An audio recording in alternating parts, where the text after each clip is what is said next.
Play Diablo 4 on Xbox Series X. The time of prophecy has come, knights.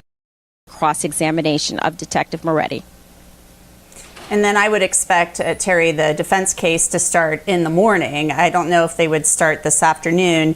That cross could take a long time. This is somebody that the defense took aim at in their opening statement. They took aim at Detective Moretti, basically saying this investigation was botched, he wanted to be a star, things like that. Really, it looks like the prosecution is putting all of this in because they're saying, look, here's the tension that was going on in the months leading up to the murders. We believe this shows potential motive. There's discussion about money, about who's getting credit. Sack Chaser and Jamie are basically not in agreement. There's something going on between those two. There's some kind of, beef between them. So that is kind of interesting, something we're hearing about as his testimony continues. Well, that's right. And they also are talking about a dispute between the two of them as far as a girl is concerned. And I do think the prosecution is trying to show that it wasn't all, fun and games and it wasn't all positive, that there was some acrimony between the parties, although, based on what I've seen so far, nothing as far as a motive for murder is concerned. They grew up together. I'm sure there were probably multiple disputes between the parties at some point in time. There was not a smoking gun there. I mean, there were messages that talked about some, dispute that they had over money and some dispute that they were having about a woman. But to my, opinion, I don't think it was anything that the jury might have looked at as to say, okay, well, this is a reason why, this is the motive why on this day he would get up and say, look, after I finish recording in the studio, I'm going to go out and shoot up my closest friends all my life. It's something the prosecution needs to establish just from a, perspective of the jury. Obviously, they don't need to establish motive from a legal perspective, but I do think that jury is waiting to hear and to understand why this occurred. It'll be interesting to see how the state ties it together in closing, which I think what will happen, they'll kind of connect their dots then, which we often see in these circumstantial evidence cases. And it'll also be interesting to see what the defense presents when they call their witnesses. We know they're planning to call some civilians and some experts. So, Terry Austin, we're going to let you go, let you get into court, and we will see you later today. Thanks for coming on. Thanks, Anjanette. All right, we have some other news to tell you about today, and this just kind of broke last night. You know the Mallory Beach case, the boat case in which Mallory Beach, a 19-year-old girl, was on a boat driven by Paul Murdaugh back in February of 2019. Paul Murdaugh, of course, now the late son of Alec Murdaugh, who was convicted earlier this year of killing both Paul and Paul's mother, Maggie, Alec Murdaugh's wife. The boat case and the boat crash that killed Mallory Beach has been looked at as something that really was the impetus or set in motion a chain of events that led to the murders of Paul and Maggie Murdaugh. The boat case, the civil case against Parker's Kitchen and Alec Murdaugh, was scheduled to go to trial in August. It was going to start on August 14th. It was going to be a civil trial, suing for damages, the Beach family was, and the other people on the boat, because they said that Paul Murdaugh had purchased alcohol illegally, underage, from Parker's Kitchen, and had then driven the boat and crashed it and killed Mallory Beach and injured the other people on board. Well, there was a mediation session on Sunday, and this lasted all day long between all of the parties. And we found out last night that the case has now been settled. Insurance carriers for Parker's Kitchen, the convenience store chain, will pay Mallory Beach's family $15 million to settle their portion of the case. Alec Murdaugh's all of his assets, anything he has left, are in a receivership. So he has also settled his portion of this case. And so any money in that receivership will likely go to the Beach family. I talked to Mark Tinsley, who you remember, if you watched the trial, testified at the trial about the boat case and how stressful it was for Alec Murdaugh since he was suing Alec Murdaugh. And he said that the Beach family hopes that this number, this $15 million number, will be something that shows people who are in charge of alcohol, hey, you have to take this seriously. You'll recall that Paul Murdaugh had used Buster Murdaugh, his older brother's ID, to go into Parker's and purchase that alcohol. We later saw a surveillance video of him at Luther's, a bar in which he and his friends were drinking. They were, doing shots, things like that. They then kind of walked down a promenade of sorts on the water toward the boat. They get on the boat, and sadly, the crash happens a short time later. Mallory Beach, on the boat with her boyfriend and everybody else. Her boyfriend, Connor Cook, has explained in documentaries and things like that, and he's recounted how he was holding on to Mallory because the boat was going so fast and they wanted Paul Murdaugh to slow down. And he has described how she essentially flew out of his arms and into the water. Mallory's body was missing for a very long time, days, and they finally found her many days later downstream. So it's been a really horribly sad case. It's a tragedy on many levels because of the loss of Mallory, but also because of what happened later on with the homicides. Alec Murdaugh, of course, claims that he is still innocent, but he was convicted earlier this year of murdering Paul and Maggie. And really, the prosecution in that case said the boat case kind of unraveled Alec Murdaugh's life because he was being forced to produce records that showed the state of his financial house, the condition of his finances at the time, and that he was going to be exposed for stealing millions of dollars from his clients and his law firm. So an interesting turn of events there. We're still working to get some details on how much money the other people on the boat are going to be getting. They will be compensated as well, and they have other lawyers, not Mark Tinsley. There's also another case having to do with the Beach family. It's a civil conspiracy case in which the Beach family are suing Parker's Kitchen and Greg Parker, the owner of that chain, because they're saying they leaked and published photos of Mallory's body after she was dead and some other things. So it's not over, but the boat case is over. The civil conspiracy case still ongoing. So we just wanted to bring you up to speed on that. Insurance carriers for Parker's Kitchen are going to pay the Beach family $15 million to settle this lawsuit. Big news there. So we're going to take a quick break. When we come back, we'll be getting into the Melly trial. Stay with us. I'm Anjanette Levy, and you are watching Law and Crime.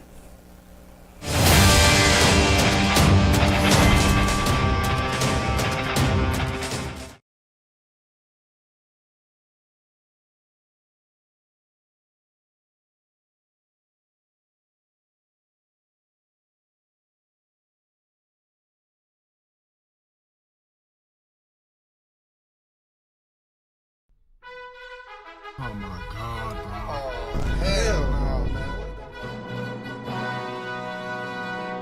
Why are you doing this? This would sink Twitch. Absolutely psychotic thing to do. 3% of screen size. Crazy. Now on Kick. Offering a 95% split for creators. 95%! This company, Kick, is destroying Twitch. Do you want to know the real truth? Which streaming platform I would pick right now? Pick Kick.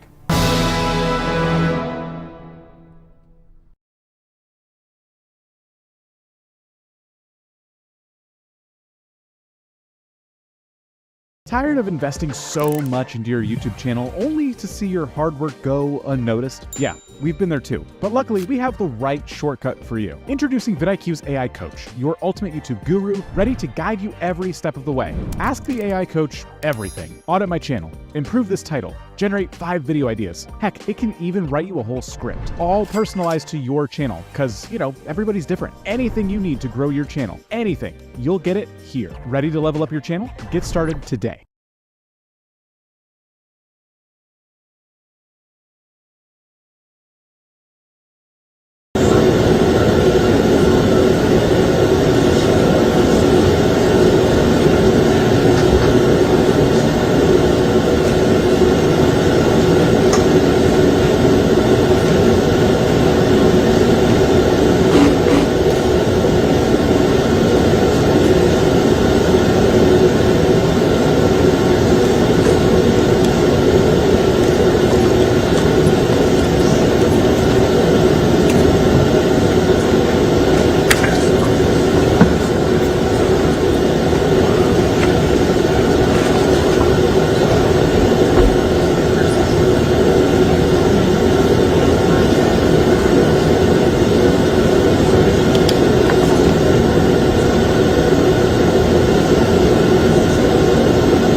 Bradley? Yeah, that's it. The note? There's one.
Could you bring S manual to me? Yes, sir.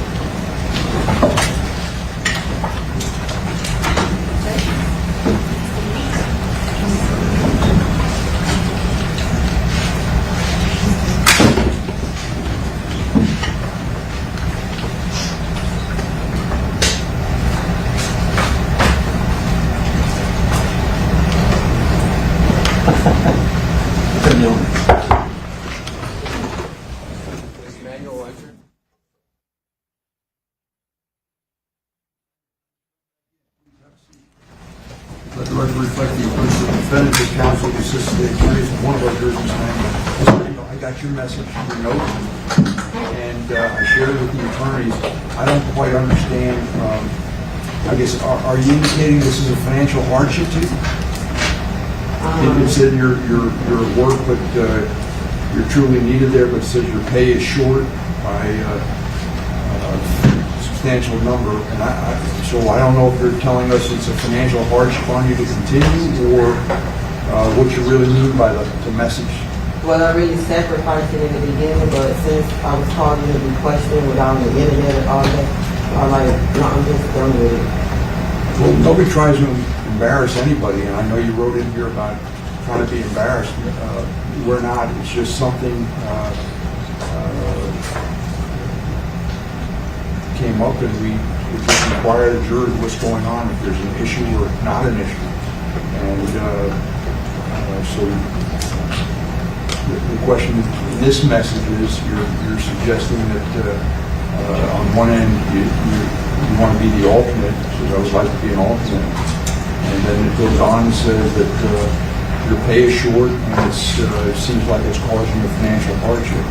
So it hasn't caused me a hardship, but like I said, since I feel like I'm really not needed here anyway, since I was questioned, just get to go to work. And I mean, if I have to sit and then be an alternate, I just choose to be an alternate. I want to do my duty, but since I was questioned, like I was doing something wrong. Let me stop. No. That's when when issue comes up, we just talk to jurors, and you're under oath, and we trust that you're giving us a truthful answer. You gave us an answer, and we move on. That's all. They're just trying to put on the record whenever there's an issue that comes up. We ask the jurors and talk to the jurors about it. Nobody's trying to embarrass anybody. Nobody's trying to, in any way, shape, or form, do that. The only issue is there's procedures in place, and when an issue comes up, I need to inquire. That's my job. I have to inquire, and I'm not trying to embarrass anybody. So you're telling me it's not a financial hardship, you want to do your duty, is that correct? Yes, but until, because I know you have to take out 2 alternates, right? And I want to do one. Thank you, ma'am. I appreciate it. I'm just trying to find out what the true intent of the message was. Thank you.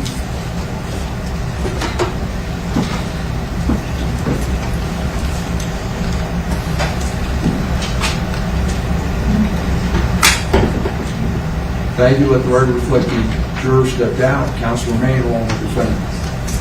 So, counsel, you ready to proceed? Yes, sir. Want to take any action at this time? No, sir. No? State? No? All right, so we're all set, ready to go? Yes. All right, grand jury, where's the witness? I have to go get him, Judge. He's in. Let's get the witness first, though.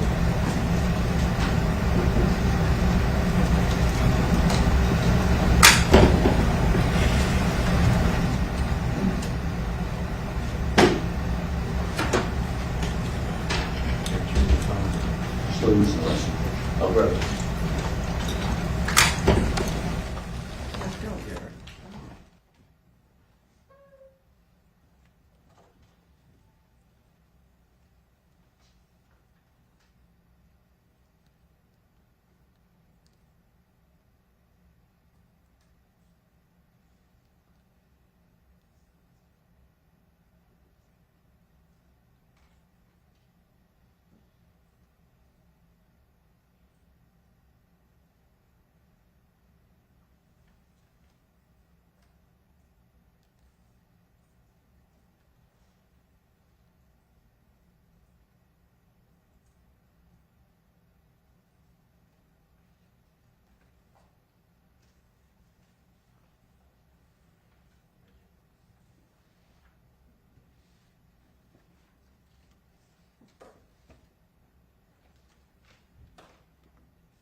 Jury entry.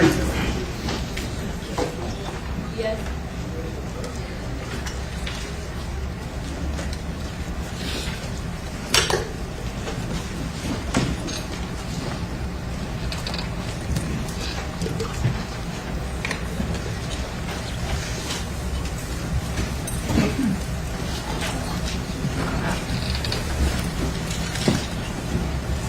Ladies and gentlemen, good morning. You can see hope you have a pleasant weekend. In any event, we're back on regarding how you can see it. Thank you.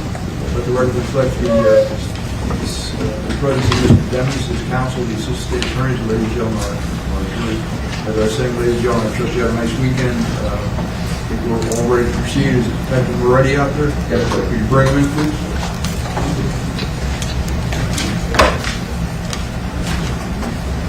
Good morning, sir. Good morning,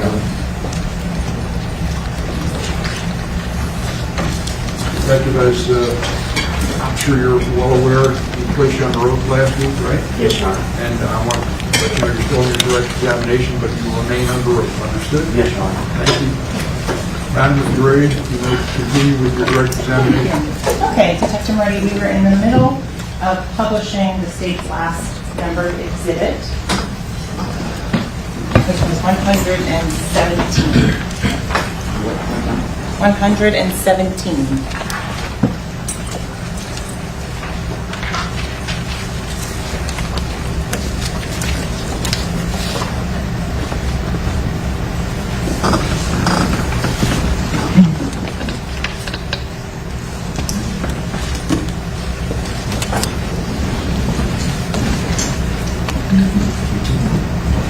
So on the first page, which is actually page 71,473 for council, when we were discussing the user and the messages between YNW Melly Instagram and JKingRN. Excuse me, Ms. Bradley, the monitor's not working here. Oh, let me turn that on. Thank you.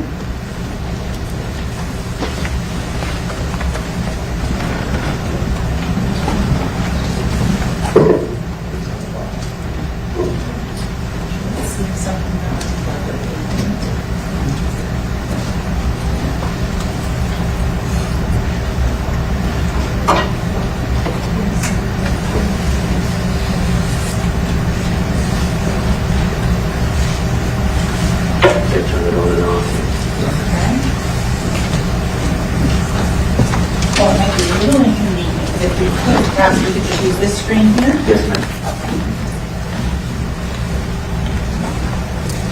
So Detective Melly, if you could publish the text of October 24th, 2018, 5:01:23 UTC from the user JKing. All right. The text was, Jamel Demons, go lay down, I love you, all in capitals. And remember, demons like rhymes with lemons. I know.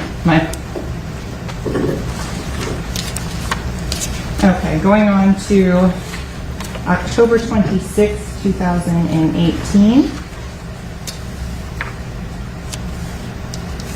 Publishing the next message here, and this is 10:58:02 UTC. If you could remind us again the math calculation on October 26th of 2018 to get from UTC time to local Eastern time. You just subtract 4 hours from what you see at UTC, and that gets you into the Eastern Standard Time. Okay, and so who was the author of this message and who was it sent to? The author was J.KingRN. It was sent to YNW Melly. And what was the content of that message? Are you okay? Question mark. I'm here in Miami. Send me an address. I'm by the stadium. I'm a mess. Okay. So staying on that same thread ID, October 26th, 2018, and for Defense Counsel, that's page 75,935.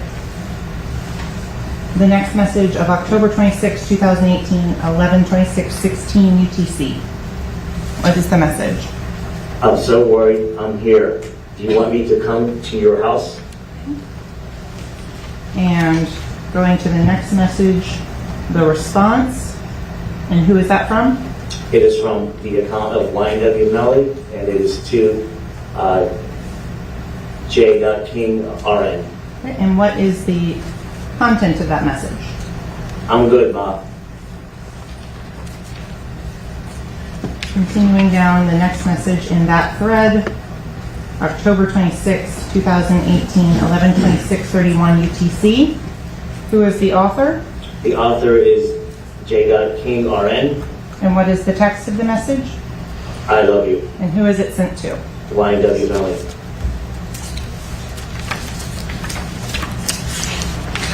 Continuing on page 75,936 for Defense Counsel. And at the top of the page, the message of October 26, 2018, 11:26:38 UTC. The message is, love you too. And who is that from? YNW Melly to J.King RN. So the response message, October 26, 2018, 11:26:58 UTC. What does the message say? I need to find a hospital near you. And who is that going to? J.King RN is the author and recipient is YNW Melly. Okay. The response from YNW Melly, 10/26/2018, 11:35:59 UTC. The message is, I don't want to go.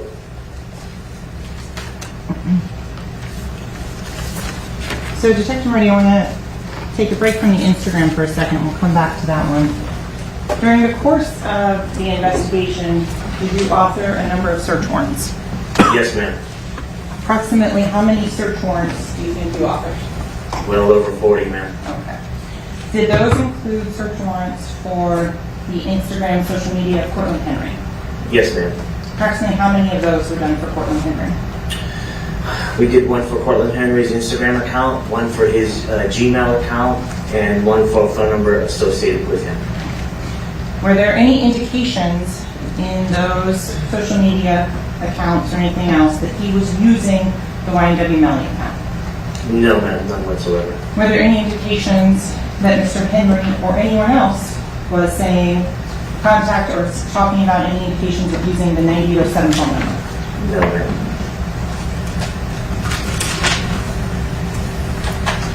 We talked briefly about some of the financials when we were on the stand a couple of days ago. During the course of this investigation, did you author subpoenas to get all of those financial records? Yes, ma'am. In the total amount of money and the time frame, if you could explain how much money was coming into these accounts? The total coming in, and I done the subpoena started from I think right around March to for the Sun Trust, which is Truist now. So it'll be March, April, May. Do we have the account number, name? Thank you. So Detective Marty, in terms of you're talking about the Sun Trust account. Yes, the Sun Trust account was in the name. I don't know the last four of the account number, but the account was in the name of Jameson Francois. Okay. I'm sorry. Jameson Francois. And in terms of the business account for Jameson Francois, were some of the beneficiary or payouts of that to Jamel Devins? Yes, ma'am. The total amount of money that went in to the Sun Trust account as well as the Chase account. Yes, ma'am. About how much money went in? Total amount for those two accounts for a 30-month period was about $16 million. How much? 16 million. 16? 16. Thank you. Okay. Detective Murray, in terms of the swabs that were put into evidence previously from the Jeep, do you know on what date the swab of the interior passenger door for the rear driver's side, do you know what date that was collected on? 10/26/2018.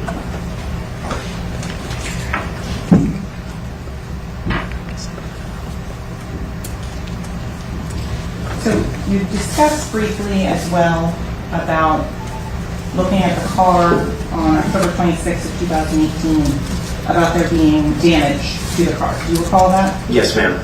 You would, and I'd asked you the next question as to, do you recall if there was a discussion as to how the car had been damaged previously? Yes, ma'am. Have you had the opportunity to review the statement since that you took of Cortland Henry? Yes, ma'am. Do you now recall where that damage to the front hood supposedly occurred? Yes, ma'am. And where was that? In Atlanta, Georgia. In terms of the statements or anything about the damage to the tires or the rims, did you ask the defendant, Mr. Henry, about that, those tires or rim damage in that statement?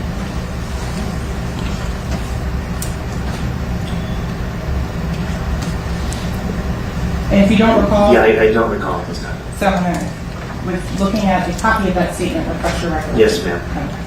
So looking in for defense counsel, page 6 of 13 of the transcript statement. And it's going to be this thing you read that sentence yourself.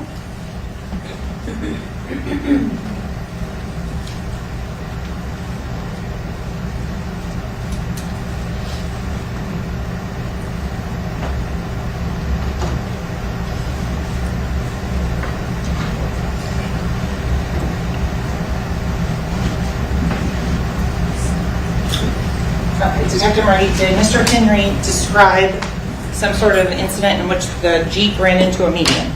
Yes, ma'am. According to his statement, that when the alleged drive-by occurred, he swerved and hit the median. Okay, and did you notice any damage or anything consistent with that on that Jeep? No, ma'am. So you mentioned you've done on a Facebook account on that. And so I'm now going to be showing what's been previously shown to defense counsel and marked as states in tuple R.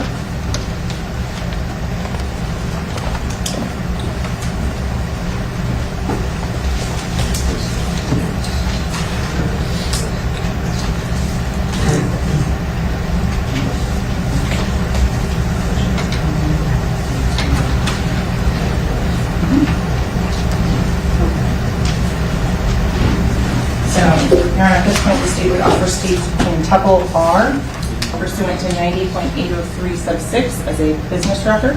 Any objection? Objections on grounds previously raised. It's over. It'll be admitted. So, Detective Marty, we discussed the Facebook account on that. Was there a cell phone number that was associated with the Jamel Demons Facebook account? Yes, ma'am. And what was that? 772-713-9807.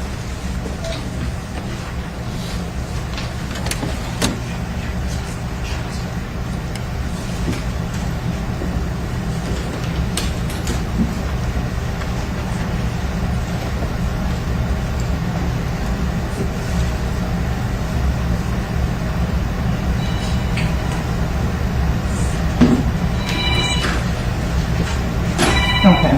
Publishing page 1. Detective Moretti, could you explain the line where it says date range? The date range is where when we author the warrants, that's the date range to where we're requesting that the provider, which is Facebook, all of the data they have during that time frame. Okay. And so what is the time frame that was covered under this particular search warrant? 10/1/2018 to 1/18/2019. Okay. And what was the name of the account? Jamel.Demons. Demons, right? Demons, my apologies. Okay. In terms of the email addresses that are on there, on that account, are those some of the email addresses that we talked about previously? Yes, ma'am. Okay. On the registration date, September 19th, 2010, what is that? That's the date that the account was created with Facebook. Now the next thing as part of page 1 is listed as mobile devices. What are the mobile devices portion of the Facebook returns? That's all the mobile devices that are connecting to the account. And does this go back until the creation date? It goes back to the date to where we authored the warrant. So in terms of does some of this information go from the beginning of the account itself? Yes, ma'am. Okay. And the phone number you mentioned on there, and this is now on page 4. What phone number was verified on this account? 772-713-9807. And going to the PayPal account, what was the email for the PayPal account that was associated with this Facebook account? Melly Montana at iCloud.com. And if you recall, what was the name of the Snapchat account that was previously introduced into evidence as states 7? Melly, Montana. In terms of the IP logins, did you do any additional research on these particular IPs? No, ma'am. No.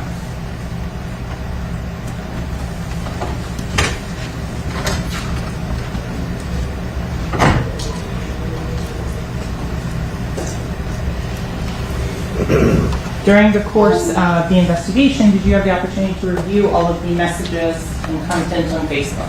Yes, ma'am. Was there ever any indication somebody else was using that account? No, ma'am.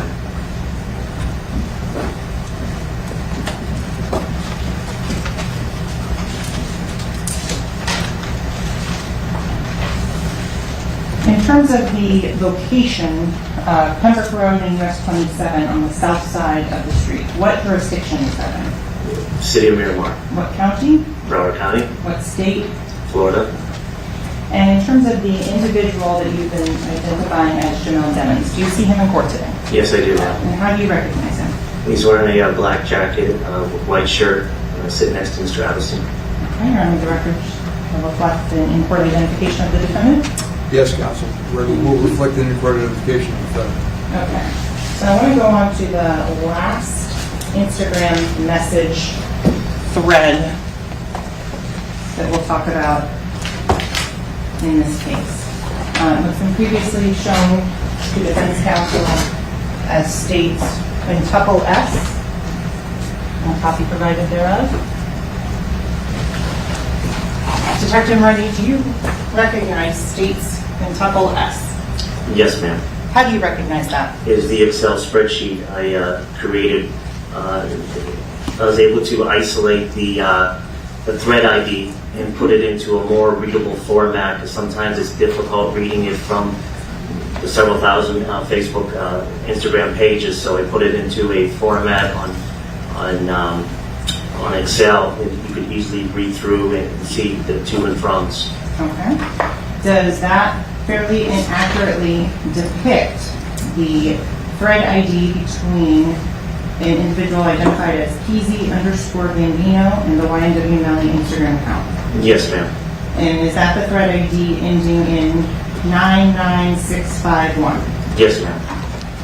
Is it any additions or deletions from the thread ID from the Instagram business records? No, ma'am. Now, at this time, the state is requesting those states quintuple S in as states 119. And we approach. Yes.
Next number. States quintuple S will be marked states 119. So detectives are ready. So it's clear on this page 1 and page 2, they go together. Yes, ma'am. Okay. And you did the calculations or adjustments for Eastern Standard from UTC in this particular document? Yes, ma'am. So in terms of, without saying specifically what, was Mr. Gambino offering merchandise to be sold to the YNW Melly account? Yes, ma'am. Was it real estate? No, ma'am. Were they physical, tangible items? Yes, ma'am.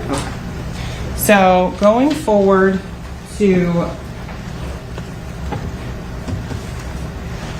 the dates and times in question. When you're going through on this, I want to make sure it's clear that this first line corresponds to the page numbers.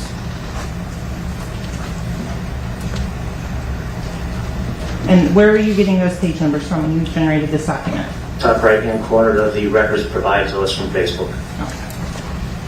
And this particular conversation, were you able to go through and isolate all of the information on this thread ID? Yes, ma'am. So with your permission, I'm going to go through, if we can just, if it says sender PZ Gambino, I will read it aloud, and if you would respond with whenever the sender is YNW Melly. Okay. So, first message, 10/19/2018, 1906. Sends a photograph from PZ Gambino. Then 10/19/2018 at 1907, a message from the account of YNW Melly to PZ Gambino. Tell him 450. 10/19/2018, 1911, PZ Gambino. He say 5. 10/19/2018 at 1911, YNW Melly 475. 10/19/2018, 1929, PZ Gambino. Say less. 10/19/2018 at 1932, YNW Melly 480 at the most. 10/19/2018 at 1938, YNW Melly. What he said. 10/19/2018, 1953, 480. Call that number when you ready. 10/19/2018 at 1959, YNW Melly. Bet. 10/19/2018, 2024, YNW Melly. Yo. 10/19/2018, 2029, PZ Gambino. Yo. 10/19/2018 at 2032, YNW Melly. Might have to Uber, y'all.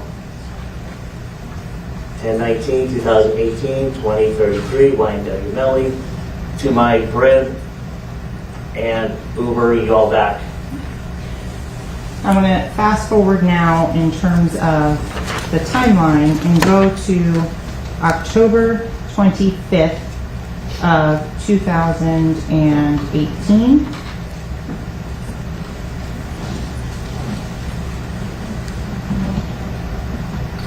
Going to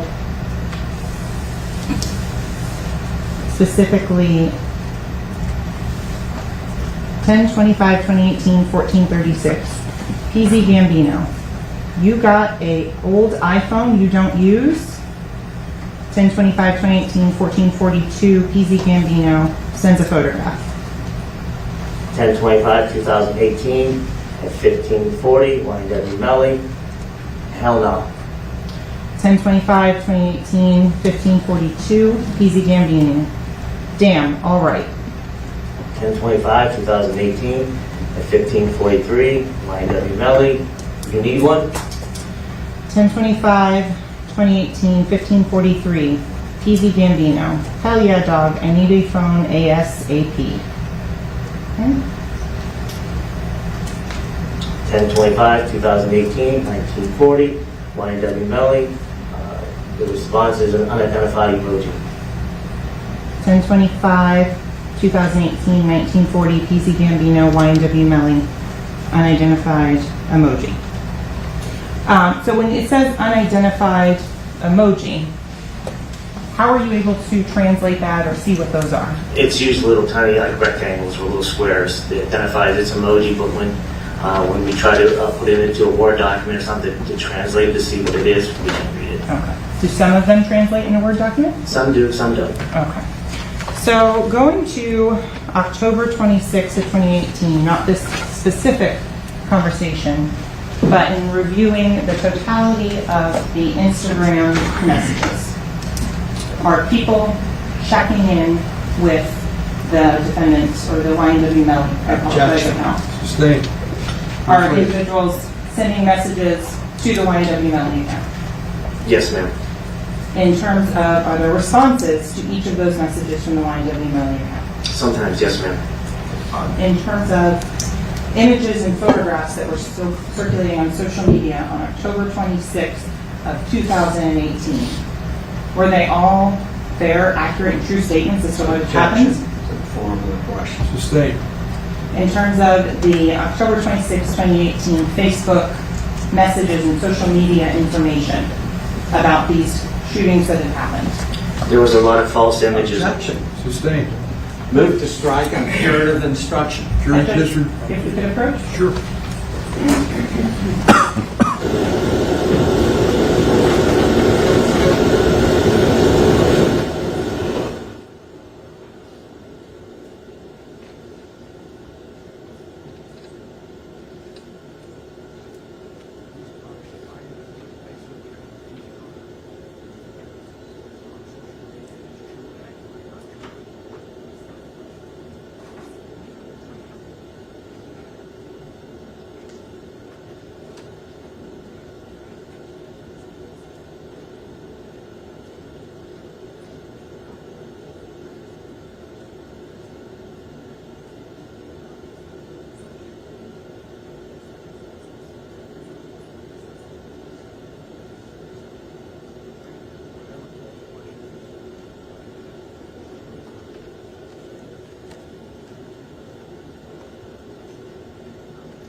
Detective Moretti, was there a video of a white Jeep that was circulated on October 26th of 2018? Yes, ma'am.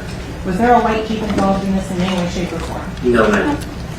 When you are going through the messages, you mentioned that the defendant did respond to some of them. Yes, ma'am. But I'm going to go and pull up page 75,932.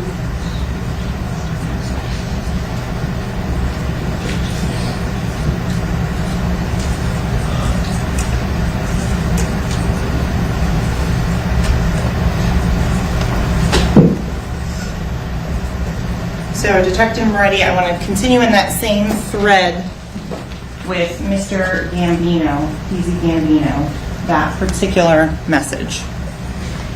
And I want to go to specifically October 26, 2018, 1940 UTC. Or, I'm sorry.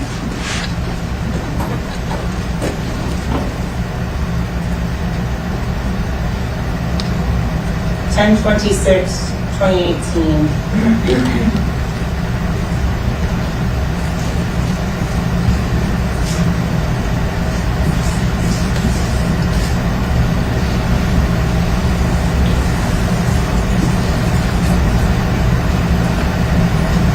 You mentioned you can copy and paste them into Word to as such.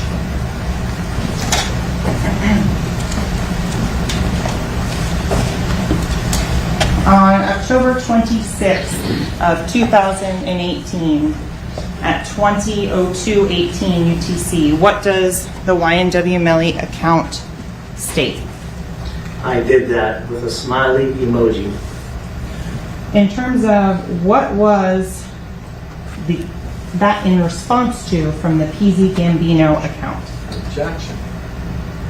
Overruled. The PZ Gambino account asked him if he was okay, and his response was, I did that, and placed a smiley face emoji. And the next message from 10/26/2018 at 16:02 from Eastern Standard Time, the YNW Melly account says what? After that, SHHHH. And could you please stand and point on the right side of the screen exactly which parts you're saying where the YNW Melly account says, I did that? I did that. This is the thread ID. This is the text. This is the author. And this is the recipient. Then you come down here, same thing. The ID is for the actual message, which is which is specific to that wanted message. Then the thread ID is the actual continuation of continuing message. And then come down here to it says text, shh, the SHHHH.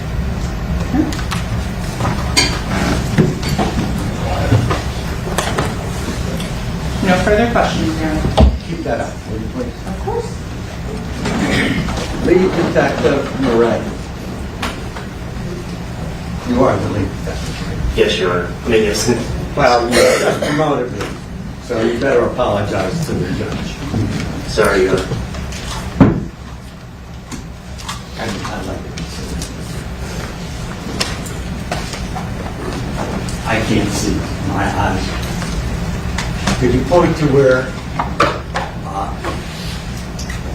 I did that? Is that correct? Yes, sir. And how do you spell that? THAT. Okay. Let me show you some copies of 9807, please, without going through all the messages.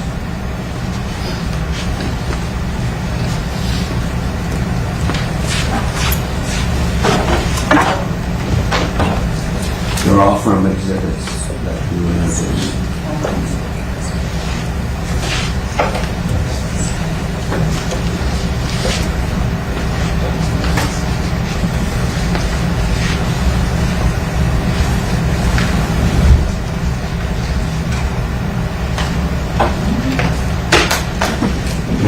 May I mark this as a composite exhibit? Please. Do you have any objection? Counsel, are you offering it? I'm going to offer it in evidence, yes. As a composite. Are you doing it now? Huh? Are you doing it now? That's what I'm trying to find out. Yes. Have you stated any objection? Your Honor, starting evidence, if you just would cross-reference from which exhibit you got them from. I wish I could. There's 4,000 of them that we took samples. Excuse me one second. So it's admitted. What's the next exhibit number? Defense.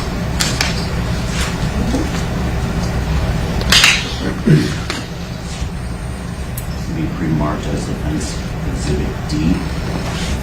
It's going to be offered in evidence. So And offered in evidence as defense 4. in evidence as defense 4. I'm sorry. Defense 2. Defense 2. I'm sorry. Pre-marked as defense 3. And how many pages? I didn't count. How many sessions clerk to do it? I apologize. No problem. I get past, when they mention 70,000, I get confused.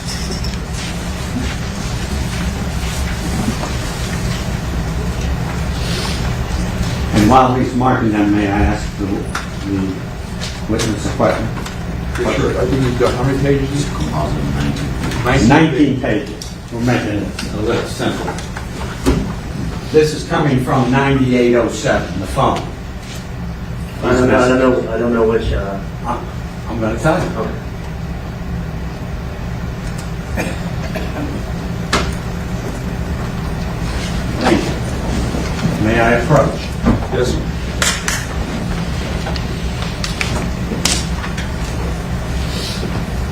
Spelled on this T-H-A-T, that. Correct? Correct. This is coming from the 9807 that the state has introduced thousands of pages indicating Counsel specifying. Overruled. that it belongs, or it's a phone that Melly uses, correct? Correct. Page 1 of defense exhibit coming from 9807. Would you tell the jury how he spells that? Dat, D-A-T. D-A-T. Page 2. Will you tell the jury how he spells that?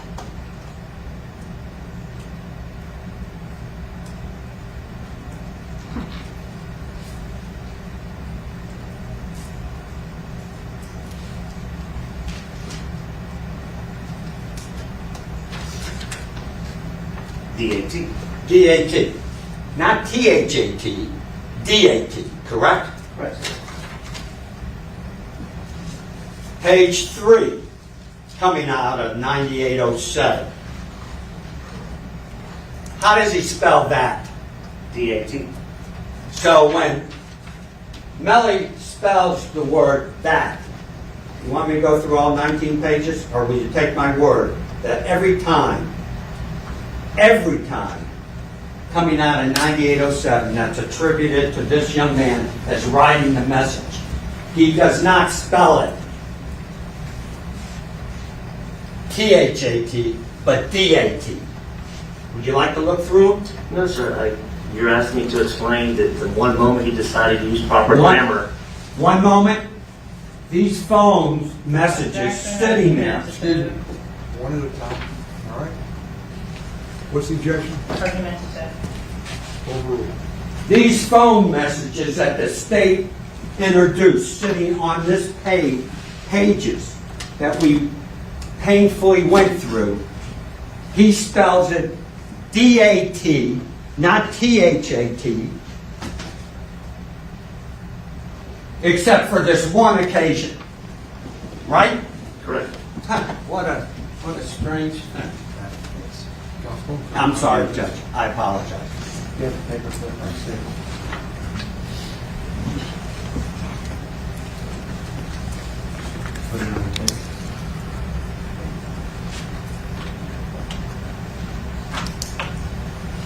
Somewhat unusual, wouldn't you think?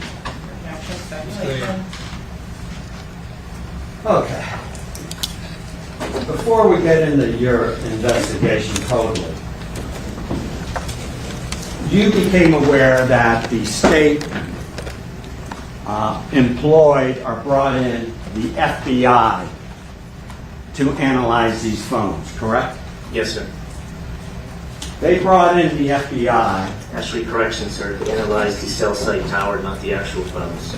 Cell site towers so that they could tell the jury where these phones were located. All right? Correct, sir. Jameson, let's see for 1 second. Yes, sir. Any trouble?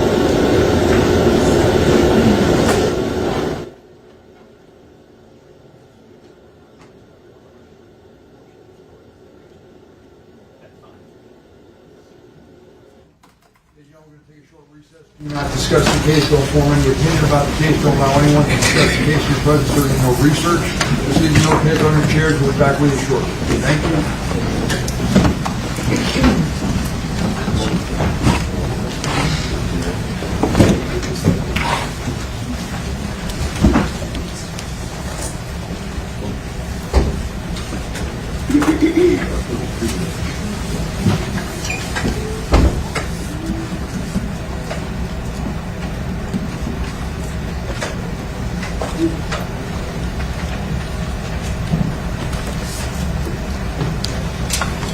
All right, let the record reflect the jury stepped out. Counsel Randall, along with the defendant. I understand that the defendant needs a restroom break. We arrange it for that as well. Thank you. All right, anything to discuss, counsel? Other than that, you can take that off the screen right now. No, sir. I've asked somebody to come up to try to figure out why it won't show on the other thing. Can I leave my notes right here? Sorry with me. We're in recess.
Without the ones like you working tirelessly to keep things running, everything would suddenly stop. No matter your industry, Grainger's here for you with professional-grade supplies. Call, click Grainger.com, or just stop by. Grainger, for the ones who get it done. State's last witness. So it's clear on this page 1 and page 2, they go together. Yes, ma'am.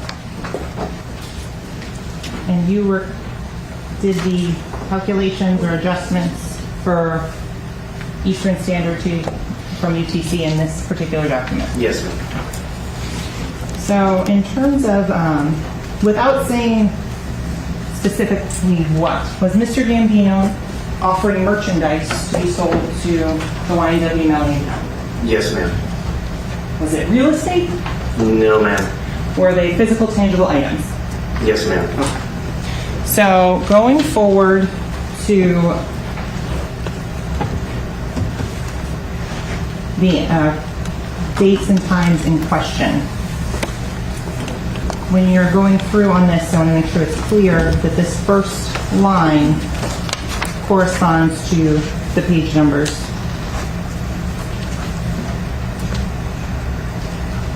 And where are you getting those page numbers from when you generated this document? Top right-hand corner of the records provided to us from Facebook. Okay.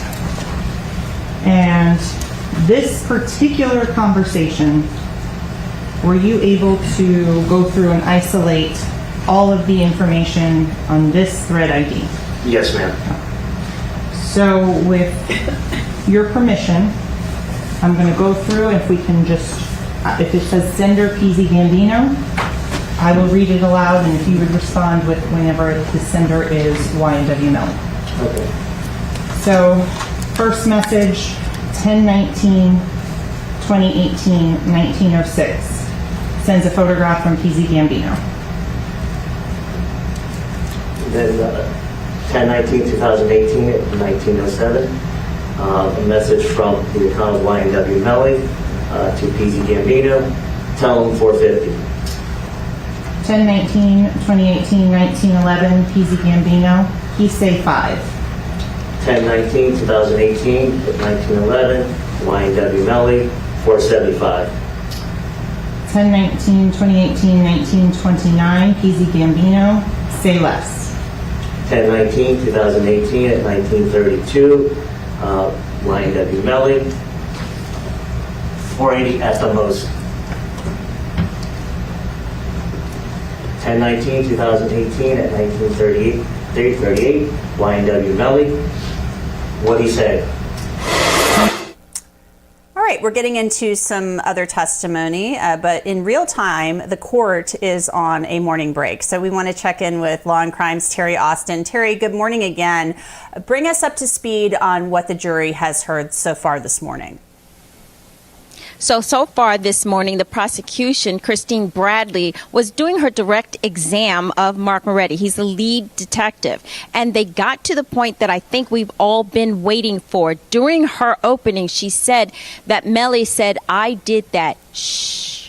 And so we just heard text messages between PZ Gambino and YNW Melly, where in fact, YNW Melly does say on the other side, "I did that. Shh." But she stopped there. She finished her direct exam of Mark Moretti. He's been on 2.5 days, but she concluded right there to underscore that point.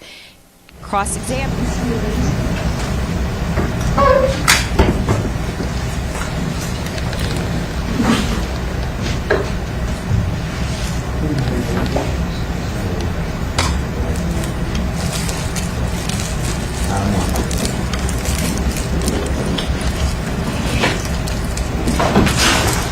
I got it.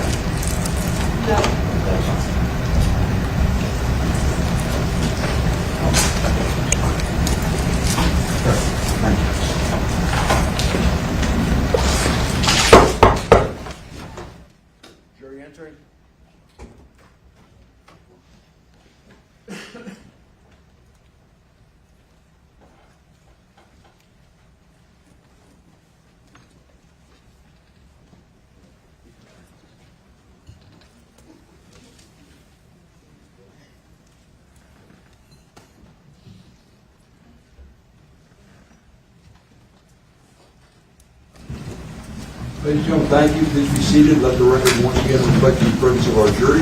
The defendant, Mr. Jennings, his counsel, the assistant attorney, the witness, Detective Mark Murray, remains on the witness stand. Counsel will approach. I think you're on your, just commence your cross-examination. If you're ready, you may proceed. Thank you.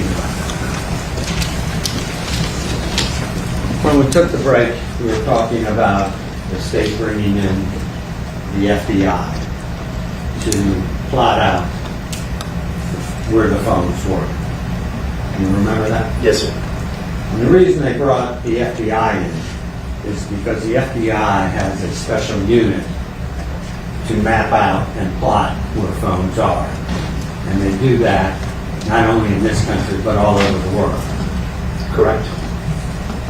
And the FBI agent they brought in was, in fact, Special Agent Collins. And you met with him. Yes, sir.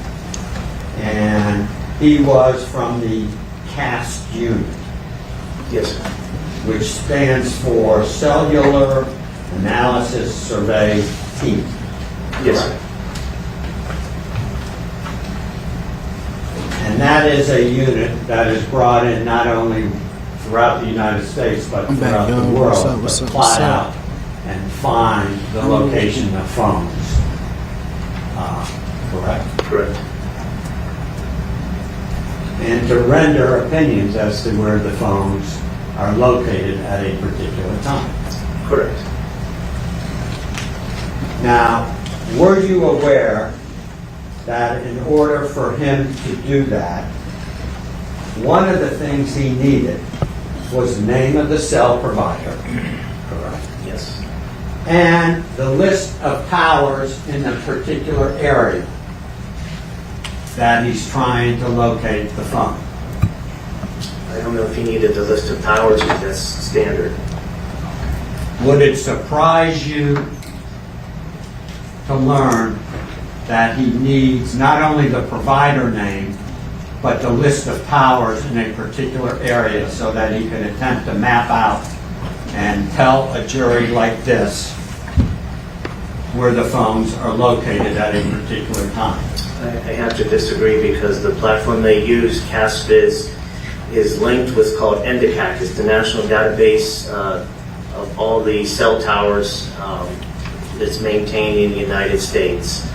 So the platform they use is constantly updated. Now, when we use the platform we use, we have to update it periodically because more towers are added. So as for the fact that he needed it, I'm not sure about that, sir. Okay. Are you aware that even though they are the Rolls-Royce of locating phones throughout the world, that they cannot pinpoint at a particular time exactly where a phone is at any particular time? Correct. They can only give a general area. Correct, sir. That general area is approximately a couple miles wide, correct? No, it's more like meters as compared to miles. It's accurate, but it's not precise. Not precise. Now, you indicated to these folks that you looked at something on the cell records called environment. Yes, sir. And you use that as a guide to locate or plot where a particular phone is at a particular time, correct? No, sir, that's inaccurate. The environment just tells us where the phone is interpreting where it's at. Example, it tells us if it's mobile, if it's outdoor, it tells us it's indoor. The environment has nothing to do with the location data. We use that in this case because every time we had an environment response from the T-Mobile records, I could corroborate it with video. Example, when he walked out of the recording studio at 3:18 a.m., the phone was registering outdoor. How about when it was on I-75 or 595? It was saying mobile. And if you would let me finish, every time the phone was registering outdoor, mobile, we had video to corroborate that. So he's walking, he's outdoors, it says mobile. It says outdoor. The second he gets in that vehicle and drives away, it switches over to mobile. On 595, we have video, mobile. On Pines Boulevard near the Monastery School, it says mobile. Passing McDonald's, mobile. After the shooting, after the murder, it's coming back east on Pines Boulevard, it's saying mobile. So we had video to corroborate that one little instant, that one little section of the box. Are you aware that the FBI never, ever uses the label environment because they cannot attest to the reliability of that? Well, I can't attest to how the FBI operates. I can't attest to their Could policy. you just answer my question, yes or no, and then explain? I sustain the objection. Repeat the question, sir. Are you aware, yes or no, whether or not you're aware that the FBI does not look at the environment because they cannot attest to the reliability? I am not aware of that. Fair enough.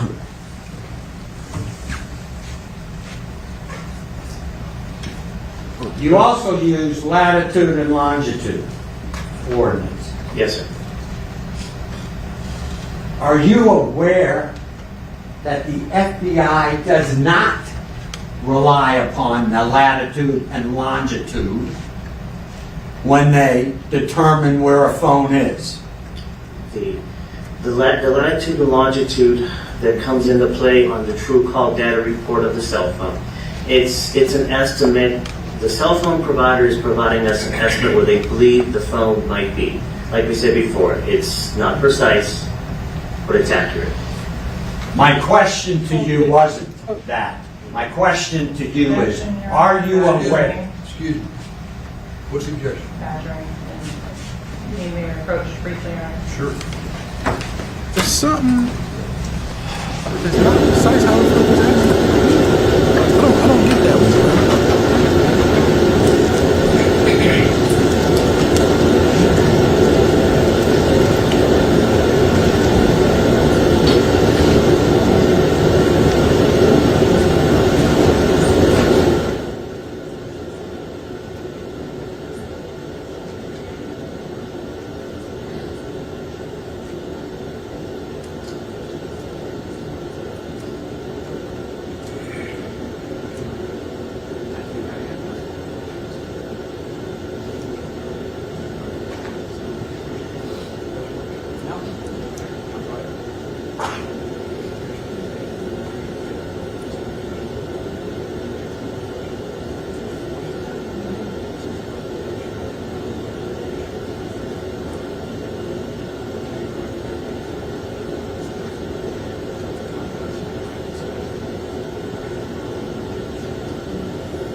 Yes, sir.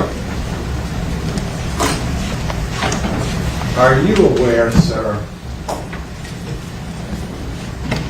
that the FBI does not use the latitude and longitude coordinates when doing their analysis? No.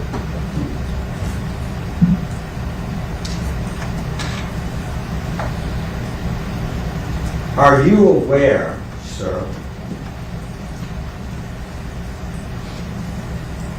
that the FBI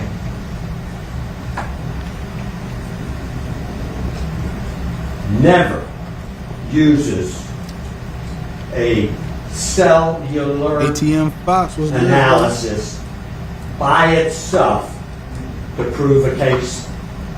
Yeah, we, sir.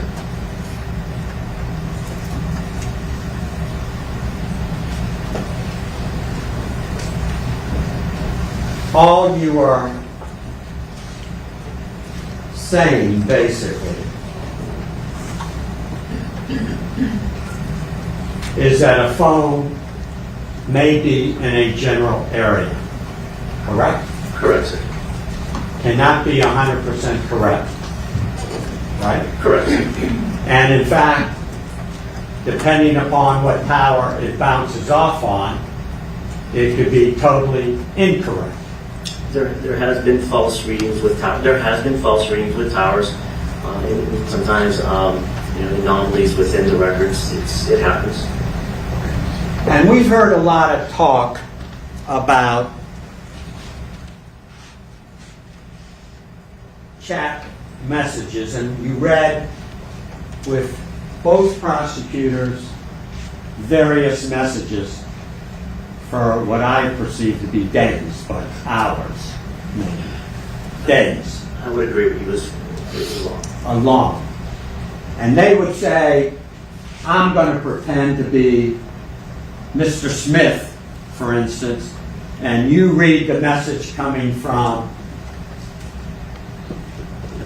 Judge Murphy, but we get in trouble. Not Judge Murphy. How about that gentleman in the back from BSL? Okay. And the messages were read and identified as those two people, the state and that BSO officer sitting in that corner. Yes, basically, sir. right? Yes, sir. And you're aware, in order to really tell a jury who the person is,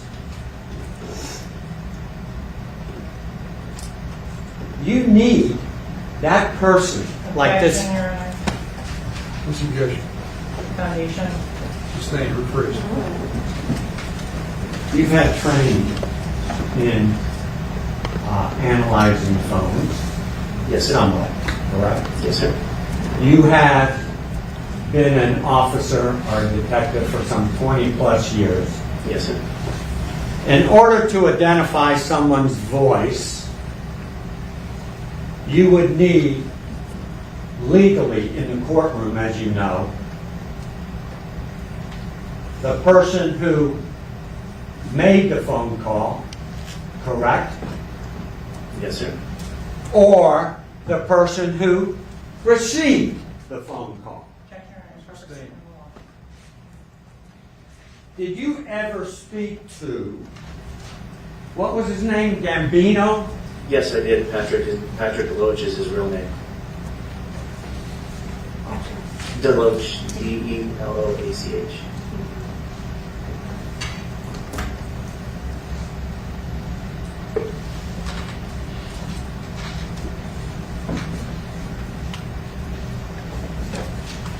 Now, in addition to that, you told this jury that you attempted to, well, you did get some cameras off of 595 and I-75, correct? Yes, sir. Could you tell the jury if you could see who was in each vehicle? No, sir, you cannot tell. Could you tell this jury how many people were in each vehicle? No, sir, you cannot tell. And you did get a surveillance from Montessori School, correct? Yes, sir. And McDonald's. And McDonald's. Well, on Miramar Parkway, for instance, the only surveillance you got was from the Montessori School, correct? No, Montessori School was on Pines Boulevard. Okay. Did you get any surveillance from any of the cameras on Miramar Parkway? More specifics, or which one are you referring to? Okay. How about the CVS that's on Miramar Parkway? It doesn't cover up that far. Did you pull it? We went there. Did you look at it? Yes, sir. How about Applebee's on Miramar Parkway? Where's there Applebee's on Miramar Parkway? On we're on Dykes Road. On Miramar Parkway West, on Dykes Road, on the intersection. Yeah, there's a pharmacy there, but there's no Applebee's there. Did you go to that pharmacy? Yes, sir. Did you pull the surveillance? No, sir. How about the Pollo Tropical? Their videos didn't cover that area. Did you pull them? No, sir. Did you look at them? No, sir. How about the Why gas say that? station? Did you pull them? Did you look at them? Miramar Parkway. The one just east of McDonald's? Yes. Yes, it did not cover the road. How about the bank that was on the corner of 172nd and Miramar Parkway? Did not cover the road. Did you look at it? Yes, sir. Did you bring it in? No, sir. How about the four-way intersection where there's 4 cameras on 172nd Avenue? Cameras covering the road. Yeah, We to see the decided- cars driving through. There's no traffic cameras at 172 and Pines. It seems to be a great misconception when people see those white boxes on top of the cameras. Those are actually control the traffic signals. They're sensors. The old sensors used to be in the road. They would burn out. The lights would not cycle properly. So, but there's no cameras. It's a great misconception. Okay, then you said the vehicle turned right on and went south on 184th. Is that correct? Which vehicle? The Jeep? Jeep never went south on 184. Did it make a right turn on 184, the Jeep? Yes, sir. That would be north. Yes, sir. My mistake. Did you look at the camera at Publix that's on that road? Doesn't cover the road, sir. Did you pull it and look at it? Did you We pull were it? there. Did you look at it? My question is, did you look at it? Yes. How about Sunset Lakes Elementary? That's there. Did you pull that camera, sir? No, sir. How about West Broward Elementary? Did you pull that camera? Where's West Broward Elementary located at? On south on 184. 184 and what? Did you pull it? Did you look at it? Pembroke Road. Pembroke Road in 184? Yes. I don't know of a West Broward school there at Pembroke Road in 184. Okay. How about the Walmart? Somebody else said it too. Did you look at it? didn't Did you look at No, it? sir. How about the Audi Market? Did No, you sir. look at that one? No, sir. How about the Walgreens? No, sir.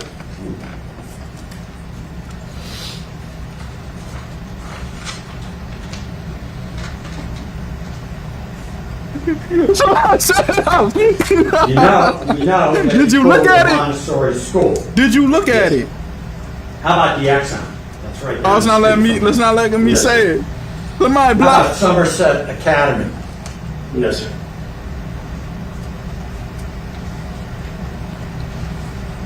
How about the Tractor Supply Company on that street? Did you bother to look at that camera? We're specifically on Pines Boulevard to Tractor Supply. 190 what? 192nd. No, sir. You missed quite a few cameras. No, sir. No.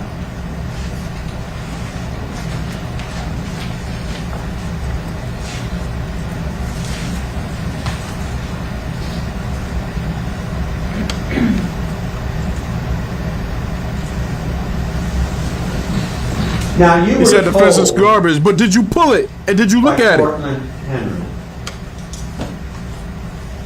that the day October 25th, several people went to the flea market to buy some weed, correct? Yes, sir.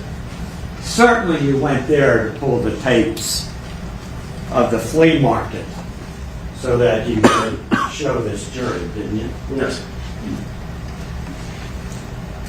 Ooh, weed. But So he didn't pull it, and he didn't look at it. Helicopter ride to show this jury this route on what day? May 2023. May of 2023, Yes, sir. after this trial started. Correct? Action, Your Honor. Suggestion. Yeah, what's up? Listen, he didn't pull it. He didn't look at it. I don't know what's going on.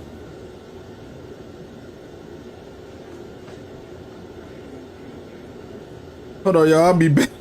Yo, man. This is funny.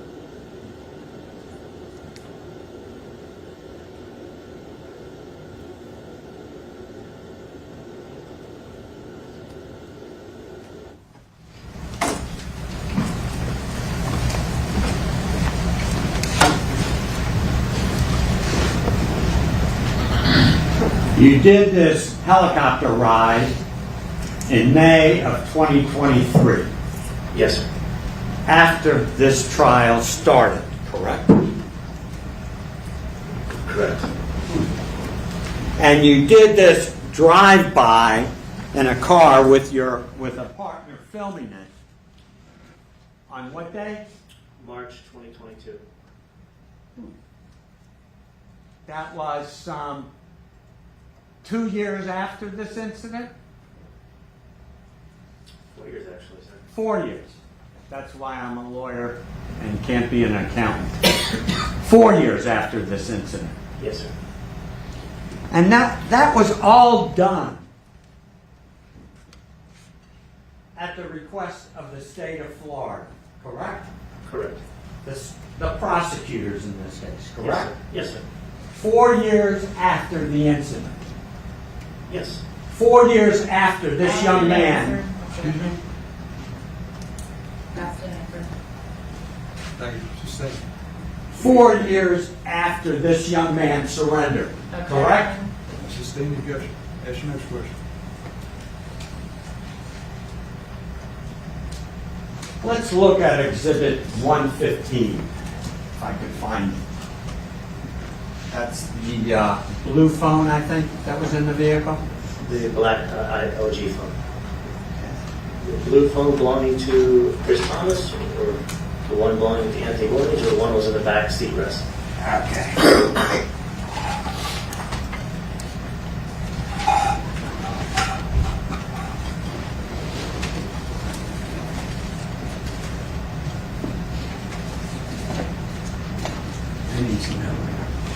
I need a lot of He's finding in 150. I think it's Exhibit 115. That's the phone that was the third phone found in the car, correct? Yes, sir. That you said you don't know who the owner is, correct? Correct, sir.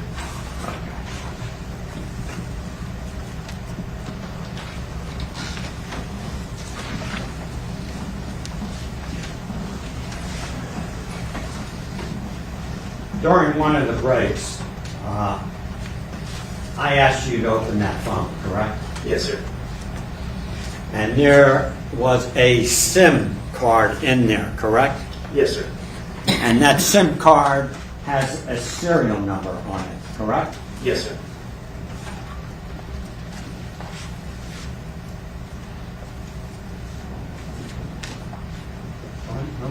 Can you step down for a second? See if you can find it.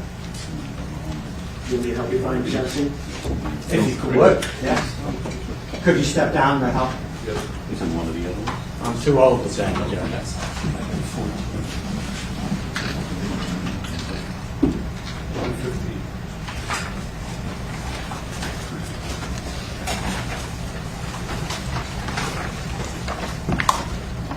Very good. Thank you very much. Thank you. Okay. Thank you. That's okay. May I approach? Yes. 115, Trevor. That is 115. State's Exhibit 115. Could you open that, take that phone out, please? Yes.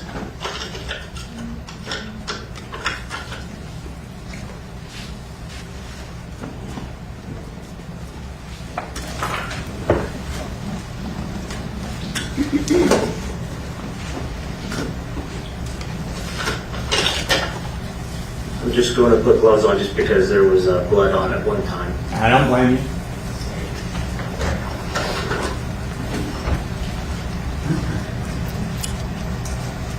Was that phone, while you're pulling it out, analyzed to determine which blood it was? Yes, sir. We took it to HIDA, High Intensity Drug Trafficking Agency, and they had them attempt to analyze the phone. It's completely broken. Could you open that phone like you did during when I asked you to?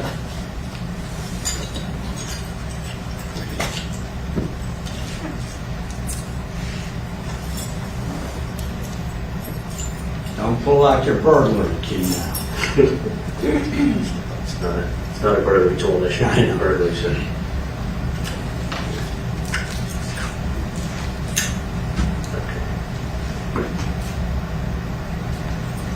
I don't want to lose it.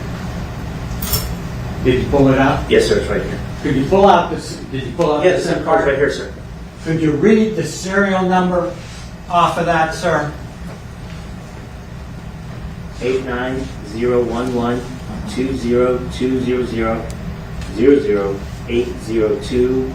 89012000080218727. It looks like there's an 80.01A.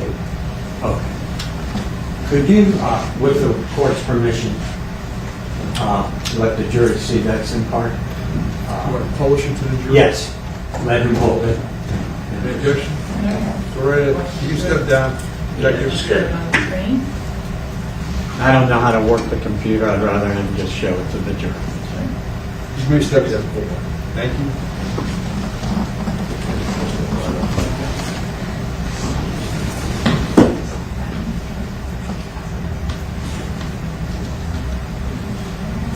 That's what a SIM card looks like. That's how the phone communicates with the tower.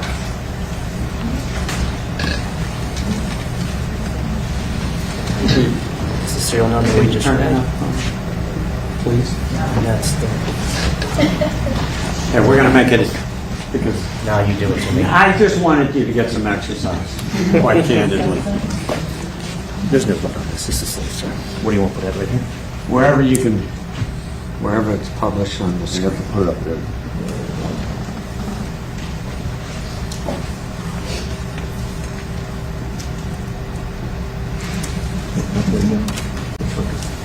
Okay. We're going to leave it there for a second.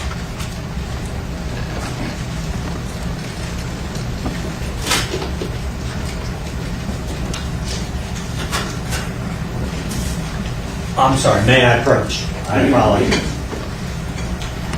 That's the serial number, correct? Yes, sir. And it goes to a Sprint phone, correct? Yes, sir.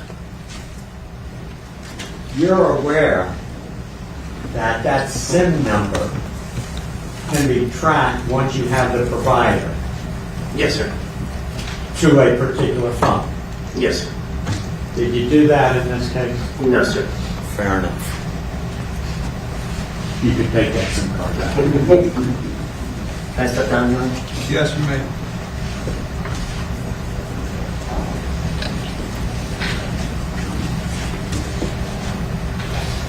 Did they pull it, y'all?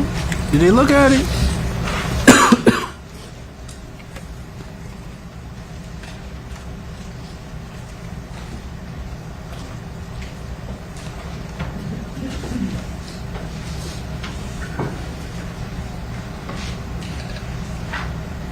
No, I'm sorry. Tell me when you're ready. You can put it back in the 115, the bag. It's going to take me a few minutes. I'll wait till the next break. If you want to. I don't want the clerk to get in trouble, so just put it back in there.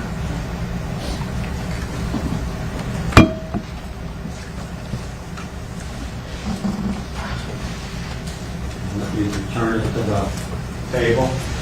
The clerk's watching very carefully.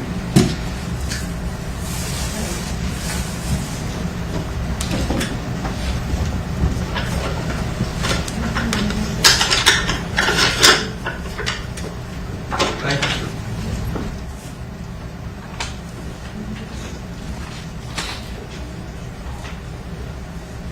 Thank you. Now, what I'd like to do is somewhat go in chronological order of your investigation, if I may. You get a call on October 26, 2018 to report to the Memorial Hospital, correct? Yes, sir. When you get there at about 6 o'clock in the morning? Yes, sir. At 6 o'clock in the morning, you speak to the first officer, which would have been Officer Amagor. Yes, sir.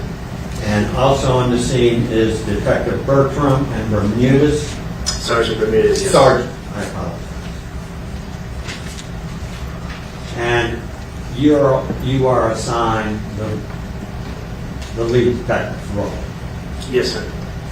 And that is like a conductor in an orchestra. Correct? I wouldn't count. Individuals that were shot before they were removed from the vehicle, the Jeep. Yes. No, sir.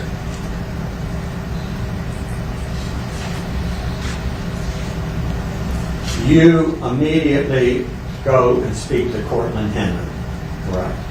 Yes, sir. And we listened to the tape of Mr. Henry. Yes, sir. Who told you that there were 3 people in his car, correct? Yes, sir. Cortland Henry, the driver. Book. Christopher Anthony. What did he just say? You get it in the right order. Hold on. Passenger seat was Anthony What Williams. did he just say? Yes. And sitting in the It rear was 3 passenger people. seat It wasn't Christopher 4. Thomas. Yes. Only those 3 Sack people Chaser, when Juvie, the shooting and Portland. correct? He said it was 3 people. You learned that he lied to you about where the drive-by shooting was, correct? Yes. You went to, 3 different areas to look for evidence of the drive-by of Cortland, what Cortland Henry told you, correct? Yes. You learned at that time that at first he was labeled a victim, but that he now is lying to the police concerning the shooting of 2 individuals. He was still listed as a victim that day, even though we knew he was lying to us, but he was still considered a victim at that point.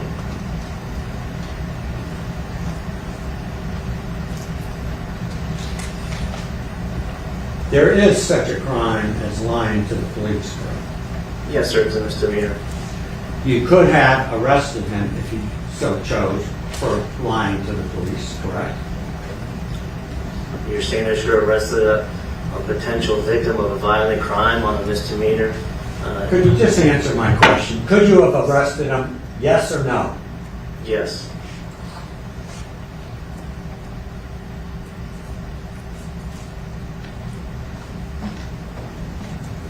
And you spoke to him for approximately an hour or 2, correct? It was about an hour. Okay. And he gave you... Look. He said, just say it. Just fucking say it. Yes or that no? address was 18521 Southwest 44th Street, Silver Lakes? Yes, sir. No. Sunset Lakes. Sunset Lakes. But he gave you the home address. Yes. And he tells you also that Melly lives there, correct? Yes. He tells you Anthony Williams, one of the victims, lives there. Yes. He tells you Christopher Thomas, the other victim, lives there, correct? Correct.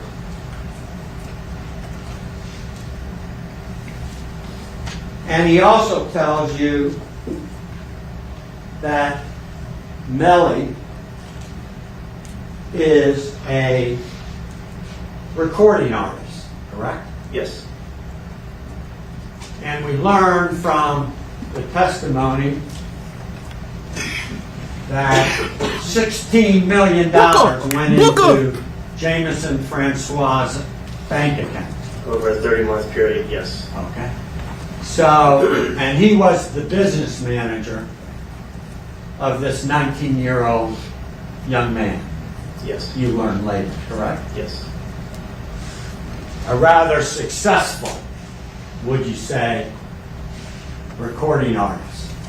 I really don't understand the music business, or how the money's made, how it comes in. I'm not asking you that. Someone who earns $16 million in 30 months legally is pretty successful, wouldn't you say? Well, I don't, like I said before, that we could never determine the amount of money, what was, because Mr. Francois had other clients, so we could never isolate what specifically is made by one artist over another. Okay. We just knew the money was there. So,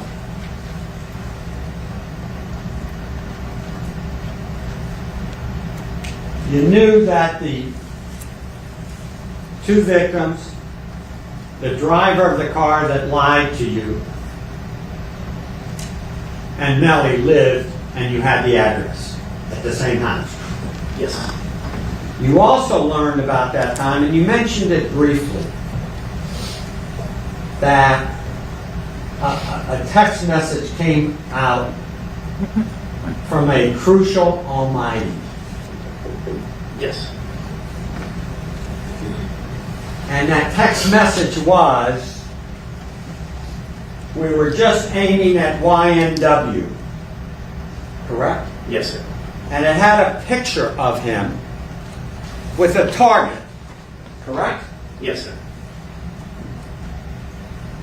So it would be fair to say on October 26th of 18, Crucial Almighty, which his real name was David Hedgepath, was suspect number one based upon that. It was a person of interest. It was something to look at.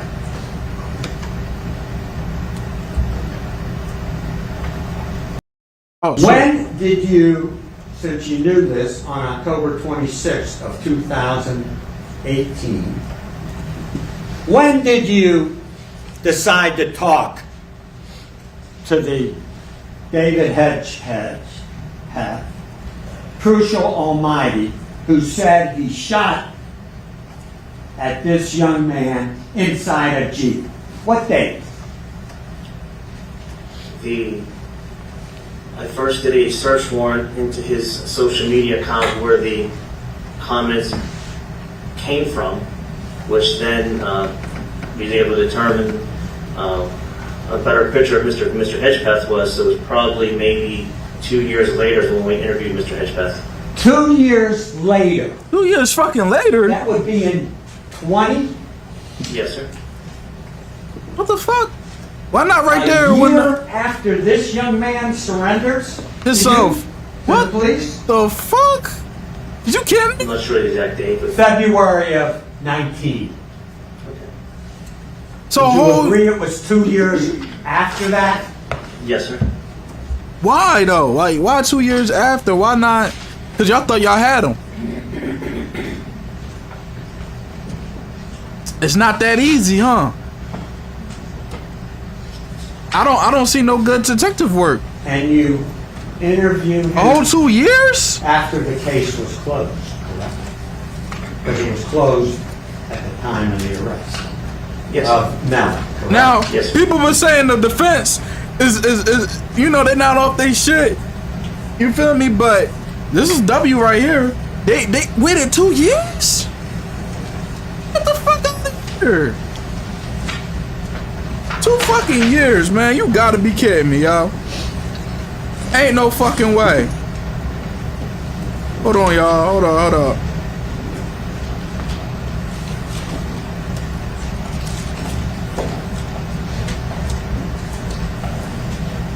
2 fucking years.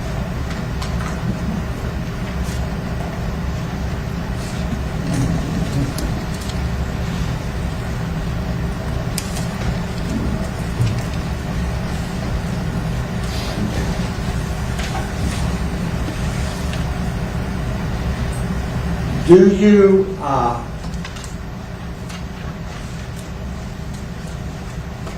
subpoena any records from him? His work records.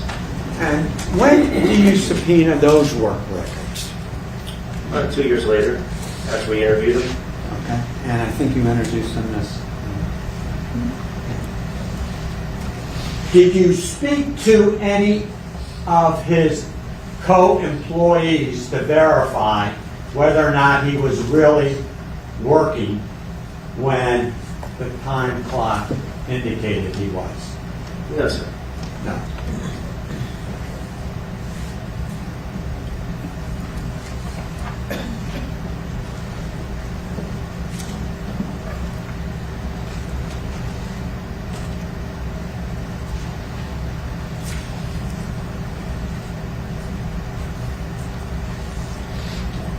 You also learned from Cortland Henry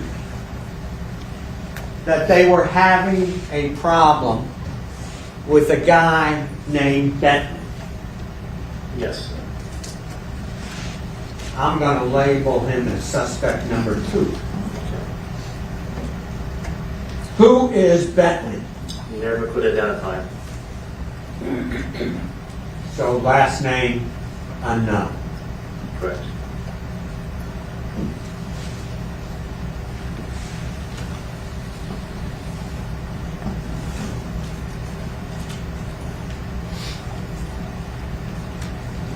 You also learned that there was a problem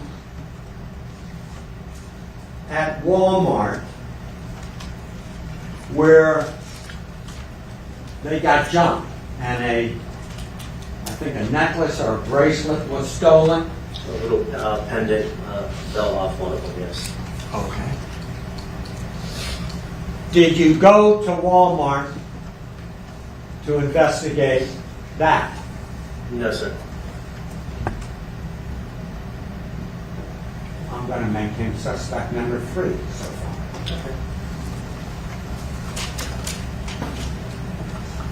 And I'm going to just label him Walmart with a question mark. Fair enough? Fair enough.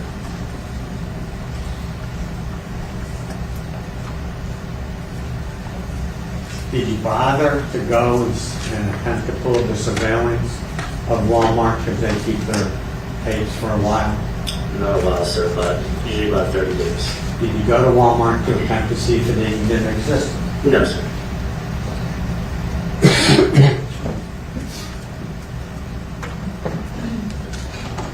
Now, you then, during October 26th, get the surveillance tape of the people coming out of the recording studio, correct? On which date, sir? The 26th. Yes, sir. You respond to the hospital in the morning. Yes, sir. By mid-afternoon, you get the surveillance tape, correct? Yes, sir. You identify, do you not, by the end of October 26th, all 8 people that left the recording studio? I think we had more like the 27th, everyone was pretty much identified. Okay. By October 27th, you identified Cortland Henry, correct? Yes, sir. Anthony Williams. Yes, sir. Christopher Thomas. Yes, sir. Trevon Glass. Yes, sir. Melly. Yes, sir. I'm missing 3. Jacoby Mills. Jacoby Mills. Dontavius Withers. Dontavius Withers. And Adrian Davis. All 8 people that left the recording studio, and 2 had passed away, correct? Yes, sir. And you knew where all 8 of them were living, correct? Yes, sir. And that was at the 18720, whatever that address I read off before. The Sunset Lakes 184 Southwest 44th Street. You had that address, correct? Yes, sir. And you had observed the bloody scene of inside the Jeep, correct? Correct. And you knew that Cortland Henry had lied to you. Correct. So you certainly, at that point, obtained a search warrant to look at that house to see if you could find any blood, any gun, or anything to tie up what happened in that car, correct? There is no way we could have got a search warrant for that house because there was no nexus to the crime to the house. And I have to establish a nexus between the two or the judges will not sign the warrant. Did you even try, sir, to get a search warrant and go in front of a judge and say, I got 8 people who left the studio. They all live in the same house. The driver of the vehicle we interviewed lied, and the inside of the Jeep is covered in blood. And we're looking for the gun or guns and the bloody clothes involved in this. Did you bother to do that, sir? So like I said before, there was no connection between the house and the crime itself. Now, The answer- where we had blood, where we had evidence, where we had instruments of a crime, we did search warrants. Anytime we had a nexus between the two, we did a search warrant. We never had a nexus between the two. We even went to that house that day, knocked on the door, there was no one there. You could have secured that house by officers standing in front of it and at least come to this jury and say, I went to a judge, explain to the judge, 8 people live in a house, 8 people left the studio, and a few hours later, 2 people ended up dead, and the driver of the vehicle lied to us about everything concerning the shooting. You could have done that, couldn't you? No, that's not how that works, sir. Not how it works. Fair enough.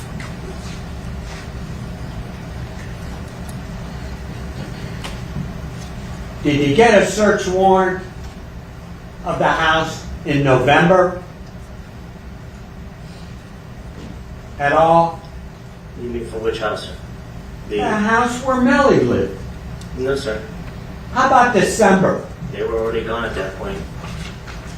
You could have looked for blood, traces of blood, because we saw that you sprayed this agent on things and miraculously blood surfaces. You know that. Yes, sir. Did you do that? No, sir.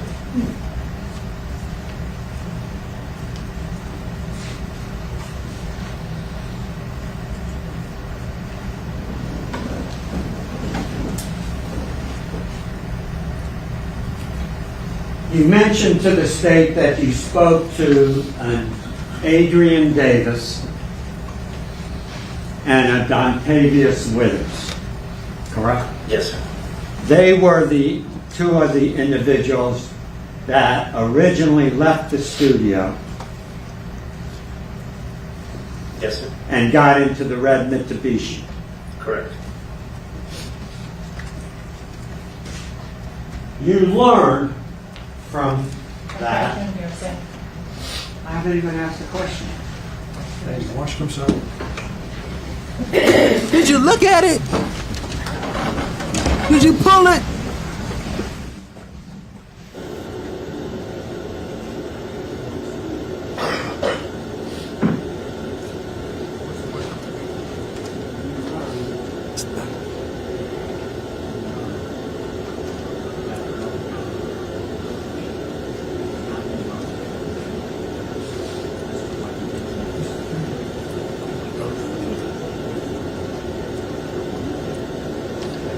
Come on, let's go!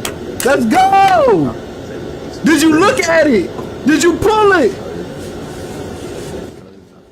Fuck! Come on, man. That's not a good. That's yo. They detectives.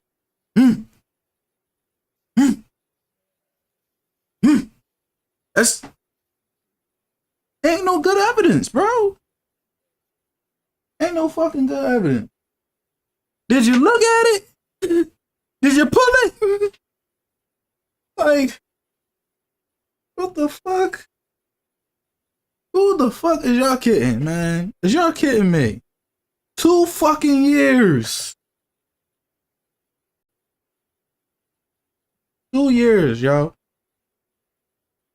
2 years, y'all. Wait 2 years to go and come on, man. Come on, man. They didn't even pull it. They didn't even look at it.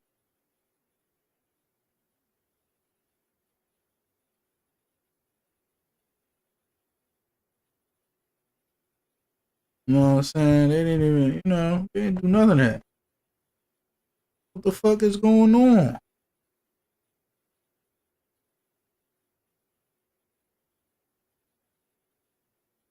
You don't think he cooking, bro? He bugging. Because he's asking questions like, you would think other stores is around that area and have cameras.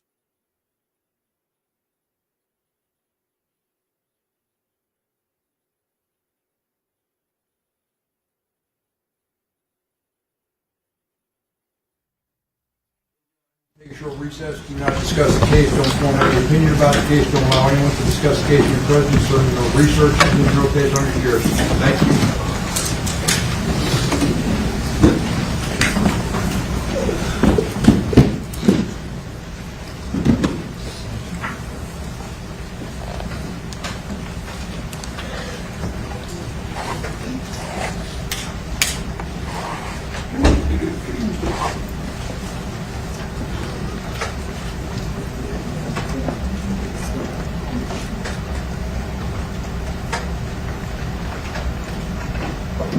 The detective is looking bad, bro. Like, what you mean 2 years?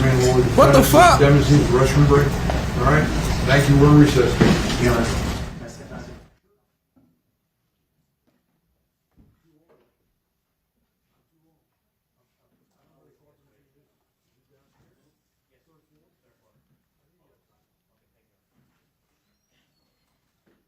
So let's see what they had to say, on break. Because like I said, bro, looking at the break.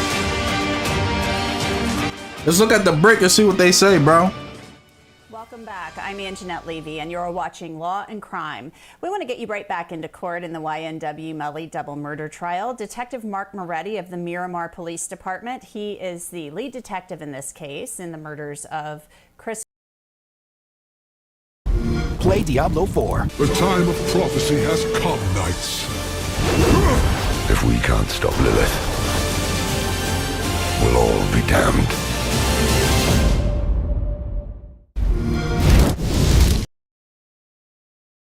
It went down. It kind of went. I think it went down a little bit.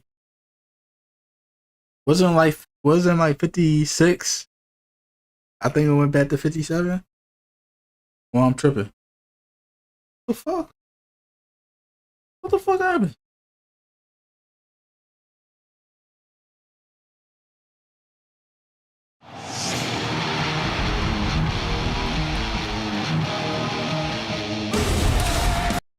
Uses a cellular analysis by itself to prove a case.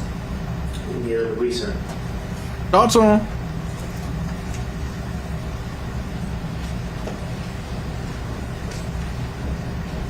All you are. Why am I shit acting up, bro? What the fuck? Basically, is that a phone may be in a general area. Correct? Correct, sir. Cannot be 100% correct. Right? Correct. And in fact, depending upon what tower it bounces off on, it could be totally incorrect. There has been false readings with towers. There has been false readings with towers. And sometimes anomalies within the records. It happens. And we've heard a lot of talk about chat messages, and we read with both prosecutors various messages for what I perceive to be days, but hours, maybe. Days. I would agree with you. It was long. And they would say, I'm going to pretend to be Mr. Smith, for instance, and you read the message coming from Judge Murphy, but we get in trouble. Not Judge Murphy. How about that gentleman in the back from BSO? Okay. And the messages were read and identified as those two people. state and that BSO officer sitting in that corner. Yes, sir. Right? Yes, sir. And you're aware, in order to really tell a jury who the person is, you need that person, like this. What's the suggestion? Foundation. Sustain, rephrase. You've had training in analyzing phones. Yes, sir. Somewhat, correct? Yes, sir. You have been an officer or a detective for some 20 plus years. Yes, sir. In order to identify someone's voice, you would need, legally in the courtroom, as you know, the person who made the phone call, correct? Yes, sir. Or the person who received the phone call. Did you ever speak to, what was his name, Gambino? Yes, I did. Patrick Deloach is his real name. Deloach, D-E-L-O-A-C-H.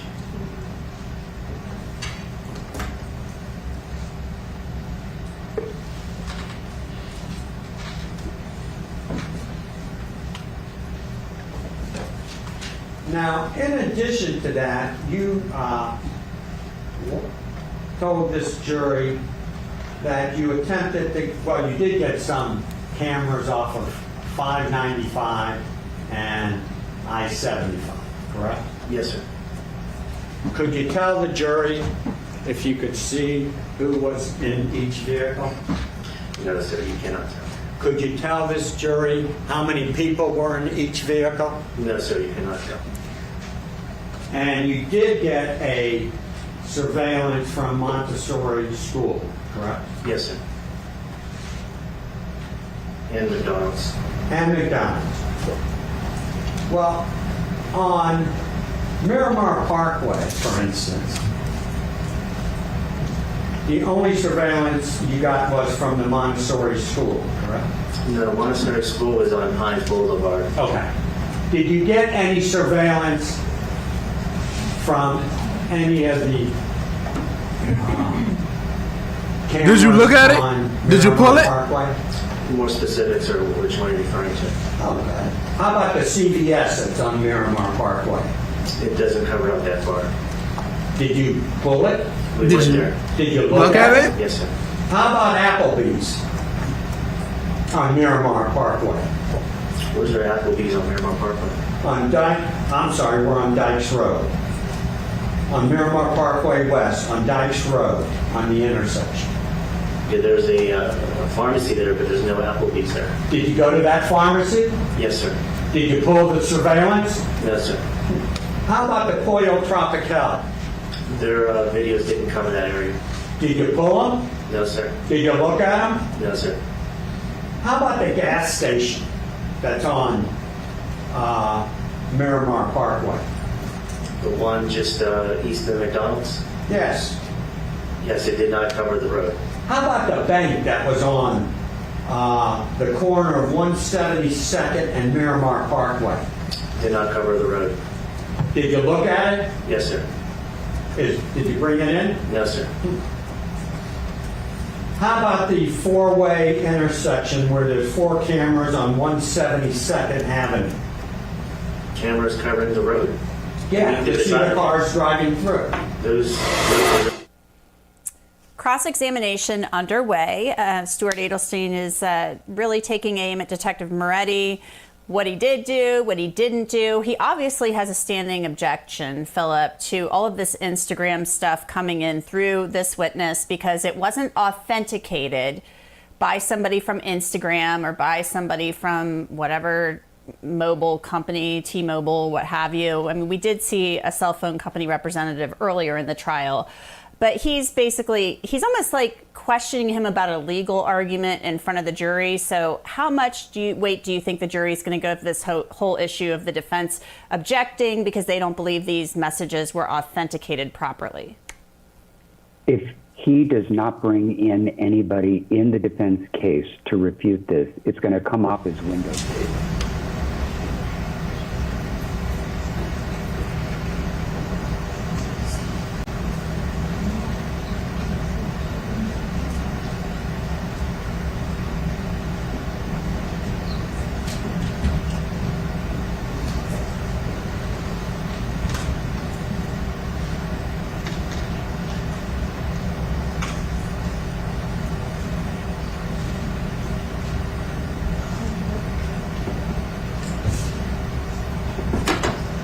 Jurors entering.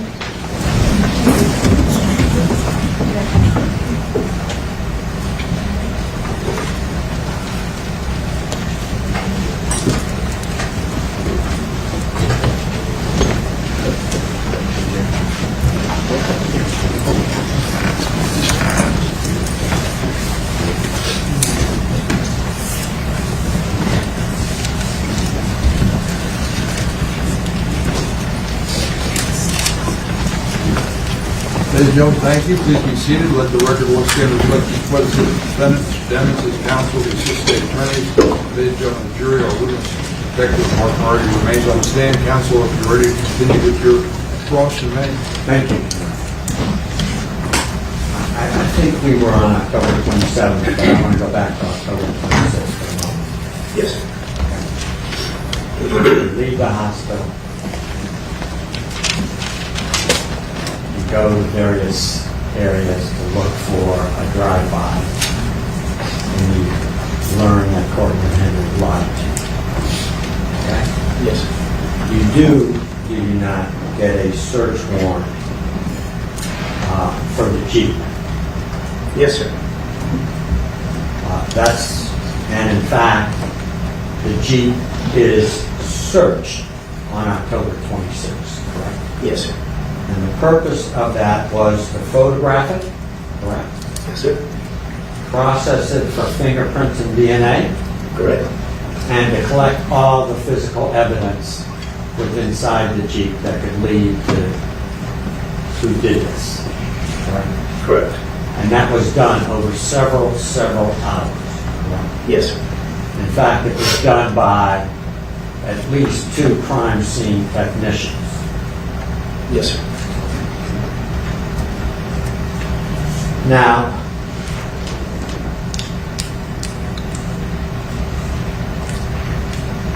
there was also the red Mitsubishi that was seen leaving the area, correct? Yes, sir. With several people, correct? Yes, sir. That you ended up interviewing over the course of this investigation, correct? Yes, sir. Did you, in fact, search the red Mitsubishi at any time? No, sir. Did you, in fact, process the red Mitsubishi to get fingerprints to determine who was inside that vehicle? No, sir. Had you done that,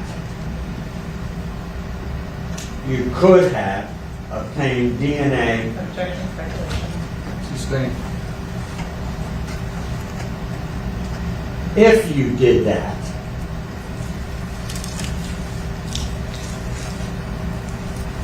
that could verify, would it not, whether or not Melly got inside that vehicle. Right? Not necessarily. But it could have. Possibly, yes.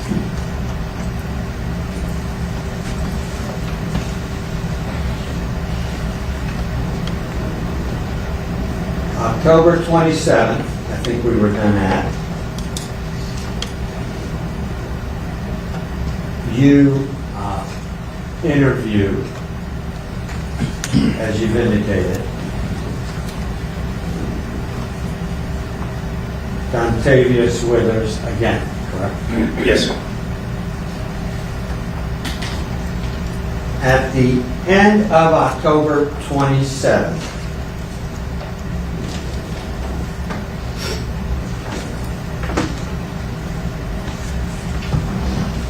Melly was not in the Jeep during the shooting, according to your investigation, correct? Repeat that question. At the end of October 27th, your information indicated that this young man was not in the Jeep at that time when the shootings occurred, correct? That was based upon the false statement of Dontavius Withers. You say false statement. You have Cortland Henry who told you this, that he wasn't there, correct? You're saying. Sustained.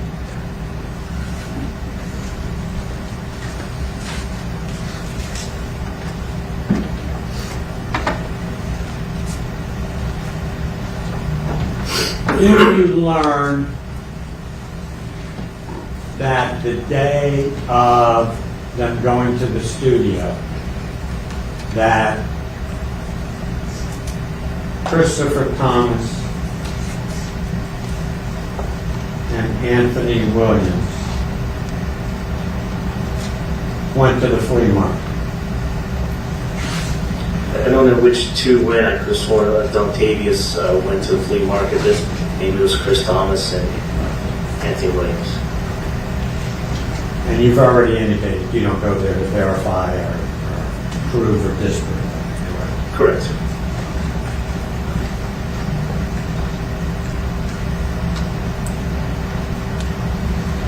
On October 31st is when you obtained a warrant on David Hedgepodge's Twitter account. I think you testified to that, correct? Yes, sir.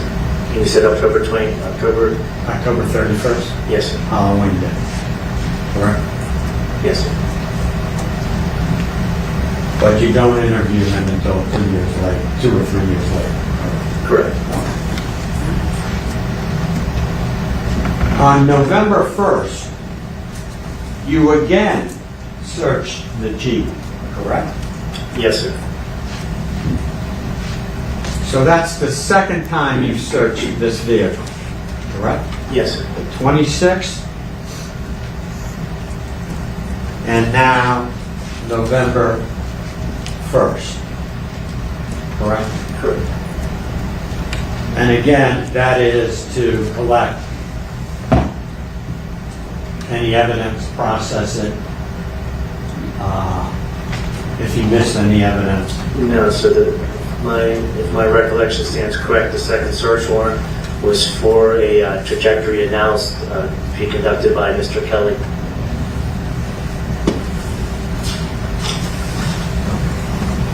On November 2nd,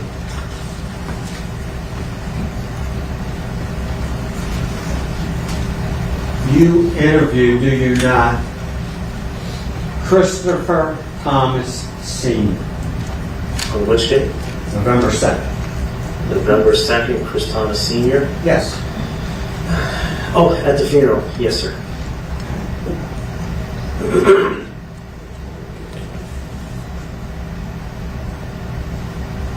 And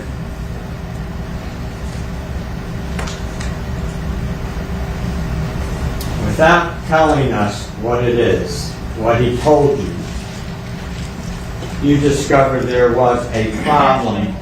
Hearsay. Sustained.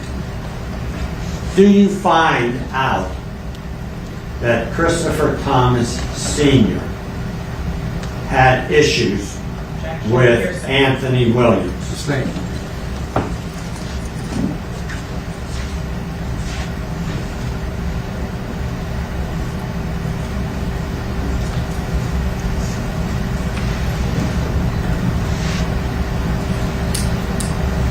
Do you ever investigate Anthony Williams, Sr.? What they saying? What they saying? What they saying? What they saying? Can you repeat that question, sir?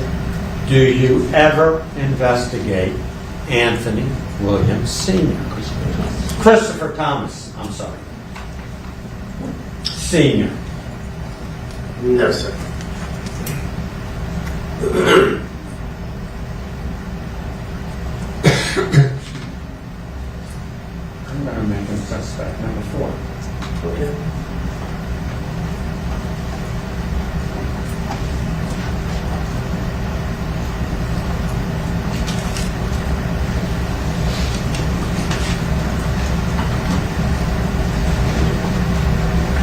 November 18th, based upon your phone analysis, and going through the various phones, you get some mapping that the shooting may have occurred at a trailer park, correct? One cell phone, the cell phone of Chris Thomas, hit off of a cell tower near a trailer park, Holiday Park.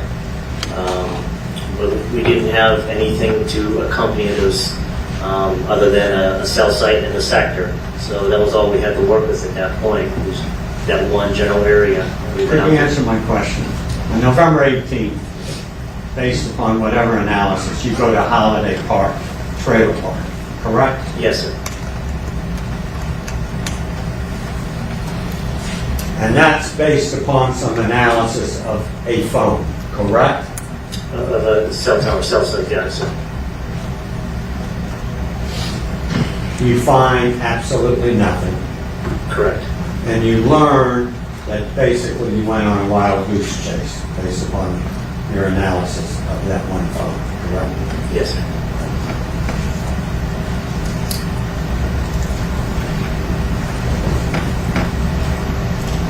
Approximately 1 month later, on November 21st,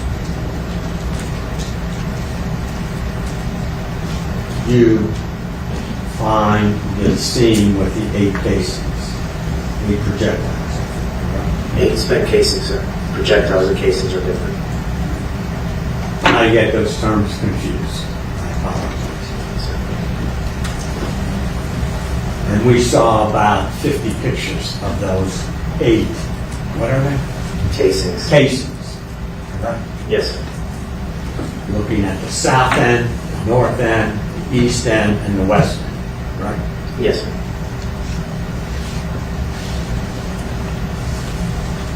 Seven days later, do you search the Jeep again? I'm not sure when we went back to the Jeep. If I showed you something that would refresh your recollection? Yes, sir. Let me see if I can find it. Can I have it, John? Yes.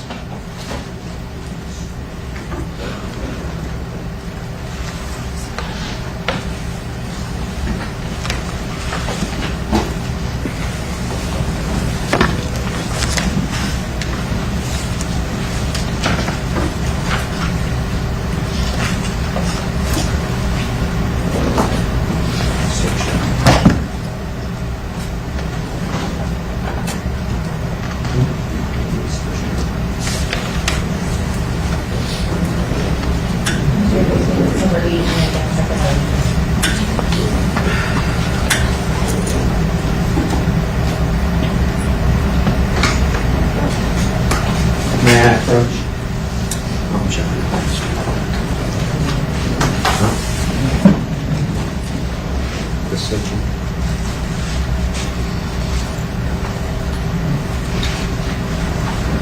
May I approach?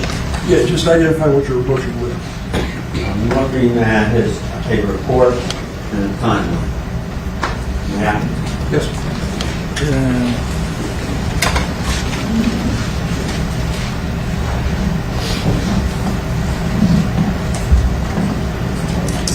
28th trajectory rise. Yeah. Okay.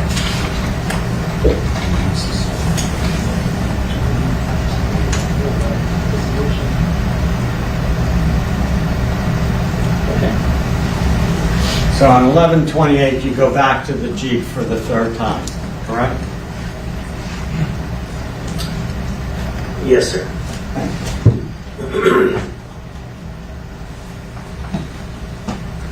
Getting thirsty, huh?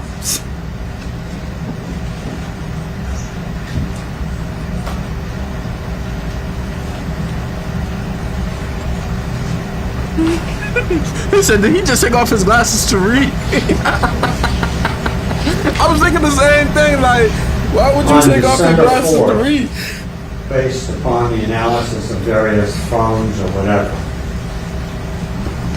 you, along with Miami-Dade Police and ATF, search a canal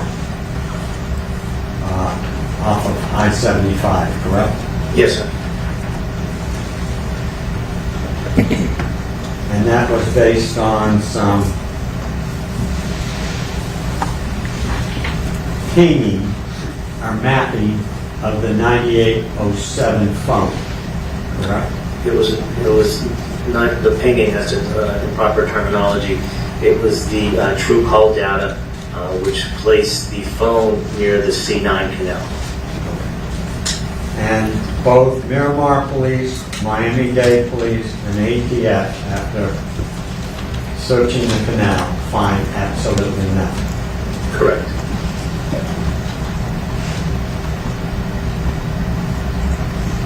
December 5th of 18, you meet with the medical examiner, correct? Yes, sir.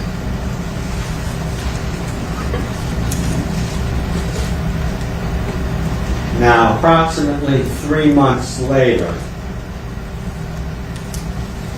January 27th of 19, you execute a warrant on an apartment located at 5700 Tuscan Place, apartment number 307, Margate, Florida, correct? It was the 28th, sir. The 28th, not the 27th? Correct, sir. Okay, I stand correct. On January 28th, you execute a warrant on that apartment. Yes, sir. That is an apartment belonging to Jameson Francois and Adira Scott. I'm about to say I don't understand why they got a warrant the same for Jameson the Francois car only, that but not has the house. Some 16. That's weird. That's weird. We're talking about the same person, correct? Yes, sir. You go there 3 months after the shooting. Because hypothetically speaking, say if he did it, what if the gun, weapon, and the clothes was at his house? Like, y'all just missed the opportunity. Like, I don't know, man. This detective, Apartment owned by or rented by Jameson Francois. You find a 40 caliber round, do you not? Yes, sir. You also find a storage key, correct? Yes, sir. That leads to a locker, a storage locker, correct? Yes, sir.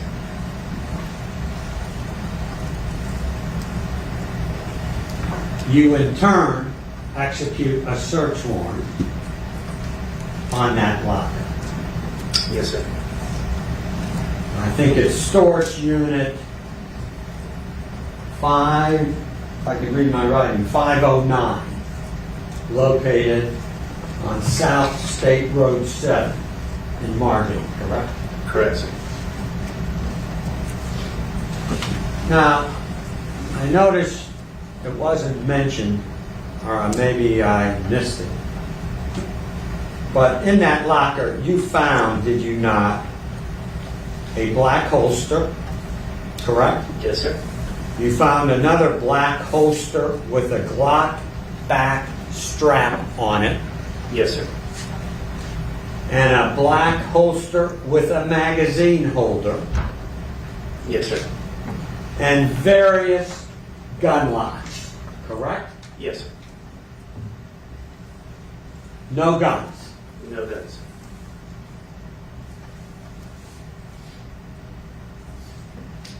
Without telling us, you never, ever interviewed Jameson Francois to ask him about the 3 black holsters found in that locker, correct? I interviewed him after that incident. You never asked him about those black holsters found in there, correct? I'm not sure, sir. You're not sure. And you never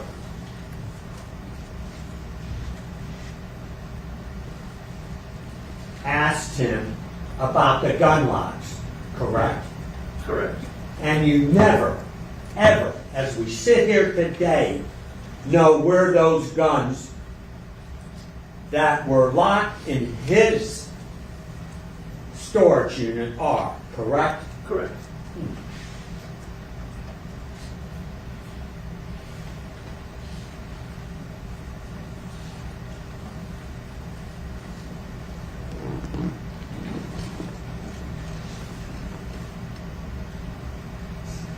The detective never pulled a look at it. The chat, bro, is funny. And then on January 27th, I think you testified, Cortland Henry was arrested in Texas, correct? Correct, sir. You went out there, correct? Yes, sir. You knew he had a lawyer, correct? Yes, sir. And you went out there to question him, despite the fact that you were aware that he had a lawyer, correct? May we approach? Sure.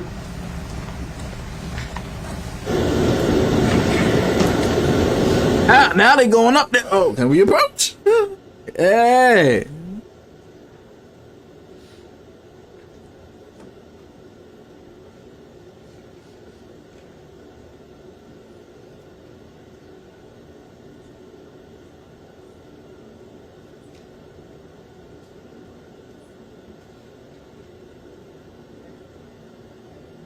What a bully that lawyer is. Well, did you look at it? Did you pull it? What? Guilty like OJ. Last time I checked, OJ was free. So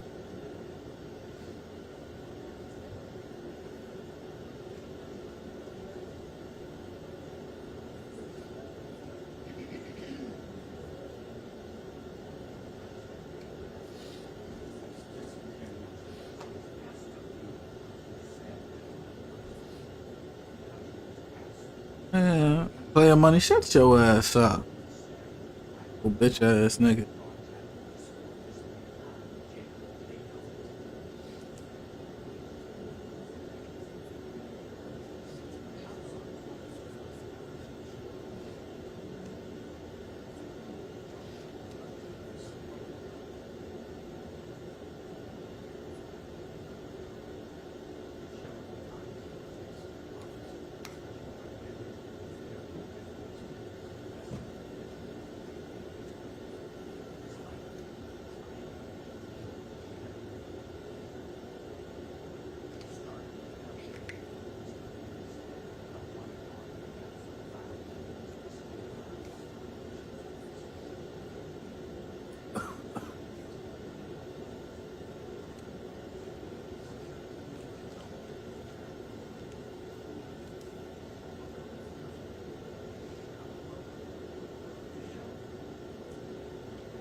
Yes.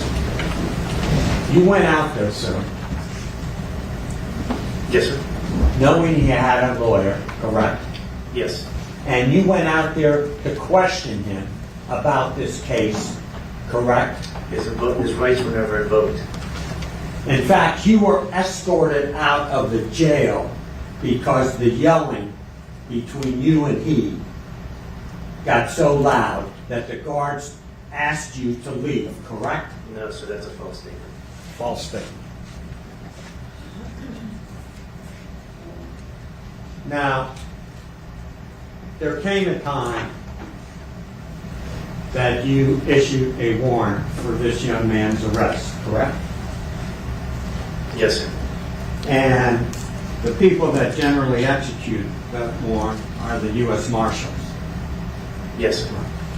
And you gave them a picture of this young man, which is, of course, standard operating procedure, correct? Yes, sir.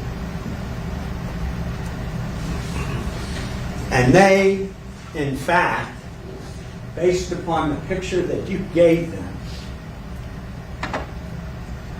took someone into custody for a short period of time. Sustained. The person that the marshals took into custody.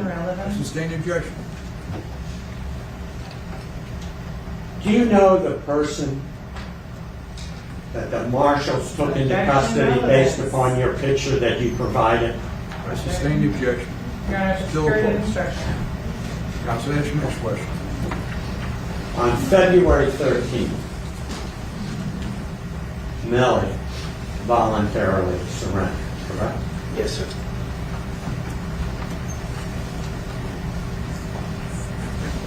On February 14th, you conduct another search. Look, she was not letting him trying to cook, boy. What? Correct? Yes, sir. That's also based upon your so-called analysis of various items that you looked at, correct? Yes, sir. Tell this jury what you found. Nothing. Your Honor, maybe approach? Sure. Nothing. Hold up. What did he say? They found nothing. Nothing. Nothing.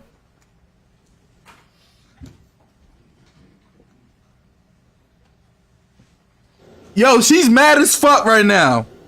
She's mad as fuck. Nothing. Nothing. She found fucking nothing, man.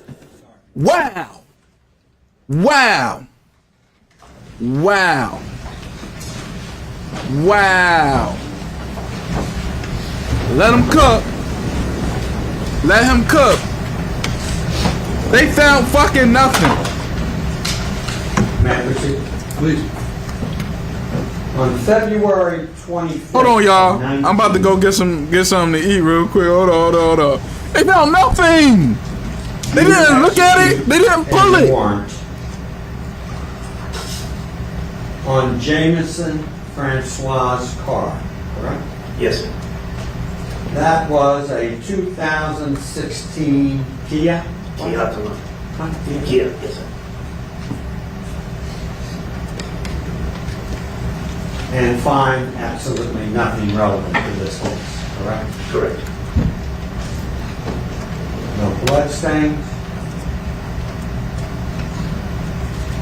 at all, correct? Correct. Nothing pertinent to this case. Correct.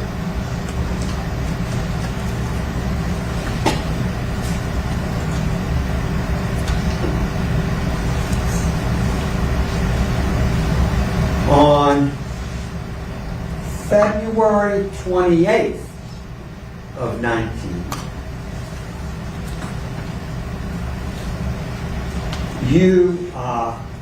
you, along with the assistance of, I think, the state, bring Jameson Francois into the state attorney's office, right? Yes, sir. And miraculously, you get this phone 9807 Yes, sir. from Mr. Francois. Jameson Francois, correct? Yes, sir.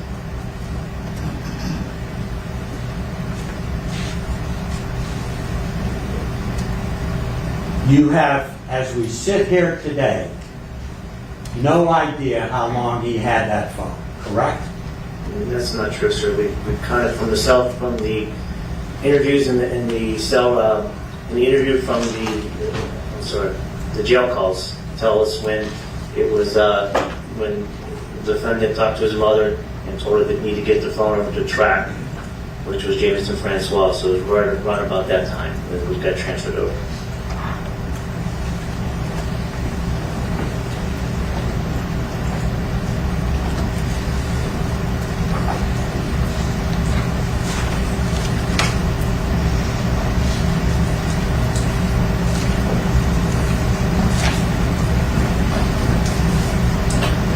one moment, or this would be a good time to break for lunch, so I can locate it. All right. Ladies and gentlemen, we'll take our lunch and recess now. Do not discuss the case. Don't form any opinion about the case. Don't allow anyone to discuss the case in your presence or no research. We'll see everybody back at 1:15. Please don't pay those chairs. Have a nice lunch. Thank you.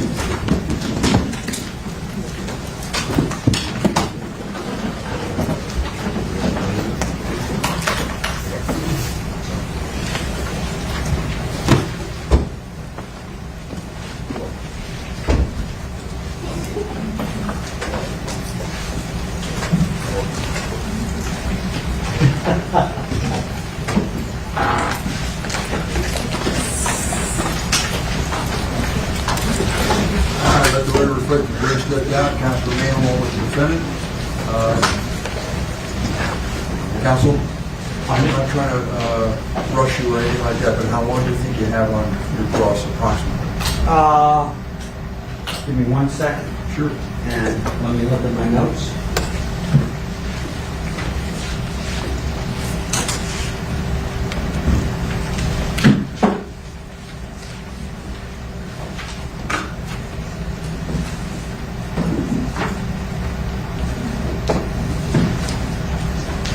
I'd say between an hour and a half to 2, hopefully closer to an hour and a half.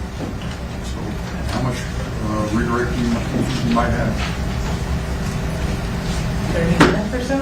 Pardon me? 30 minutes or so? So, are you calling any other witnesses? Yeah. So, are you going to have witnesses this afternoon? Get Oh somebody shit, in what here? happened? We would ask to start our case tomorrow morning, if that's possible. I almost saw him doing. It's always possible. All right, thank you. What about witnesses today, though? You don't think that there's, you have somebody available? And I know you know, there's issues with experts. I'm not talking about experts. No, we would need till tomorrow morning. You need to. Yes, sir. I'm not trying to be difficult there. I didn't anticipate, we did not anticipate the state would be that brief this morning with the detective. So you call, assuming, you know, that that it goes as planned today, We'll be ready to rock and roll tomorrow morning at 9 o'clock. Okay. All right. Anything to discuss, Counsel? The counsel be so kind as to tell me who they are calling, as I've been gracious enough to tell them. We will when we make a final decision. Fair enough? Fair enough. All right. Have a nice lunch. We'll recess.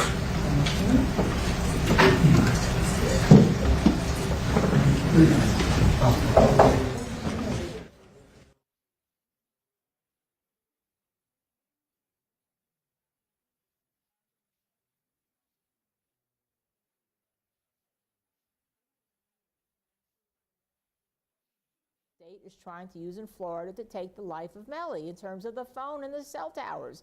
And also I was impressed with the that versus that, because obviously the argument will be the state cannot prove that that was Melly that said I did that, because he never uses the word that. Just take a look at some of the texts we had read in this trial. And I was also impressed by the fact that if you're going to take the life, why not go get the cameras? You know, let's talk about Idaho, for instance. They went and got cameras from everywhere. Go get the cameras to see and place people, because there are cameras everywhere. That was not done, and I think the defense did make inroads into this examination. Now, you may not like the style, but the jury may not care about that, because they're going to say, I want to find the facts for myself. I don't care if you're rude, I don't care if you're argumentative, but maybe you should be if you're seeking to take the client's life. I thought that was an interesting point, Linda. I agree with you. The fact that they didn't go to Walmart or Tractor Supply or these other places to get the video, because typically, it's my understanding, you would send like listen to them or somebody, or you just a lot of people not listening to what they saying. And you'd say, hey, do you guys have surveillance video? And then you'd get a subpoena for it, or you know, what have you. So, Mina, I want to know what you think so far of the testimony, particularly the point on cross-examination that Linda highlighted here. I found that interesting as well. The difference between the DAT, D-A-T, the slang, and T-H-A-T, that was used in the I did that, shh. We saw all of these other messages in which Melly is texting and messaging people, which he used dat. I agree. I think it was a highlight in this cross here. And this was the one piece of evidence that they had that's sort of an admission, right, is what the prosecution is trying to allege. And I think that defense attorney Adelstein really just shredded that by pointing that out. This is not how he speaks. And I thought that was very, very strong. I also think it's very strategic that he keeps reminding the jury that Cortland Henry did lie. And I thought it was really good as well that he brought up the point, did you search the home? They all live there. You know, Cortland arrived to the hospital with what seems like a change of clothing. So I thought that was a great way to poke holes in what the detective has been saying, and definitely raised a lot of questions in my mind. Well, it will be interesting to see where it goes throughout the afternoon. We're going to start taking your questions now, and we'll check in with Terry Austin when she gets set up. That lunch break happened pretty quickly. Our first question comes from Carrie Trinan from YouTube, Linda. The state is using non-experts, meaning Detective Moretti. They say he's not an expert in this, the defense does. How is this allowed when the FBI can't even such data? Please explain to me how this is even allowed. So I think they're saying that Moretti is using data that the FBI doesn't even use or can't use. That's right. The FBI has the task force. They specialize in this, and they say that data is not reliable. But the state of Florida says, and you know, it has a lower standard, a lower burden to admit what would be called expert explanations through their lead detective. And so that's how it comes in. But when you do that, there's a danger. And the danger is this, Anjanette. Not only does it mean he may not know what he's talking about, not only may it seem that they're trying to use data that the FBI wouldn't use to take the life of the client here, but when I first got on today and I tweeted about this, what shall I say, lead detective, when he was asked to read those text messages, called Jamel Demons. Listen to what they saying. And the prosecutor quickly changed it.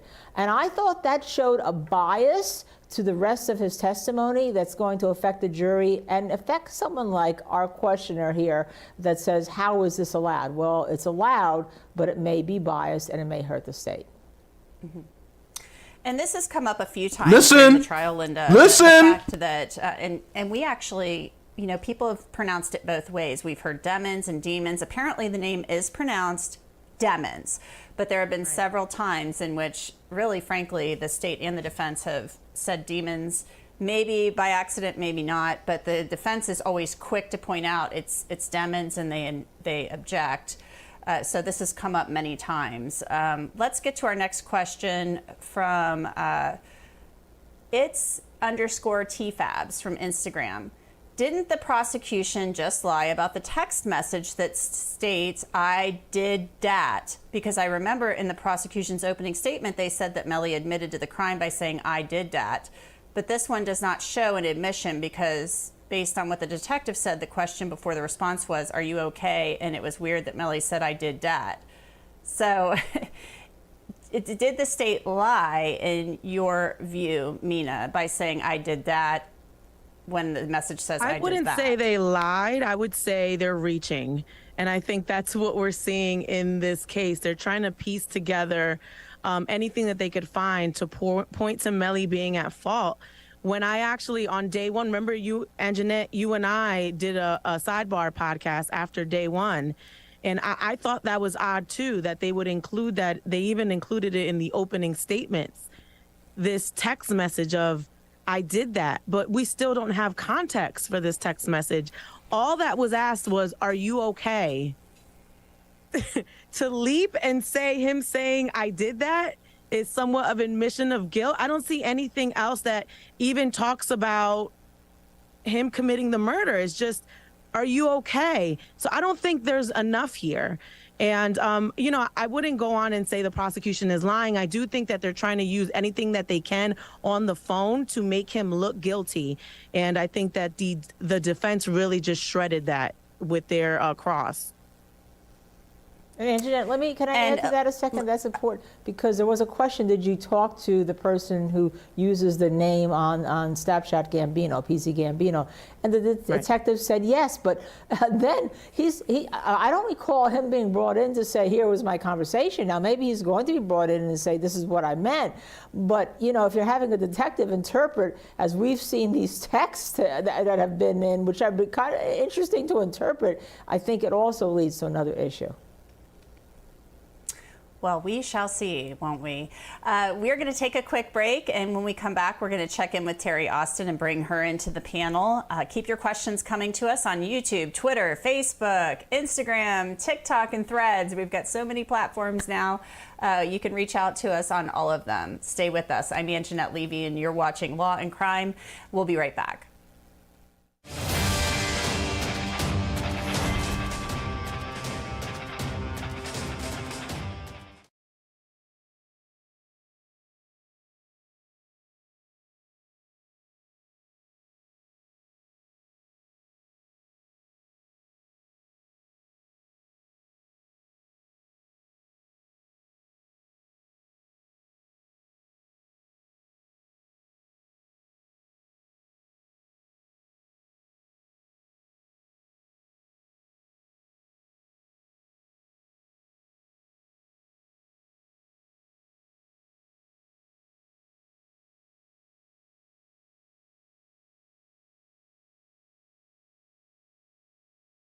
Play Diablo 4. The time of prophecy has come, knights.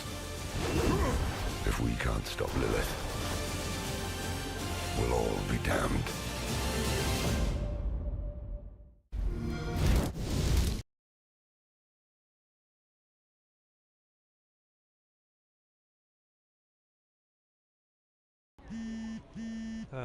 Hello? Hey, I need you to... Wait, are you at the airport? Oh, no. I just like listening to airport sound effects while I work. It helps me focus. Huh, weird. Well, can you jump on a screen share with me right now? I keep forgetting how to merge two docs together, and I need you to walk me through it again. Can you turn your airport music down? It's really loud. You know what? I'll use Scribe to send you instructions. It'll only take a few seconds. You're gonna use what? Scribe. It's a browser extension that records your screen as you work and uses AI to automatically create a step-by-step tutorial with screenshots and written text. You can learn more about it at scribe.how/AI. I just made one now and sent it to you. That's amazing. Keep up the good work. Hello?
Welcome back. I'm Anjanette Levy, and you are watching Law and Crime, and it's now the lunch hour in the trial of YNW Melly.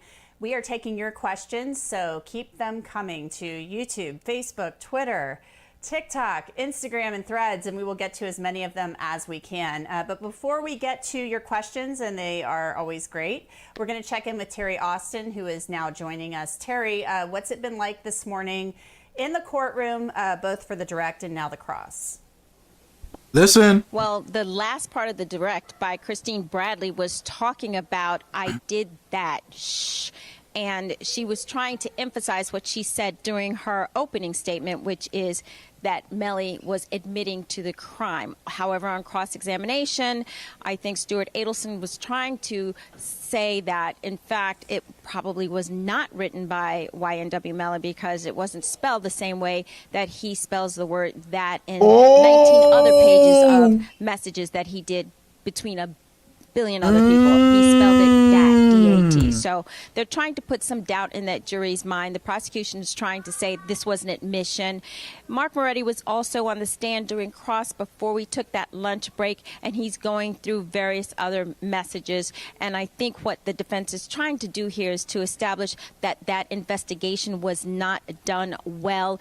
He said basically it really wasn't that he though. used longitude, latitude, and the defense was trying to say, well, that's not something the FBI would do. He was trying to say he used environmental concerns, and that was something, again, that the FBI would not do. And he's also trying to say that he did not go further in the investigation by interviewing people who could be suspects. He went through 3 different people, suspect 1, suspect 2, suspect 3.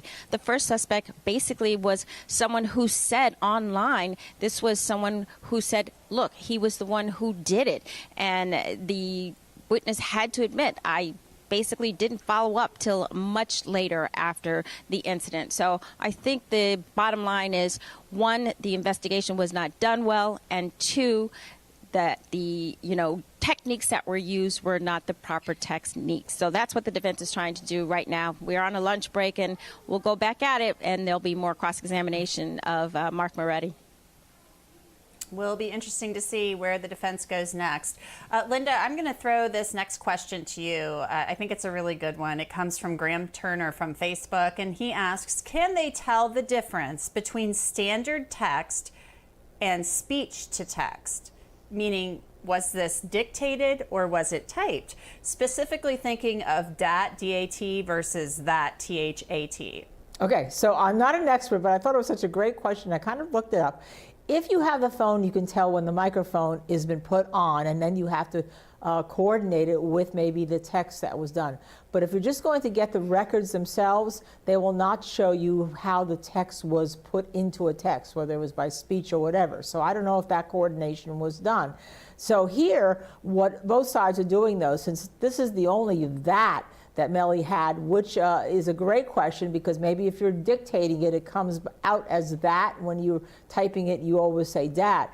But in the other, we talked during break, in the other important text here between Trevion Glass and Melly about whether or not he did the shooting. Now, I won't read the whole text, but he said he would never do nothing, it's nothing, but none like dat, D-A-T, and he uses the word dat in that text a number of times, because he says or else people will go to war or whatever over it. So I think that the prosecution does not have the coordination between whether or not something was dictated or not here on an Insta, and the defense is going to say, hey, look, you can't use that. It's not him. It's clearly not him, because he doesn't speak like that. Mm-hmm. It'll be interesting to see if this is possibly something that comes up on rebuttal, if they can even tell this. I think that's such a great question that I don't know if I would have ever thought of that, the difference between doing this, texting, or dictating it, or is it possibly autocorrect? Who knows? It'll be interesting to see if they can even tell some of that. All right, let's get to our next question. This one's for you, Mina. Derek Wolf from YouTube. Pertaining to the standing objection that the defense carried throughout this witness's testimony, how exactly would this affect the proceedings for an appeal? Actually, Mina, I'm going to switch that over. to Terry. That's more of a legal question. So Terry, pertaining to the standing objection that Moretti's not an expert, these messages haven't been authenticated, they shouldn't be coming in through him. How would this affect an appeal? Would that be an appealable issue? Actually, that's an excellent question, and yes, it is an appealable issue. One of the standing objections that Stuart Adelson has said today, and he has said it earlier when Moretti was on the stand, is this is not an expert on this issue. He is not the caller, he is not the receiver, and he is not trained. He is not an expert. He's only extracted this information and tried to analyze it, but he doesn't have any background that he needs to have on that Cell Hawk and Cell Bright. Yes, he was trained, but he doesn't have enough expertise to talk about it in the way he's talking about it. So that's a standing objection, and I definitely think if the case doesn't go the way the defense wants it to go, that will definitely be a grounds for appeal. And I heard Adelson say it again this morning to make sure that that record was clear. And he brought this up, that it could be reversible error the other day, I think, or a week ago or so. Block Boy Beats, Mina, I'm going to send this one to you. Do you think the jury is curious about why they, the defense, said it wasn't Melly's phone and now it's been proven to be his phone? I think the jury is curious and they're confused as well. I find it interesting that the defense went from this isn't his phone to he doesn't speak that way. So the defense has kind of, I guess, adjusted to what's going on with the trial. But I think the prosecution did an excellent job of proving, hey, this is his phone. Here's these 4,000 million quadrillion text messages. Here's a whole bunch of pictures and videos to prove, yes, this is his phone. So in proving that this is his phone, I think the defense made an excellent pivot there and said, okay, well, this may be his phone, but he doesn't speak that way. So they further introduced that reasonable doubt needed now that it kind of, in my opinion, has been established that this may have been his phone. If he was sharing it, he did use it for a large majority of the time. And I think the cross was excellent in identifying, okay, maybe he does use it, you know, the majority of the time, but in this particular instance, it doesn't seem like he sent this this text message, because it's not how he speaks in these other text messages that he sent in the days leading up to this. Our next question, Linda, I'm going to send over to you. Brittany James from Facebook asks, why is the judge allowing him, Detective Moretti, to keep saying his last name wrong? He was the lead detective. He should know how to say it, exclamation point. Well, you know, that's something we just touched upon. And, you know, in the opening statements, the defense attorney who made the opening actually mispronounced his name too. He called him Demons a lot. When we were like, whoa, I thought it was Demons. And people were saying, well, other people were calling him Demon. But yes, I thought that was I thought the detective actually did it purposely. I really thought that's how he views him. He views him as a demon. And I'm a juror. Remember, I don't have any axe to grind. I don't care. When the detective did that, I told you earlier, it caught my attention and even tweeted about it. And the prosecution immediately said, no, let's talk about it. His name is, Jamel Damon, okay? And then pivoted on that. So I was taken by that, just like the viewer. And sometimes it's little things, trials come down to little things that could inject reasonable doubt. It's funny, the first day of the trial, I'll just let you guys know, everybody, all of us were like, wait, how do we say his name? Is it Demons? Is it Demons? Is it Demons? I mean, we were all kind of like wondering. And then it seems like everybody settled on Demons. So now we have the pronunciation. Our next question will go to you, Terry. Camille Hale from YouTube asks, if Melly didn't text, quote, I did that, THAT, then who did? Why aren't the defense, or why isn't the defense putting more effort into who had possession of the phone when it was sent? Well, what the defense is trying to do here is to say, look, it could have been anybody. We don't know who it was, and they don't have to answer that question. That's really a question that the prosecution has to answer. There were 8 people who got into those 2 vehicles that evening. Any one of those 8 people could have done it. They've already stated that Cortland Henry has lied to the police, so perhaps they want the jury to think that maybe he sent that text. But it's not up for the defense to prove who did or who did not send that text. It's really up for the prosecution prosecution to say, look, it was in Melly's hand. He sent the text. This is an admission. And so he did it. And that's what I want you to believe, jury. So right now, I think it's still quite unclear who actually sent the text. We may have established, I agree with Nina, that that phone was a phone that might have been registered in Melly's name or in his mother's name. But I think we've also established that there were many people in that house and they shared the phone and anybody could have been using it. So that point has not been proven at this part. And I don't think that the defense is going to try to prove at any point in time who actually sent that text, just to raise that doubt. Mina, TJ's New Life from YouTube asks, Melly says he got out of the Jeep and into the red Mitsubishi, but Travion Glass said he didn't. That must carry weight.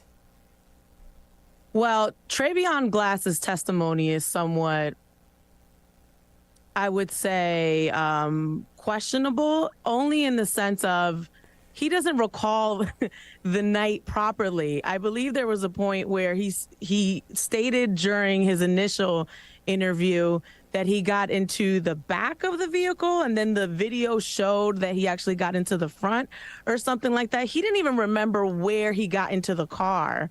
So, and he was in that red car that went to Melly's house. So Travion Glass did a lot for, I think, both the prosecution and defense.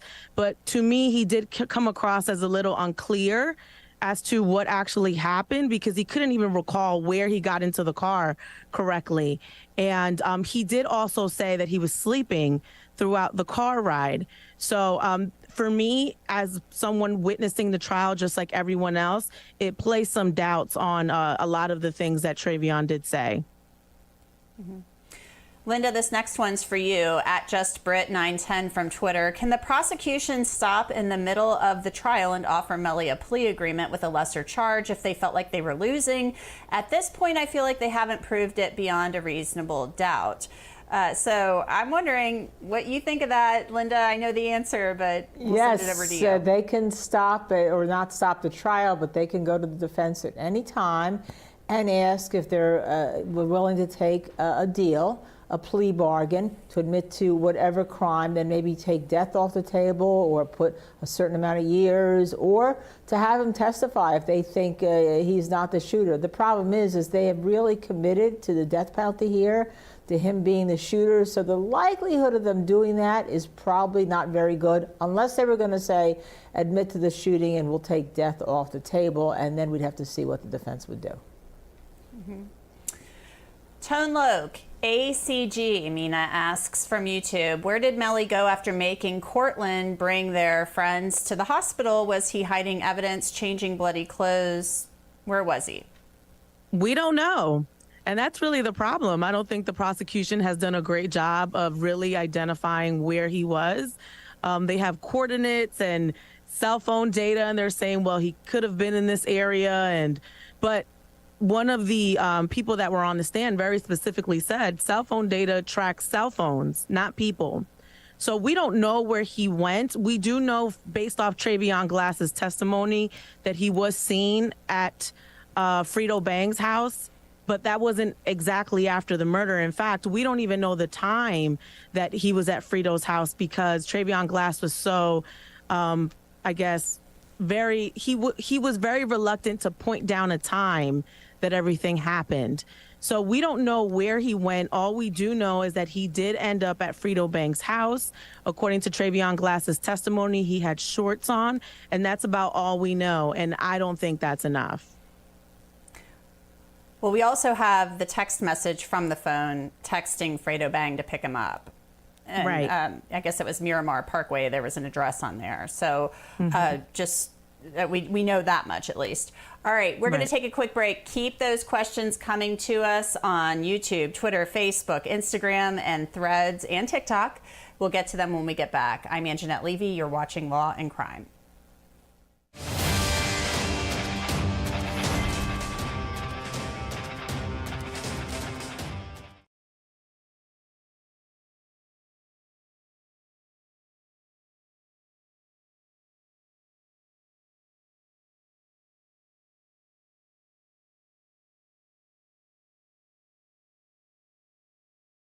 I'm Javi, and I got Botox Cosmetic. There was a particular photograph. The lines were so prominent, it's all I saw. It made me feel like, okay, it was time to get Botox Cosmetic. I'm still Javi, but I just have fewer lines.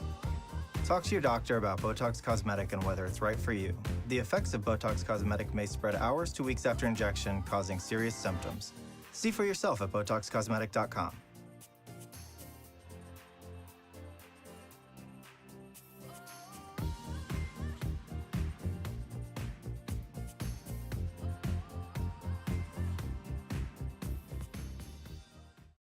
Hey there, real quick, you guys. This is Steve Fisher, and I'm here to tell you about a great event from the U.S. Concealed Carry Association. We're hosting a 100% free self-defense workshop, and we're calling it How to Identify a Public Threat. It's about getting to know what we've learned about active threats and how to prevent further tragedies in our communities. Now, every attendee will get some training material to take home absolutely free. We're going to be talking about what we've learned from past events, knowing the signs of a potential threat, and discussing preventative solutions to protect yourself and your community. This event is free, but space is limited. So click here now to get all of the details and secure your spot, and we'll see you soon.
Welcome back. I'm Anjanette Levy, and we are taking your questions on the lunch break here in the YNW Melly double murder trial. He, of course, faces the possibility of the death penalty if convicted of the October 2018 murders of his two friends, YNW Juvie and YNW Sack Chaser. We're taking your questions with a great panel, so let's get right to them. We have plenty of them coming in. Ashley M. from YouTube, Terry, asks, do you think that it would make a difference if the jury never finds out who sent the "I did that" message? Well, I do think it will make a difference if they can determine who sent that message. Now, listen, so far we've heard that message. It's been out of context. We're not really 100% sure what he was responding to. There's a message before that from Prezi Gambino saying, are you okay? And then the next thing we hear is the response is, I did that, shh. But if the jury can pinpoint that, I think that that would be a win for the prosecution. So far, though, we are trying to establish here from the defense, at least the defense is trying to establish here, that it wasn't sent from Melly, because that's not how he spelled the word that. That's the first time the word has been spelled T-H-A-T. There are other 19 pages of Melly doing texts, and those texts were spelled D-A-T. So they're trying to put some doubt in that jury's mind that that text was sent. And, you know, to answer the question directly, if they can say for a fact who sent it, I think it will help the prosecution. Linda, I'm throwing this next one to you. It's something we talked about earlier in the show.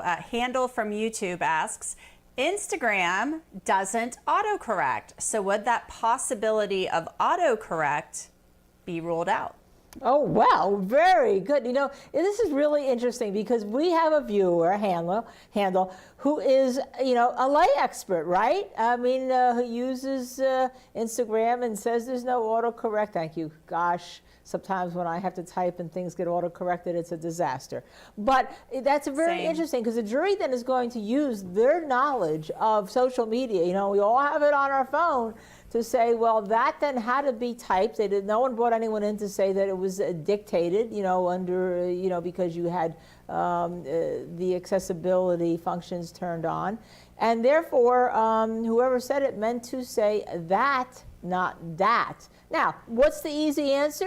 Bring the real person behind the name of PZ Gambino in to say, hey, who are you texting? Who did you think you were texting with? Because maybe he didn't even know who he was texting with, because it could have been anyone on the other side. And what was your intention? Were you talking about the shooting? It'll be interesting to see if the defense calls him to the stand. That would be a really, really interesting thing to see. They said they're calling some civilians, but I'm going to take a peek at their list and see if he's on there. I don't know if he is or not. This next question is going to go to you, Mina. Sorry, I lost my little spot here. At Biori909 from Twitter, why is all these text messages so important in this trial? Does it reveal who was behind the gun? So I think we were all feeling that it was too much at one point. Like, what do all these text messages have to do with the actual trial? And I think the reason why is because they wanted to really hammer that point that this is Melly's phone. Here he is communicating with his girlfriend, with his mother, with Zach. So I think that's why we saw so many text messages. They really wanted to hammer that home. And what was the second part of the question, Anjanette? Oh, let's get back up there and see. I'm sorry, I scroll through all these to find the good ones, and they're all good, but you know, the ones that I think we can all answer. Let's see, I think it got crossed out really quickly. Oh yeah, does it reveal who was behind the gun? Thank you, Christina, the producer, saved me right there.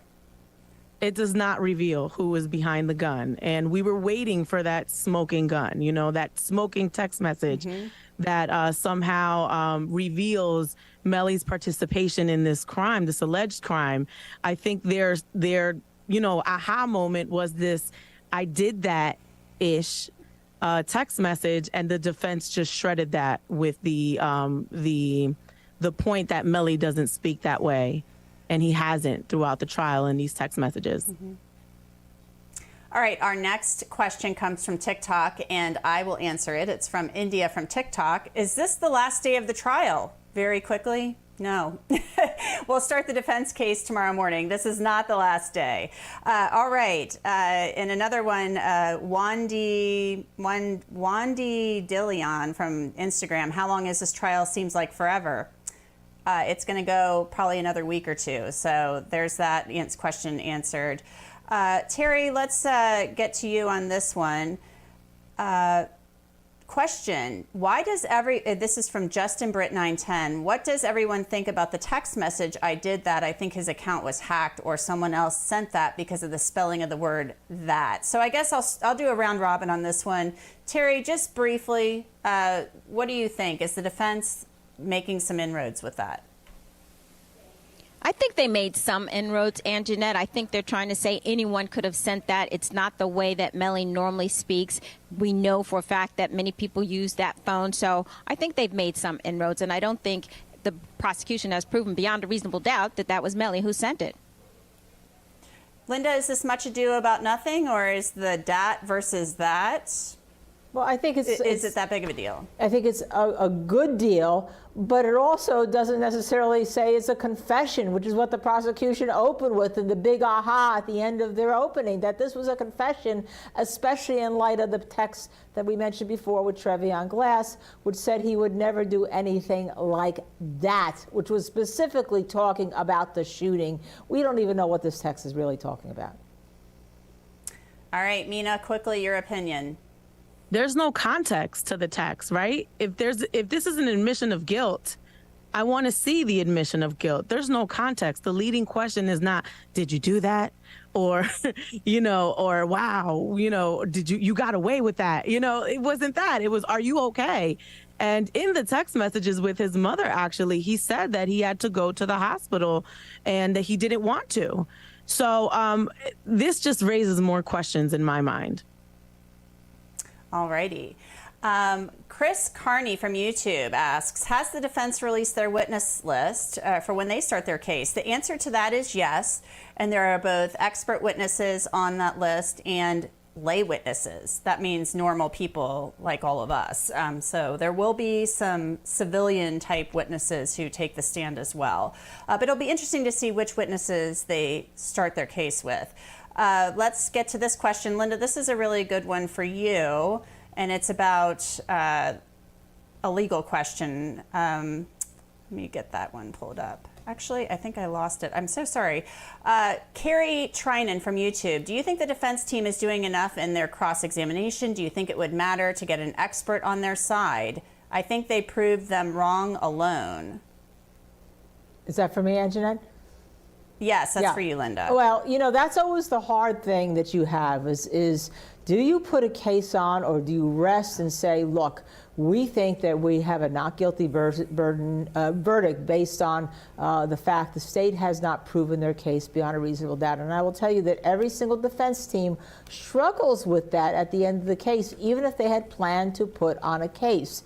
Now, as I said in the past, I'm always a big one to put on a case, especially if you have to counter an expert. I think the defense needs an expert to counter an expert, no matter how many inroads you make, if you can find somebody who's credible, who's telling the truth, and who the jury will believe. So I would put on a case to confirm what they were saying in their cross-examination, that the cross wasn't just, pulling things out of the air and flying by the seat of their pants and all. I think that's very important. But they will have that discussion, and it'll be a very important discussion. And we may find that they decide to just rest, that the state hasn't proven their burden. That would be interesting. We don't see that often, though. Yeah, you do not see it because now the lay of the land these days is defense understands that you need more than just to rely on a burden with regard to a case. That if you're going to say, I didn't do that, okay, or that, or whatever here, that you really need to support how you have been putting on your case and cross-examining your case with experts that will say the same thing, and maybe some independent witnesses. I mean, it'd be interesting to see if the person whose name is PZ Gambino is called by the defense or not. But there are dangers in calling lay witnesses in a case like this, because you never know what people are going to say. I'm going to send this next question over to you, Mina. Catherine Warner from YouTube. A lot of the photos shown of Melly were taken by other people, so surely that would prove that his group of friends have all had his phone at some point in time. Absolutely. This is definitely a community phone, and not just his phone. At one point, he's texting his mother, and then it goes from his mom to his girlfriend, because the way that he's speaking to what seems like the same person, right? Because it's the same number, it changes. And then we later learned this is his girlfriend. So it seems like they're all living in the same house. They're all sharing the same things, sharing cars, sharing, phones. They're just all together in this YNW collective, and not even just the members of the group, but the people that are, next to them, like mothers and fathers. They're all a family here. So there's a lot of exchange and a lot of sharing, and that is a problem for the prosecution. Alrighty, we're going to take a quick break so we can get to more of your questions. So stay with us. I'm Anjanette Levy, and you are watching Law and Crime.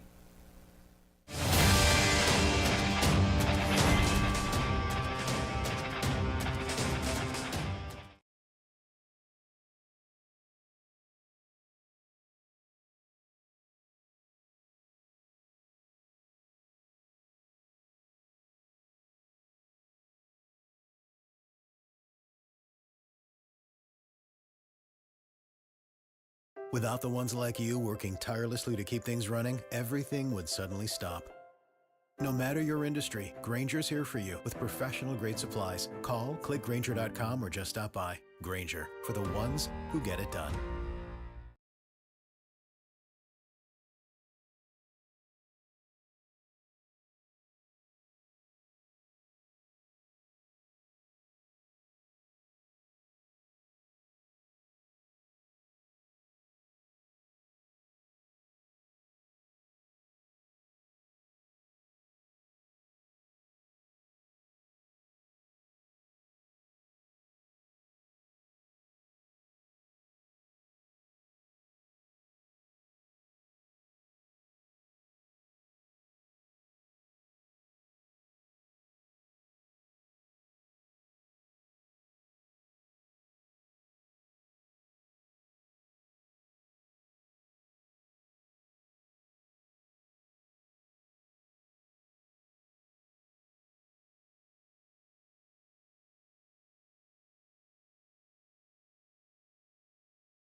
Welcome back. We're taking your questions during this lunch hour in the YNW Melly double murder trial. Keep them coming in on Instagram, TikTok, Threads, Twitter, Facebook, and YouTube.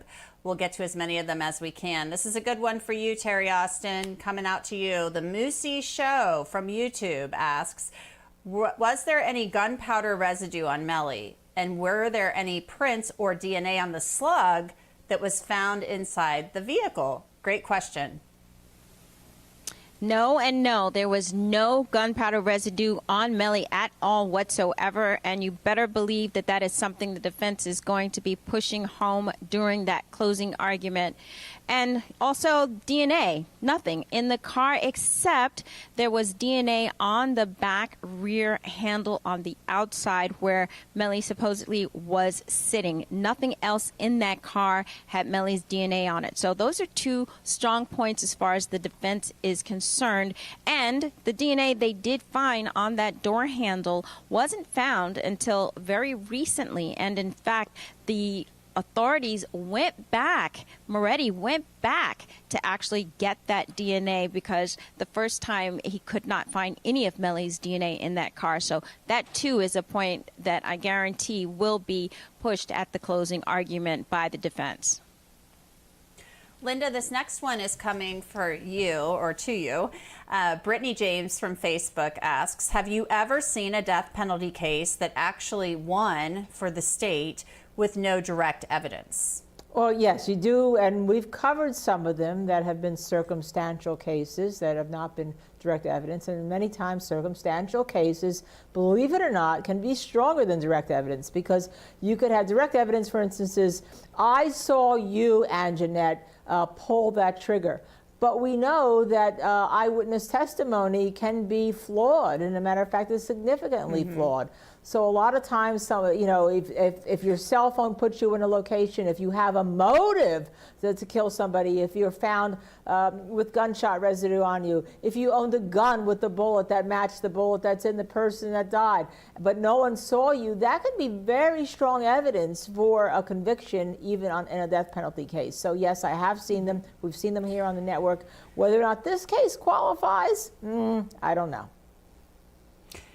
And I want to point out, too, that in jury instructions, juries are often told they're supposed to give the same weight to direct evidence and circumstantial evidence, or decide, which one, they decide what weight to give each piece of evidence. Each juror does, obviously, but they're supposed to look at them equally or weigh them equally. And, the eyewitness testimony stuff can get pretty dicey. Let's get to this next question. Sahara Ussery from Facebook, Mina, why does the lead detective persist in mispronouncing Demons' name and saying demons?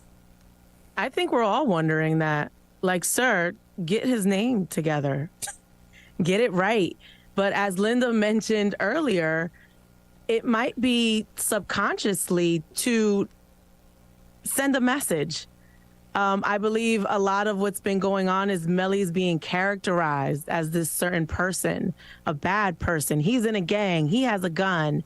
Look at how he talks to his mom, But I think that subconsciously might be his way of really characterizing Melly. And I think it even speaks to him possibly being biased. The defense from day one has said, you guys really did not really do a thorough investigation here because you from the beginning said it was Melly without letting the evidence point to Melly. So, and I think in the cross, defense attorney Adelstein made that very clear. You had all these other people involved, a whole nother car, 4 other people that might have explained what happened, and you didn't speak to them immediately. You didn't search Melly's house, especially when Cortland Henry shows up at the hospital with what looks like a change of clothes. Cortland Henry lives at the house as well. So I think all of that is really pertinent to this case. And I actually think that it just goes to show that he might be a little biased because he's an intelligent man, clearly. It's not hard for him to get Melly's name correct. All right, we're going to get to one more question. Candace Anderson from YouTube asks Terry, why didn't they question Melly the day after the murder and after he turned himself in February? Where is his interrogation tape? Well, I mean, that's an excellent question. I think the person that they really should have been interrogating were, as Nina just said, everyone in that car, in both of those cars, all 8 people. We don't have any video of Melly being interviewed at all. He does turn himself in, and I think the defense has done a good job at saying to Detective Moretti on the stand, look, didn't he turn himself in February voluntarily? And the answer to that is yes. So I think at that point, since he had been arrested, since there was no reason for him to give a statement without his lawyer at any point in time, I think that they just decided, look, at least as far as the defense is concerned, we're going to say what we're going to say when we're going to say it during the trial or not. And he wasn't interviewed. I think it does show that there are a lot of people that were missed during that entire investigative process. Actually, we do have time for another quick question, Linda. We've got about a minute, 30 seconds left. Jeremy J. from YouTube, wouldn't the IG message asking if Melly is okay in regard to the shooting be enough context for his response of, I did that?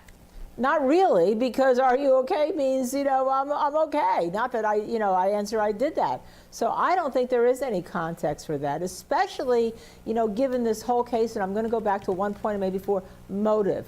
If you're going to have context for all this, it's not just in terms of these text messages or the one to Trevion Glass where he says he didn't do that because it would create a war.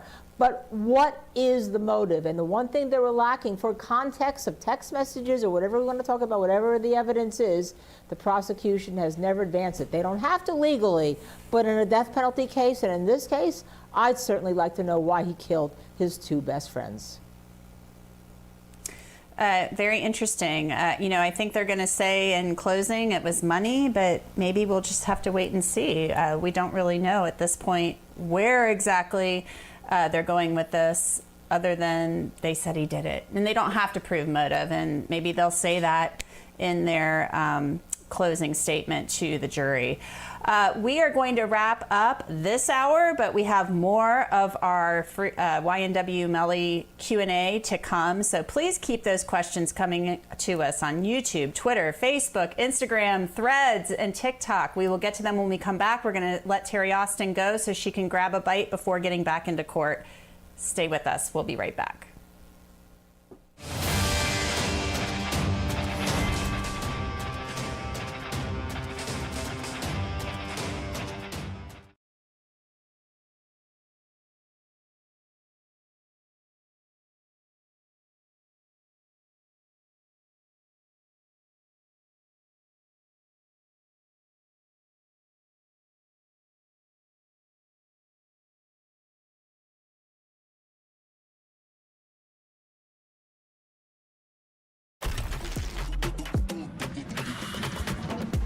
Electrolyte, instant hydration.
Welcome back. I'm Anjanette Levy, and thanks for being with us here on Law and Crime during the lunch hour in the YNW Melly double murder trial. We are taking your questions as we always do during the lunch hour. So keep them coming to us on social media, YouTube, Twitter, Facebook, Instagram, Threads, and TikTok, and we will get to as many of them as we can. YNW Melly, whose legal name is Jamel Demons, faces 2 counts of first-degree murder in the October 2018 shooting deaths of his 2 good friends, Chris Thomas Jr., who was known by Juvie, and Anthony Williams, who went by the nickname Sack. He faces the possibility of the death penalty if convicted under a new lower threshold signed into law in Florida by Governor Ron DeSantis back in April. Bortlen, who is Cortland Henry, that's his legal name, also faces first-degree murder charges and is accused of aiding and abetting and being an accomplice and an accessory after the fact to YNW Melly. He goes to trial in October. With me to take your questions is Linda Kenny-Bodden. She's still with us this hour. And also Offie Patterson, an attorney out in California. So ladies, let's get right to the questions. We have a lot of great ones coming in. Street Shark OG from YouTube asks, if the defense is able to discredit the state's evidence and witness testimony to a significant degree, what are the chances of a mistrial, Linda? Well, if they're able to discredit the state's evidence, then there's a possibility there will be a not guilty verdict. I don't think the defense at this point wants a mistrial. As you recall, there was a point in the trial that the judge was seriously considering one, and the judge specifically said to the defense, make sure you want it, because sometimes us attorneys, we make the motion for mistrial to protect the record in case we're wrong. But we think we have the jury on our side, so we make the motion, but we do not want it granted. What we do want is a not guilty verdict, or if indeed there is a problem in that jury room, they can't agree, then we'll take the hung jury, which will then be called a mistrial, but not a mistrial to dismiss the jury, and it would then go to another case another time. Our next question comes from Lake and D's, and this one's for you, Offie, from YouTube. Did they offer Melly a plea deal, and should he take it after hearing the "shh, I did that" Instagram message? Well, great question. I don't know if he was offered a plea deal, and I don't think the public knows whether he was offered a deal or not. Usually, if the prosecution is not certain of their case, they may offer a plea deal if it's more expedient to offer a deal to the defendant.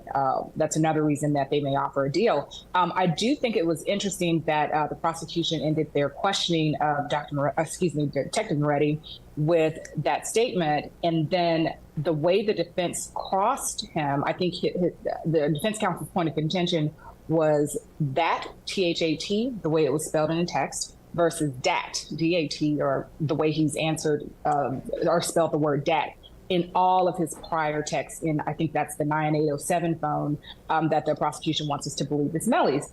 I think the only problem with that is now the jury is going to believe that the I did that is an admission or a confession to the crime by Melly, and I think that may be problematic for the defense.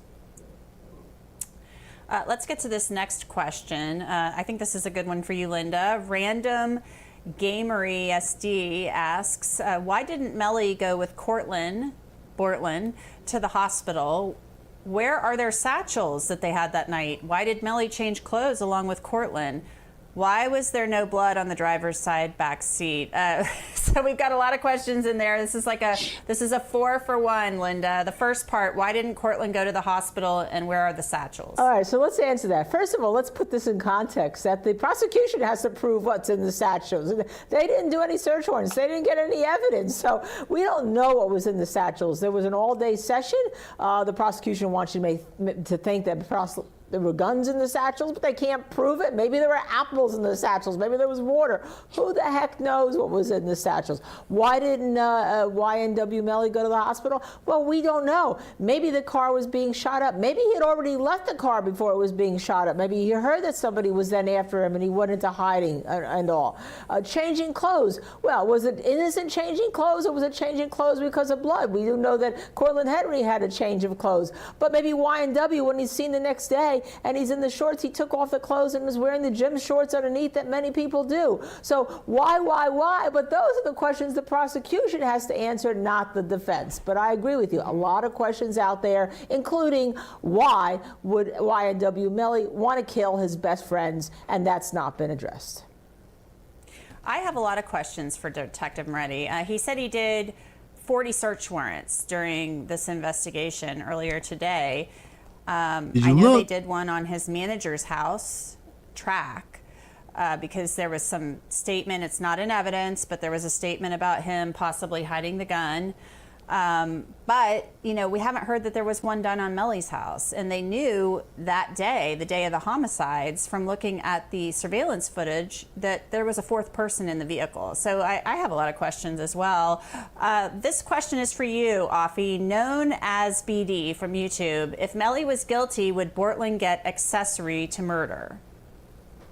I do believe that whether he's guilty or not, Bortland is being charged as an accessory to murder, and I think he's also being charged with first-degree murder. I'm not certain of all of the charges, but that is, to my knowledge, what I do believe. It's murder. I don't see how Bortland's getting out of that. And accessories, yeah. So whether he's found guilty or not, it doesn't matter. Those charges are just separate and independent, excuse me. And as we know, their trials have been severed. I do want to mention something about, however, the search warrant. I think the detective said there was no nexus that he could find between the murder and getting a search warrant for Melly's house. And that is so odd to me because it kind of went unchallenged by the defense counsel. The Detective Moretti said that's not how things work.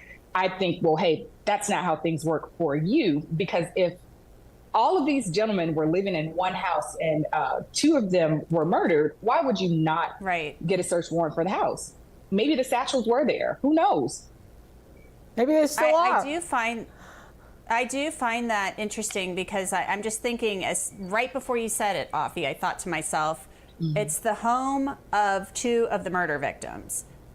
You're telling me you couldn't get a search warrant for their house? I mean, I know they have to do the nexus and the probable cause, they have to do the affidavit, but it seems like maybe they would have been able to get that. I don't know. I'm not a cop. So our next question comes from Latasha Gaffney from YouTube. Linda, one of the shots into the car showed movement of the car. Could that one shot suggest that they were moving at some point while being shot at? Yes, and that's the problem with this, and I think that's where the defense is going to go with their expert. They're going to say the prosecution showed you all these pictures, but they were all stationary, right? But that if there's movement in the car, if there's movement of the car, the way the shots happen, what if somebody's head is outside the window, and all looking, looking this way? What if somebody had moved over to go away from shots they think are coming on the other way? Then maybe that gun that's going to be 3 inches to 4 feet away, it's the gun, remember the edge of the gun, not the arm. No one has to be right next to you. So I think there's a lot of questions with regard to movement of the car, movement of the people in the car, and I think the defense will call an expert, I believe, to talk about where the reconstruction of the prosecution went wrong. Anaya Thompson from YouTube asks, Afi, why won't they just pull evidence that he doesn't text the same all the time? For example, there was a time he used A, C instead of B when texting, and the defense pointed that out. So that's a good point in relation to the I did that versus I did that Instagram message. Do you expect the state to pull some stuff out on rebuttal or a redirect showing that sometimes he didn't use the dat? I would hope, if I'm looking at it from a defense counsel's perspective, that they actually went through every text message. According to counsel, they had thousands of pages of messages. I would hope that they went through all of the messages and they were able to confirm that he used that every single time, because the only thing the prosecution has to do is bring up one time that he used that he spelled it correctly. Or if they can bring in another example of another word where sometimes he would use it casually, and in another instance, he would use the formal spelling of the word. So I would hope that the defense already prepared and that the prosecution won't be able to do that. But if they do, they would be spot on. They take the break, go through the messages and find it, and then present it on redirect. Let's get to our next question. Cadence Marie from Facebook. I still don't understand if Melly did it, Linda. Wouldn't there be some kind of DNA in the car, just on the door handle he used to get in the car? What's going on with all this phone stuff? Where's the actual evidence against him? So Cadence doesn't feel that the phone evidence is compelling. Well, let's talk about the DNA. You have DNA on the outside of the car handle. We saw Melly kind of touch the outside of the car handle. But yes, I mean, the fact that they found no DNA at all from him in the car. Did he get out of the car early? Did he not, was he wearing, some type of, I don't know what, because we saw what he was wearing. And that sounds either they're incompetent, that there was and they couldn't find it, or the DNA really wasn't there with regard to it. And with regard to the phones, yes, there is an issue, because remember, the FBI came in and said you can't tell certain things. You can tell certain areas, and indeed, phones sometimes bounce off different cell towers and different location of a cell tower, which would indicate maybe your phone wasn't at that location. But then the prosecution comes in and they present Moretti, who says, well, I can tell whether it was a phone inside or outside based on my review of the downloads of the phone. But the FBI couldn't do it. So I do think that when they get in that jury room, whoever wants conviction, whoever wants not guilty, are going to have both sides to argue. And I think that's a problem when you're talking about a death penalty case. Kendrick Addison from YouTube, Afi asks, the prosecution has yet to put the gun in Melly's hand. What does Melly's defense have to prove to free him? Well, they don't have to put the gun in his hand. They can just give you bits and bits and bits of circumstantial evidence to make it more likely that he did have the gun and he did pull the trigger, because we don't even have a gun. But the defense, it's not their burden to prove that he didn't have the gun in his hand. I think the defense does need to formulate somehow a likely scenario of what may have happened, because again, we know that Melly was there that night. He was in the car. 4 people got in the car and left. Only 2 people returned alive. So I think the defense needs to show us some type of plausible explanation or explanations. And from what I saw today, defense counsel gave Detective Moretti, I only saw suspect 1, suspect 2, suspect 3. He went down the line. I don't know if he's going to present any more, but I think, that's a way that the defense is definitely offering alternatives to what may have happened. Mm-hmm. Yulizwa Parmar from YouTube asks Linda, why couldn't they force Melly to give them, the police, his bag that he had that night? We're back to the satchels. We understand at that time they were not sure what happened that night, but the clip shows that Melly had a bag. Right, Melly had a bag, somebody else, Bartlett had a bag. A lot of people, I think there were 2 bags, 2 satchels. You cannot force somebody to say, turn over the bag you were carrying. That would be incriminating himself, which he, if indeed under the Constitution, which you can't do. What they could have done is got a search warrant for it, the state, if they felt the bag held evidence, which they did not do. So they didn't get a search warrant for it. They didn't say the bag held evidence. They didn't go before a judge. And then they can't say, well, then Melly, you must have to produce that bag, because if you don't produce it, you're guilty here under the law, and we're going to use your non-failure to produce it against you. And that the judge's not going to allow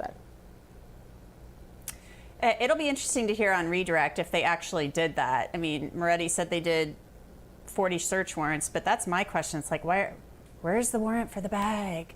All right, let's take a quick break, and I'm out of here for now, at least. We've appreciated and enjoyed taking your questions as always, and we'll be back doing it again tomorrow. Linda's going to take over after this break, and we'll see you another time. I'm Anjanette Levy, and you're watching Law and Crime. The Melly trial is going to resume very soon. Stay with us. We'll be right back.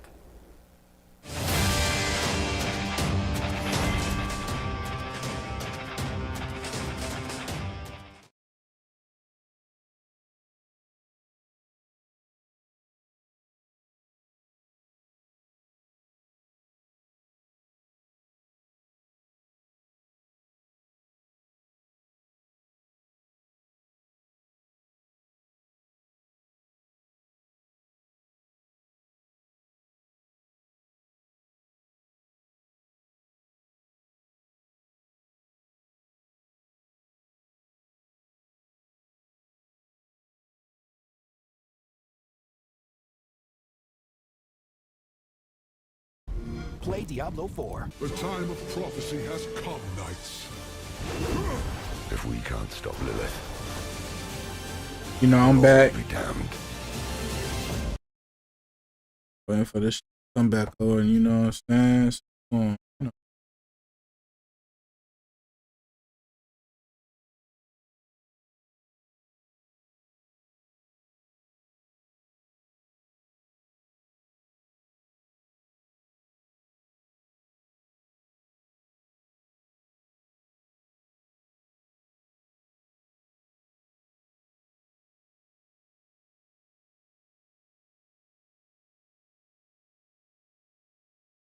he put final day. It's not even the final day.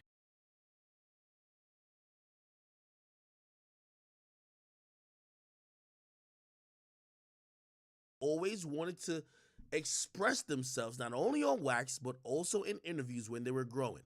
We gotta call a spade a spade. It ain't only Drake. It's J. Cole and all these things that get to the top. They basically use What's such thing? hip hop media when convenient, and then they shit I'm on gonna say, it. I'm gonna say, You're too nice to them. It's not just Drake. It's all of these niggas. why It's all I ain't of know them. who to pick. You could catch them on Fader doing an interview. You could catch them in GQ saying some weird shit. But could you catch them talking to the culture? No.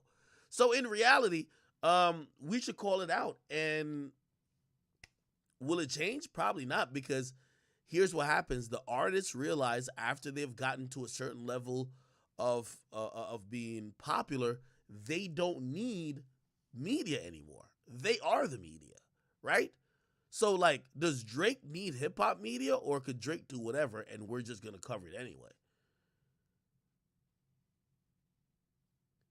Does Kendrick need media, or at this point he rather not get mentioned for anything but his music? So again, I'm not saying this needs to happen, but I wonder what the goal is when I see constantly Drake talking to people who have zero idea about music and his plight. Because I look at someone like Drake who was obsessed. The nigga said he had fucking Pusha T's signature on a mic. He collected all Pharrell's like fucking Infinity Stones. Like, he's been obsessed with hip hop, but these days the conversations he wants to have don't seem nothing to do with hip hop. It seems to be on some other shit. So then I'm saying I would like to know at least what's their motivation is, because it don't seem like they're into it with hip hop no more. It's a fact. All right, let me move on. Let me get back to this case. This is the YNW Melly case, if you guys didn't know. This is the detective who has been on the stand since last week, and this is supposed to be the last day he's on the stand. Let's see how they kind of get into it, all right? 117.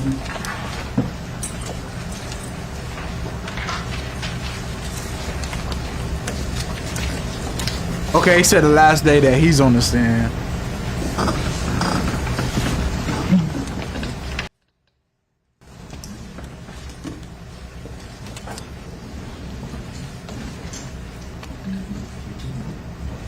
So on the first page, which is actually page 71,473 for council, then we were discussing the user and the messages between YNW Melly Instagram and JKingRN. Excuse me, Ms. Bradley, the monitor's not working here. Oh, let me turn that on. Thank you.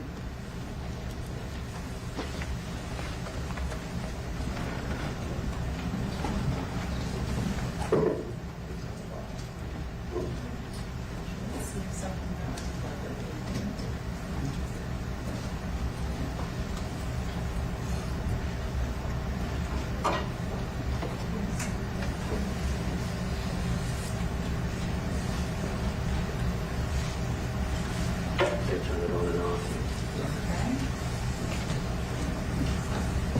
Well, it might be a little inconvenient, but if we could, perhaps we could just use this screen here. Yes, ma'am.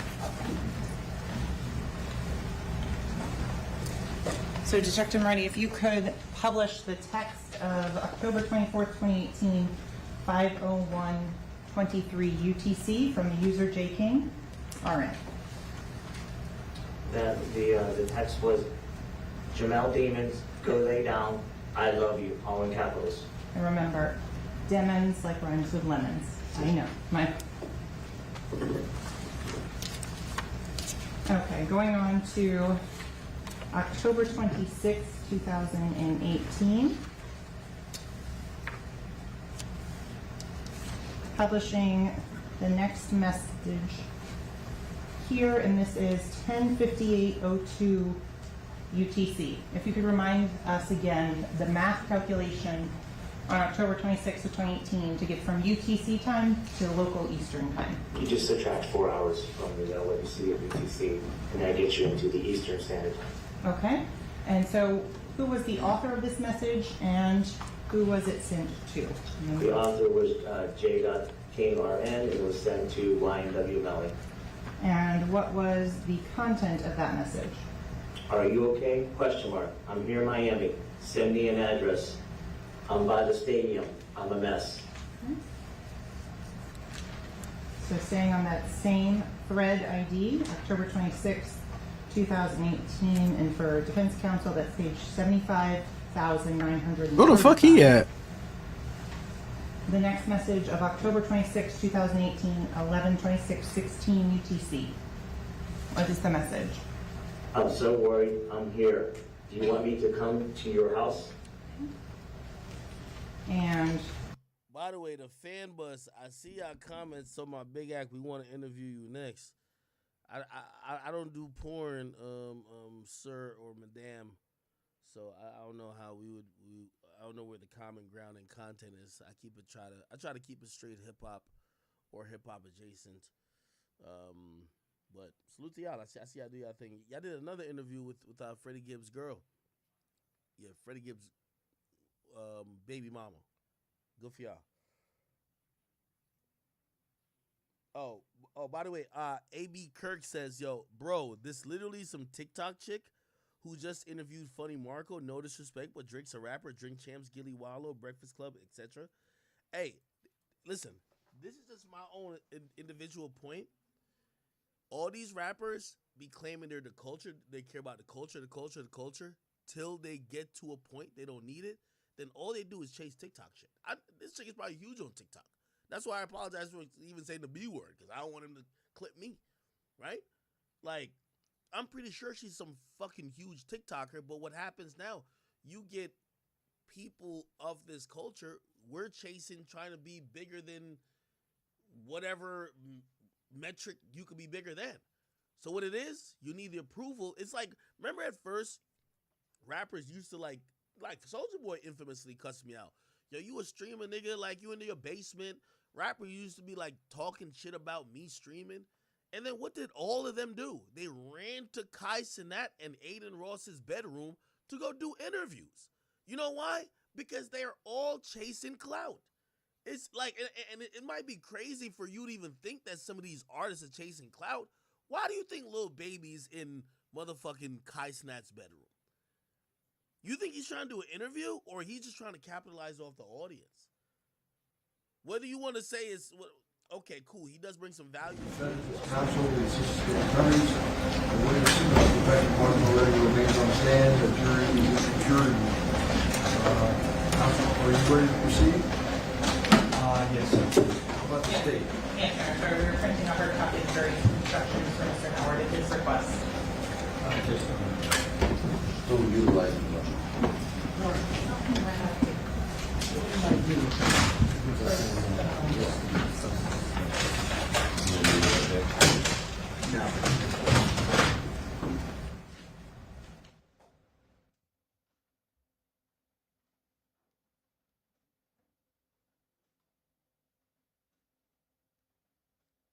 So who's up? Is it still the defense or it's the state?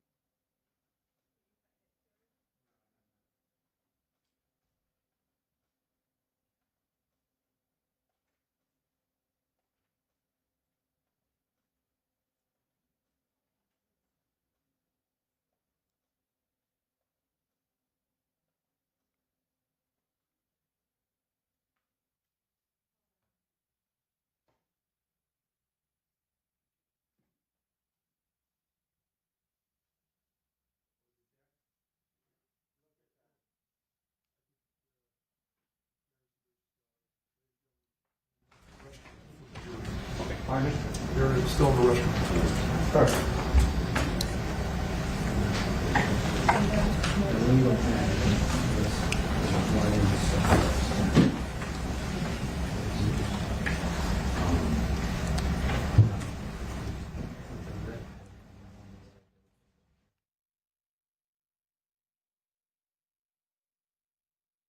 All right, defense still up.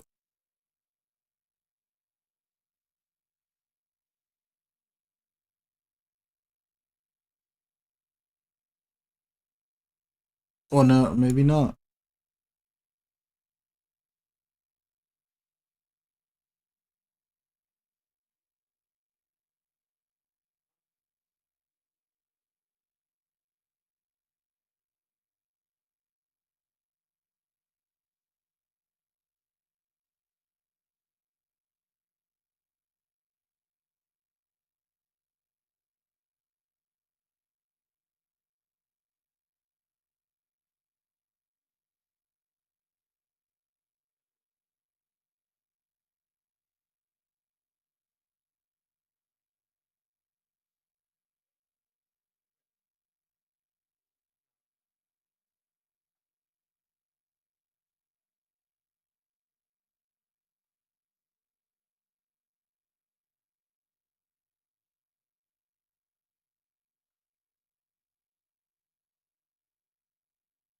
Nah, hold on. I wonder if niggas, simping.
You look like the girl from Power.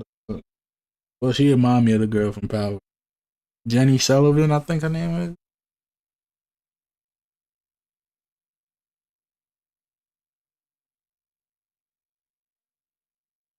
So they not even, fully rated.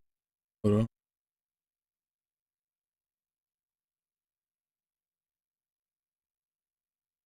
Some cold-blooded. Doesn't seem like there's any rhyme or reason why somebody would kill their two best friends. Also, when it comes to sentencing, and you're gonna hear that father who wants to come on here. If Melly, again, it's not goes either way, but if Melly gets found guilty, like imagine the parents of the people who died, then testifying to the jury to say, yo, y'all gotta give this guy death. Yo, he helped dress the people he killed. Allegedly, according to the father, Melly dressed the guy for his funeral. That if I'm a jury member, that's sick. If you killed the nigga and you acted like you ain't kill him because that's your friend and you dressed him for his funeral, I'm giving you that. That's what I would do. And again, I'm saying this like subjectively, but you have to think about what you would do. By the way, we don't know if he's guilty or innocent. But if he's found guilty, the sentencing portion is going to be a whole different situation, because when you hear people like start giving their fucking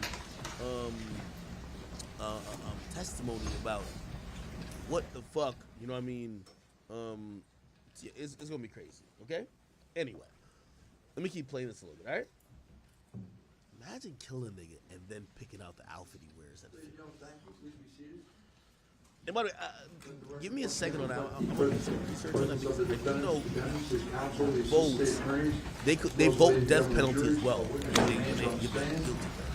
So they vote death penalty, but I don't think they actually issue the sentence. They just vote if it's eligible for the death penalty. That's what we're making sure about that. Detective, I think I left asking you if you ever asked Jameson Francois how long he had the 9807 phone that's attributed to Melly. I never asked him that question. You never asked him? Correct, sir.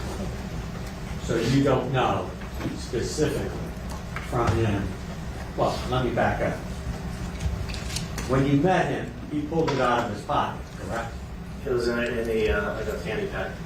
Okay, he pulled it out of his fanny pack. And you never asked him how long he had it, correct? Correct. I'm going to make him, because he had the 9807 phone, the 3 holsters in his storage locker, and the Now they talking about track? ammunition found in his house as a suspect. Okay, that would be number 6. Number 6, Mr. Jameson Francois, the cell site data does not put him at the scene. I'm not asking, there's no question pending, so I appreciate you offering. Okay.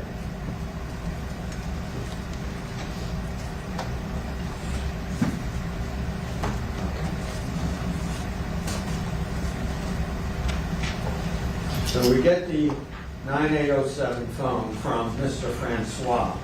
Mr. Francois. And as So that we gotta sit be here tracked. today, you don't know where the 3 guns I was on somebody live and they were saying, you know, that were found and that were missing from the holsters in his storage, correct? Correct. And you don't know anything about the gun locks, whether or not they are related to additional guns, correct? Correct.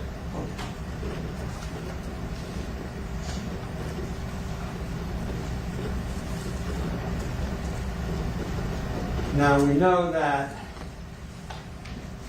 when Cortland Henry was arrested, he was wearing different clothes or a different shirt than what was portrayed by him as he walked out of the studio, correct? He was arrested on the 26th. I'm sorry? You're right. I said he wasn't arrested on the 26th. Okay, you're absolutely right. We know that when you saw Mr. Henry at the hospital and compared what he was wearing at the hospital to what he was wearing as he walked out of the studio, he had on a different clothes. Yes. We also know that the victim's DNA was on Mr. Henry's shirt, correct? Yes, sir. We also know that Mr. Henry had GSR located on his hands. 2 parts GSR.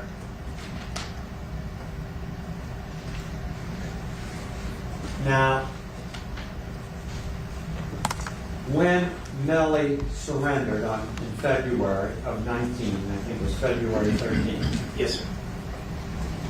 For all practical purposes, I think you marked case closed by arrest, correct? Yes, sir. When did Sergeant Williams from BSO get involved, if you know? The exact date I do not know. Would it was after you closed the case, correct? Yes, sir. Do you know who asked Sergeant Williams to get involved, and he's the one who supposedly did the trajectory analysis? That actually transpired when the case was filed with the state attorney's office. So sometime late January 2019, and it's also been corroborated by the fact that when they turned over discovery to you, it said trajectory analysis pending. So that information was made available was made available to you back then. We just had not started that portion. Would it surprise you to learn that it was November 16th of 2021 that Williams was contacted by the prosecutor's office? No. That was some, what, 3-4 years after this event? Yes, sir.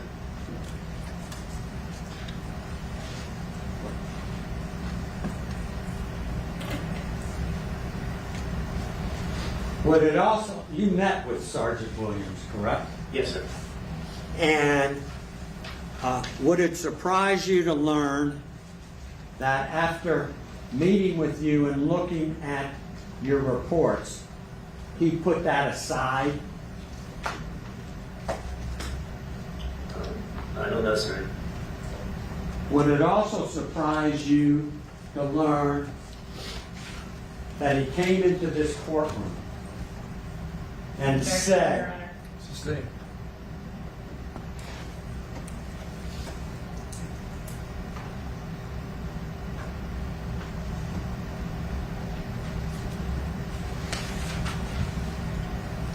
do you know when Detective Polo from the BSO got involved in this investigation? It was sometime before we went back to grand jury and re-indicted. Would it surprise you to learn that he didn't get involved until February of 2022? That would surprise me. That was what? Close to 4 years after the event. If you say so.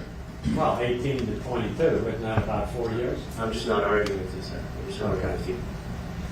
Would it also surprise you that after this young man surrendered and was charged with these murders, that years later there was a DNA analysis again done? Yes, sir. You're aware of that? Yes, sir. Heck of an investigation, I guess. I'm sorry. I apologize.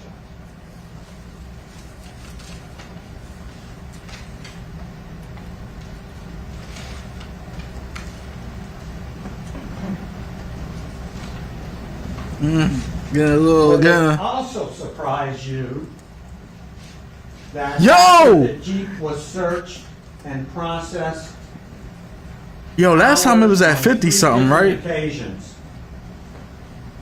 that miraculously Sergeant Williams found additional evidence Yo, that shit was at in 50 the something, vehicle bro. that obviously someone missed.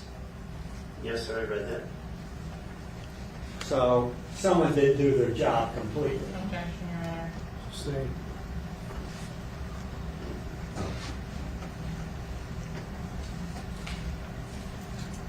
We have so far 6 suspects in this case. Cortland Henry, correct? Yes, sir. David Hedgepath, Yes, sir. a guy Bentley unknown because you didn't bother to look at that, correct? Bentley, correct? We did look into it. We could not identify it. Okay. Unidentified. Christopher Thomas Sr., correct? Yes, sir. The defense is born as fucks. Incident at Walmart. And Yes, sir. and the whatchamacallit wasn't, Jameson and the prosecution wasn't the born. Yes, sir.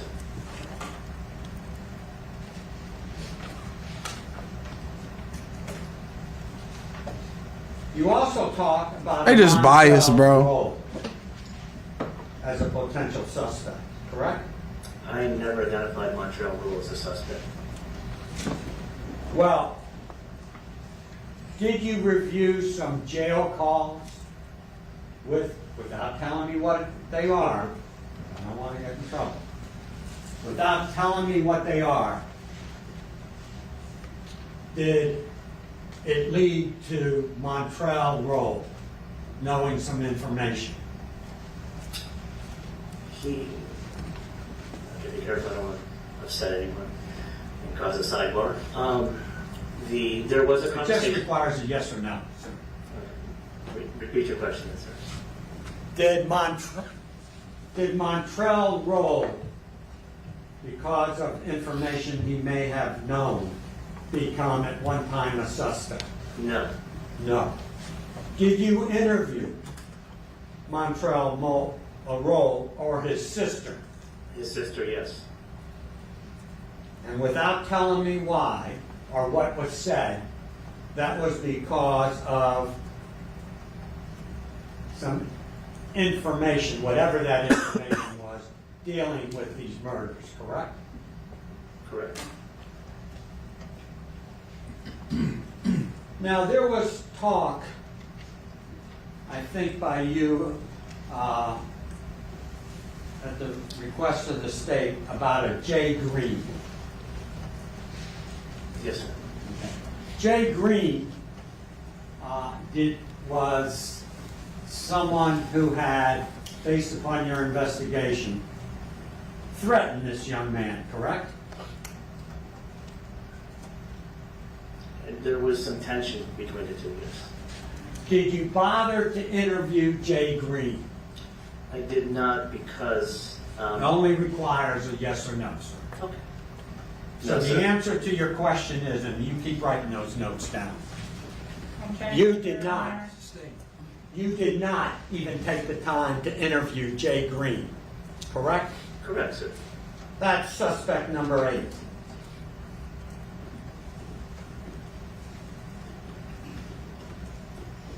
There was also an individual by the name of Frito Bang that you mentioned.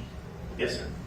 Frito Bang, his real name is Frederick Givens, correct? Correct. Frederick Givens was a rap singer, correct? Yes, sir. He lived right around the corner on the other side of the lake where Melly lived, correct? Correct.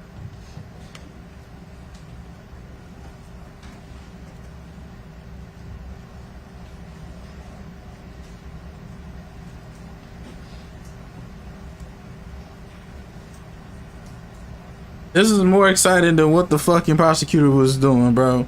All the fucking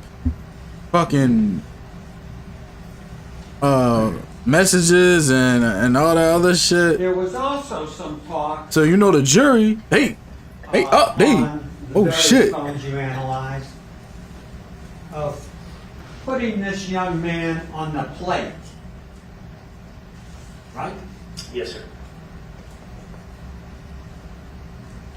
That is a fancy way or a code way of saying, I'm going to kill him, correct? Correct. And that was done by, let me make sure, sir. That was done by Herc Yes, sir. and Goon. I don't remember Guna, but I do remember her.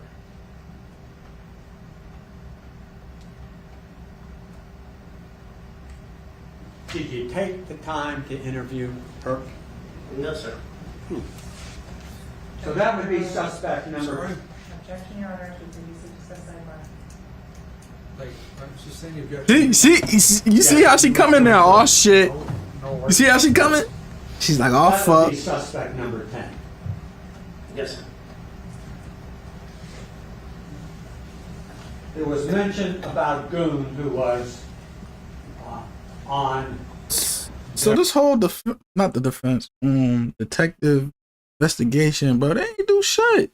This young man, because he wasn't responding to Herc or any of the other upper echelon people in this Now- thing called the Bloods.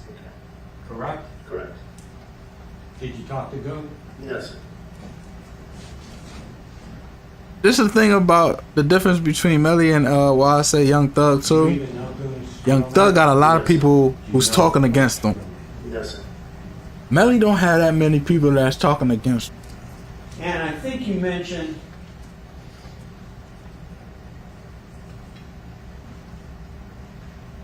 a guy by the name of Gino that also was, you reviewed some messages saying he's not responding to the various members of The United Blood Nation? Yeah. Yes, sir. Tell the members of the jury who Gino is. Probably another gang member. Do you know his real name? No, sir.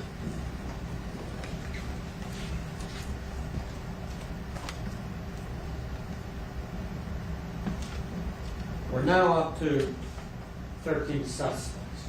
Yes, sir.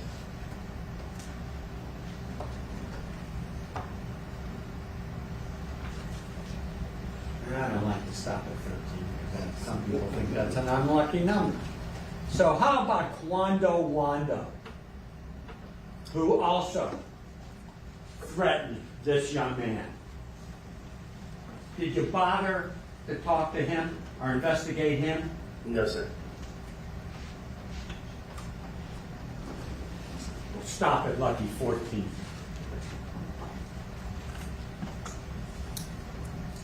Woo! Oh, this just got interesting. Oh, this just got interesting. This is better than what the prosecutor was doing, bro. This shit just got interesting. Now,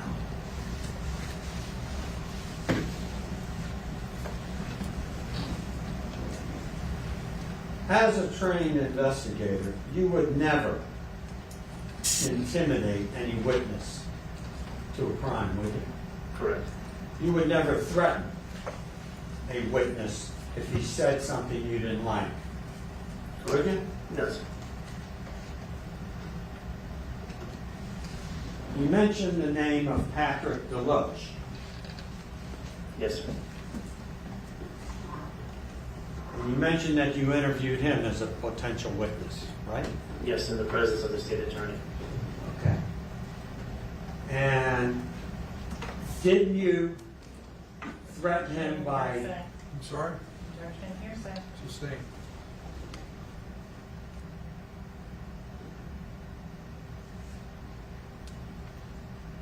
Didn't you threaten Patrick Deloche without telling me what it is? No, sir, I don't believe I threatened him. Did I advise him that lying to us could result in him being charged with a crime? Yes. Yes.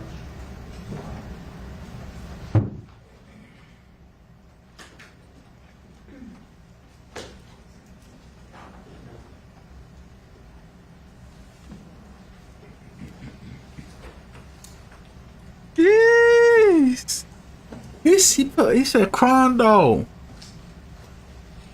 See, look, now it kind of makes sense with Vaughn. This shit kind of makes sense. I'm gonna tell you why, right?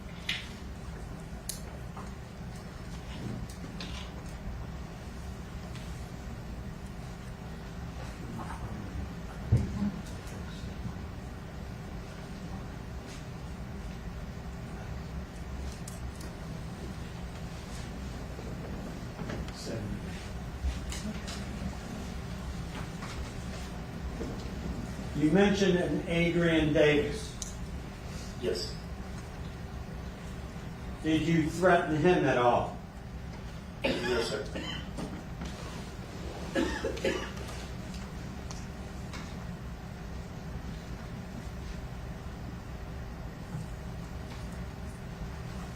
If someone would ask for an attorney as you're questioning them, you would... Sustained. You interviewed Adara Scott, correct? Yes.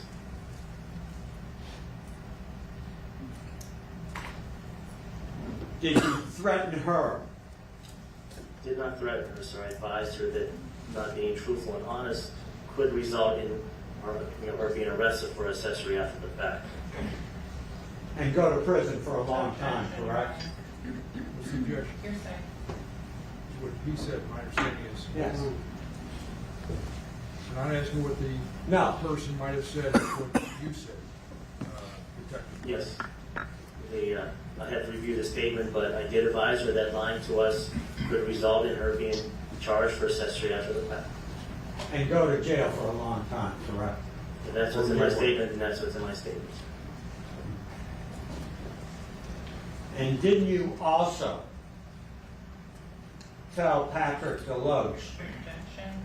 It's what he said. I'm sorry.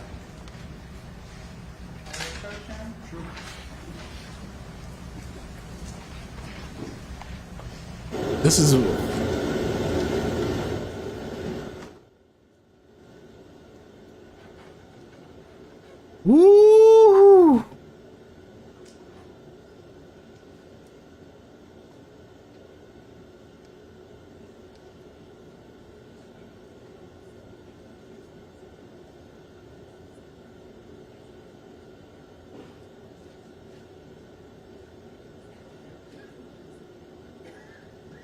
Ain't no L defense. The defense is cooking, bro. If you don't think so, bro, you bugging. They put whatchamacallit up there. Oh man, I can't wait for the bloggers to talk about that shit.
Let's go to Patrick DeLoach and see if I can refresh your recollection. May I approach? Yes, sir. What are you approaching with? A statement. And his words. Whose statement? Patrick DeLoach with Detective Moretti and Christine Bradley present. Thank you.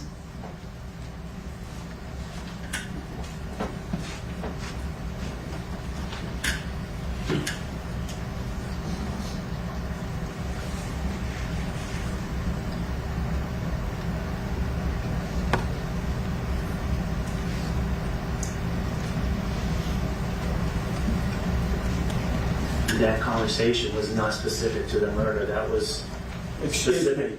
Did you in fact threaten to have him be federally indicted? Yes or no? Yes, because of gun sales. Gun sales.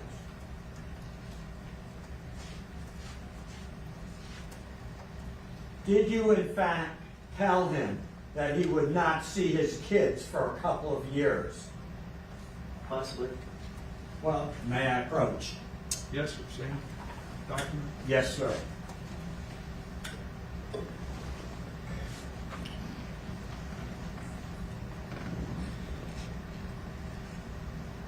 Yeah. Yes. Yes, sir.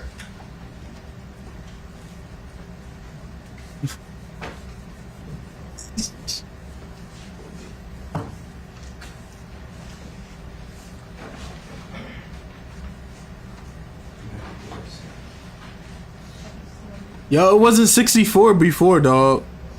It was in the 50s. A lot of people was like, hold on. I don't know yet. Let me go back. Did you in fact threaten Jameson Francois? The same answer, sir. We advised him that lying to us could result in their arrest. Did you in fact tell him he would be deported to Haiti? Yes. Did you in fact tell him that despite the fact that he has lived in this country since he's been 5 years old, he would be deported to... These are his words. Counsel. I'm sorry. Relevance. I apologize. Hitting witnesses. Restate your question, Counsel. Did you, as a trained What up? investigator, threaten Jameson Francois to be deported to Haiti, even though he's been in this country since 5 years? Yes, sir. Did you, in fact, threaten that he would not get fed and get any medicine in the Haitian jails? I don't know about that in the conversation, sir.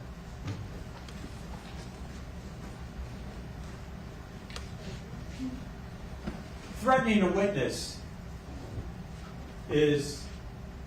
Objection, Your Honor. If anyone asks a question. What's the objection? Relevance. Now, you overrule this relevance. Go ahead. Ask your question. Do you think threatening a witness who tells you something that you don't like really gets to the truth? Objection, Your Honor, relevant. Sustain.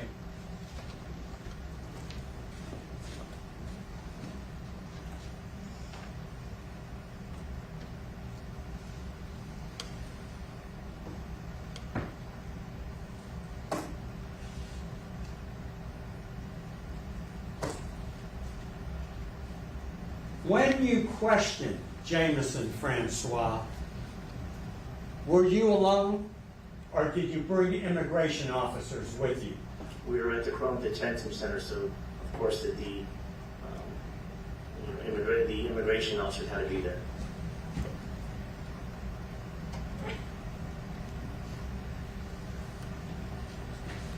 May I approach? Same state? A different state. Jameson Francois. Did you in fact tell him I'm trying to see. jails are overcrowded, in referring to Haiti? It's disease-ridden. It's a, excuse my French, a shithole. Thank you. Objection noted, overruled.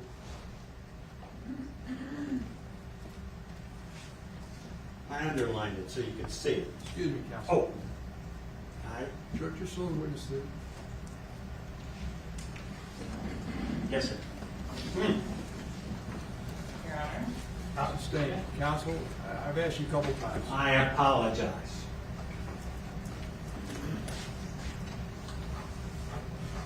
Bro, he needs to calm down, bro.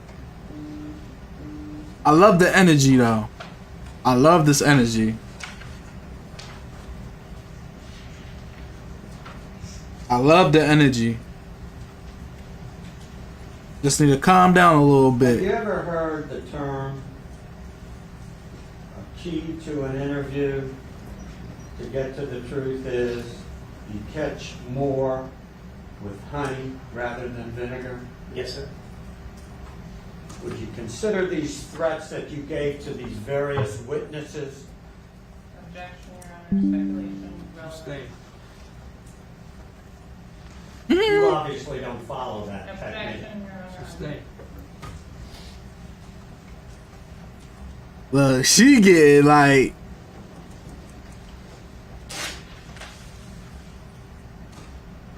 The judge want to hear this, Let man. me show you the list of suspects that we talked about and see if this is true and correct. May I approach?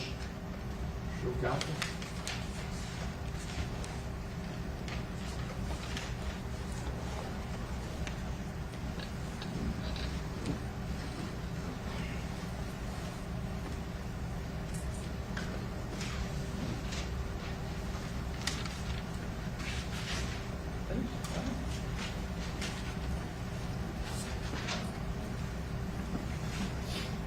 Is this a fair and accurate list of the suspects we talked about that you indicated are suspects in this case? Damn, where the fuck I come in? Would you sign it for me? Dated today's date?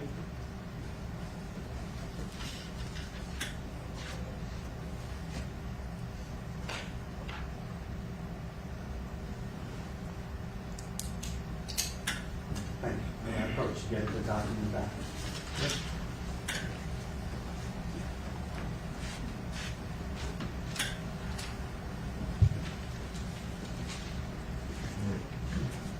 And I'm trying to see, like, yo, it was 31. Yo. I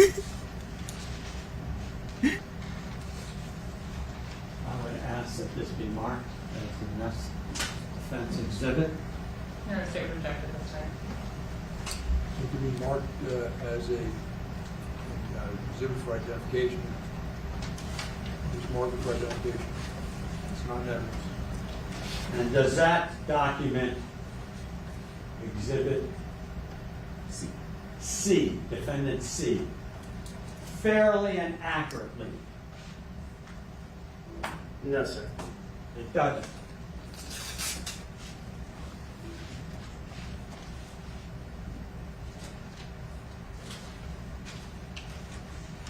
I'm trying to find that shit, bro.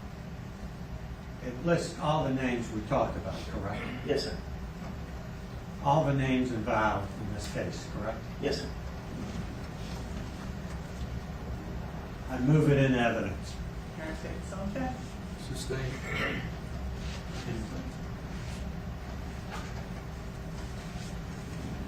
Bro, it wasn't 64 before. It was in the 50s. I swear it was in the 50s. That shit went up. That shit went up. Madam, is there any redirect to this witness? Yes, please.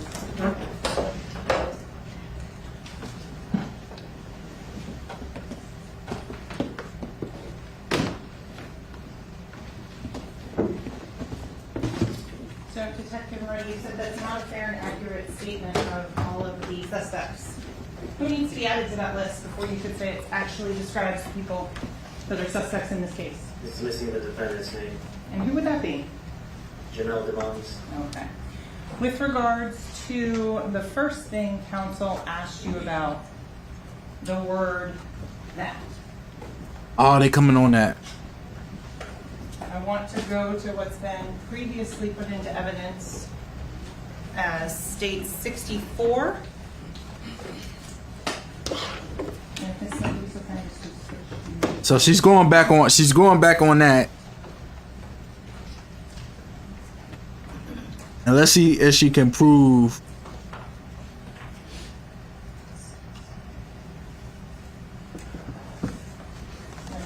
Gary was kind enough to get our screen working.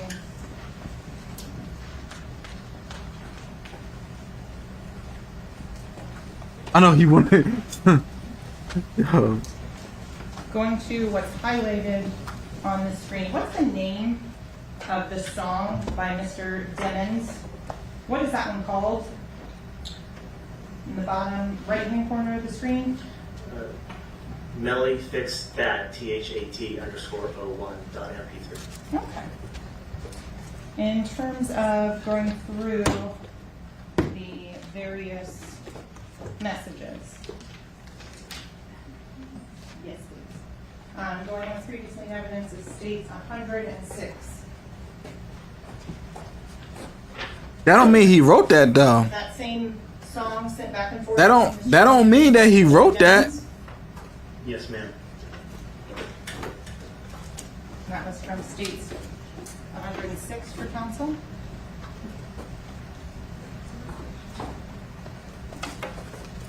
Oh shit. Going to states 112. Statements, and this is the conversation between Here we go with the conversations. 742 number.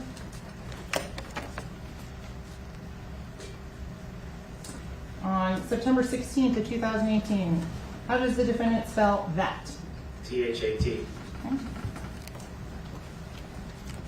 On November 18th of 2018, how does the defendant spell that? THAT. On December 31st of 2018, how does the defendant spell that? THAT. Counsel asked you about that red Mitsubishi. I'm going now to states 118, the Facebook.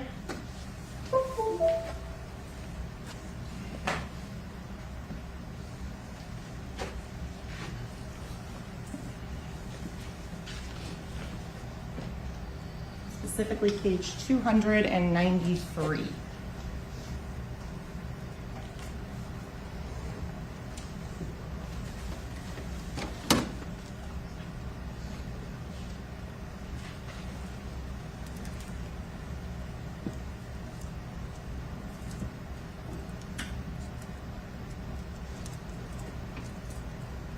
Starting on page 294, the conversation, who on October 28th of 2018, who is that being sent by? Who is the author of that message, hey baby?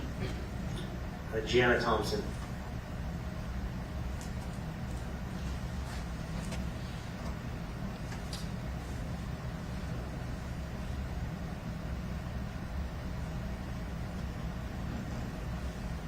October 30th of 2018, 212413 UTC. There's a what is this message from Ms. Thompson to Jamal Demon's Facebook say? You gave me a truck, baby? Question mark, question mark. Do you know what truck that is? The red Mitsubishi.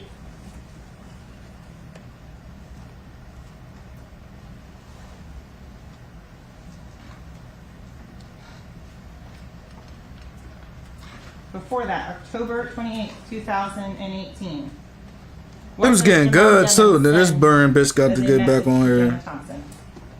My lawyer and my label told me not to talk to nobody. Excuse me, I have an objection. May we approach? Yep.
Damn, somebody popping. Poking shit. Post name. Alright, hold on.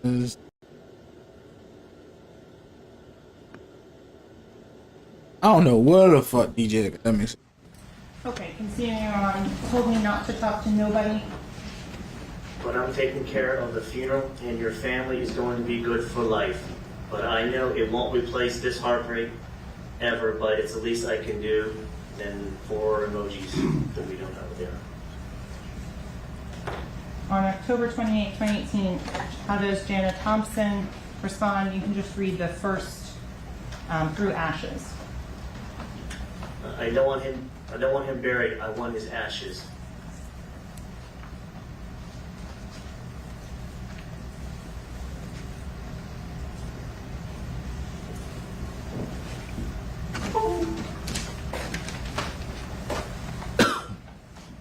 So, Detective Maroney, counsel asked you about that list of suspects. Yes, ma'am. On Bentley. I'm going to go to in States 70, page 132. And this is in the chat with Chapa on August 27th, 2018. Is the name Bentley referred to there? Yes, ma'am. And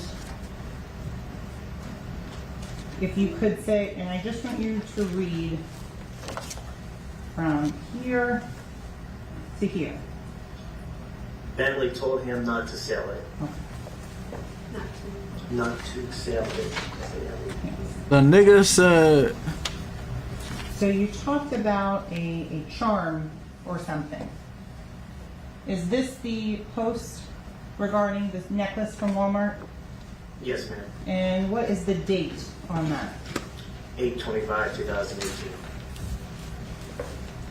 So is Bentley and the person from Walmart the same suspect? No, ma'am. Okay. What information do you have in this case that puts Montrell Rule at the scene? No information whatsoever. He was in jail at the time. So his alibi checked out. Yes, ma'am. So we can cross him off that list. Let's go to Chris Thomas Sr. Any information whatsoever that puts him at the scene? No, ma'am. Any indication whatsoever that he wanted to kill his own son? No, ma'am. No. Cross him off the list. Going to David Hedgepeth, Crucial Almighty. Now she trying to go across everybody off the list what he said. Search warrant for his involvement on October October 31st of 2018. Yes, ma'am. Anything that ties him to the scene in Miramar? None whatsoever. In terms of the follow-up investigation with his work records, Yes, ma'am. after you reviewed them, did you move on in your investigation? Yes, ma'am. Going now So why he said to yes, ma'am, but then he said, never mind. Portland Henry. Is Mr. Henry involved in this case? Mr. Henry is a co-indicted defendant. Going now in terms of the Jameson Francois. Does Mr. Francois have an alibi? Yes. How so? He was at his house at the time. And how do you know that? His wife. How else do you know that? Cell site data. What about Jay Green? Counsel wouldn't let you answer the because, so I'm going to ask if you complete your answer. So why can you say because Jay Green? Because later that day, the defendant reached out to Jay Green, had a conversation with him on Instagram, and the conversation was, "I love you, fool." Continuing on to Frederick Givens. How do you know that he wasn't there at Pembroke Road US 27? Based upon the text conversation, he is the one that went to the scene, or to the pickup point, to pick up the defendant and take him back to his house. Okay. And in terms of the location of the defendant going back to his house, whose house do you mean? Frederick Givens' house. Frederick Givens' house. Does Mr. Demon's phone connect back to the YNW Castle? That day, no. Kirk, Goon, and Gina. Do you have any indication whatsoever that either of those individuals were here in the state of Florida on October 26th of 2018? No, ma'am. Quando Rondo. Who is that? I don't know, ma'am. And in terms of when you're interviewing a witness, do you advise them of what perjury is? Yes, ma'am. Is that done in every single one of your statements? Yes, ma'am.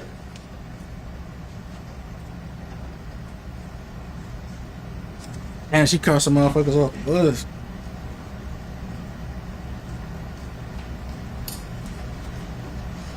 In terms, there's a lot of talk about surveillance footage and going and looking at various surveillance footage on that. Does the business have an obligation to cover the roadway in front of it? Most of the time they don't. Why? It's not in their interest. They're most places like CVS, Walmart, they're more focused on what's going on inside. So in terms of all the various places that you went to, did you collect evidence if it didn't show anything? No, ma'am.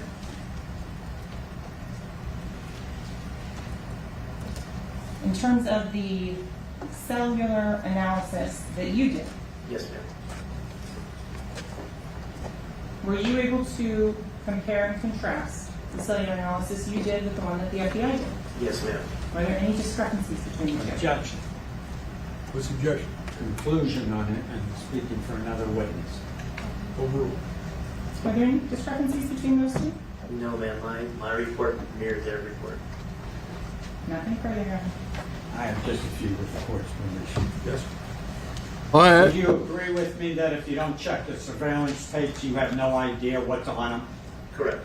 So you don't know what's on any of these cameras, on all of these companies that had cameras up and down Miramar Parkway, Pines, and the route that you took the helicopter ride on, correct? We were able to walk it out and assess what the cameras covered and what it did not cover.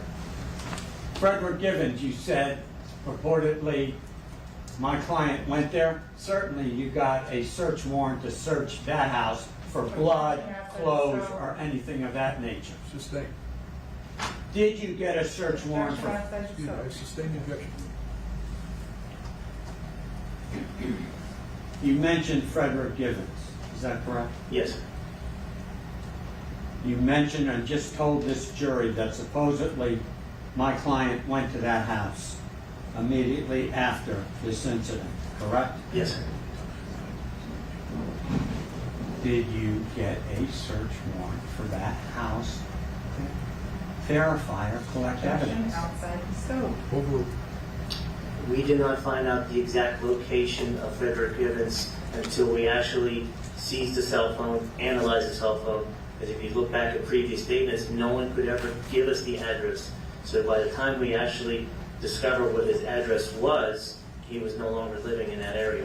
So the answer is no. Correct. Damn. That's Do you no. agree with the premise that you won't find any evidence Objection, Your Honor. Sustain. if you don't Objection, Your Honor. If. Sustain. Rephrase the question.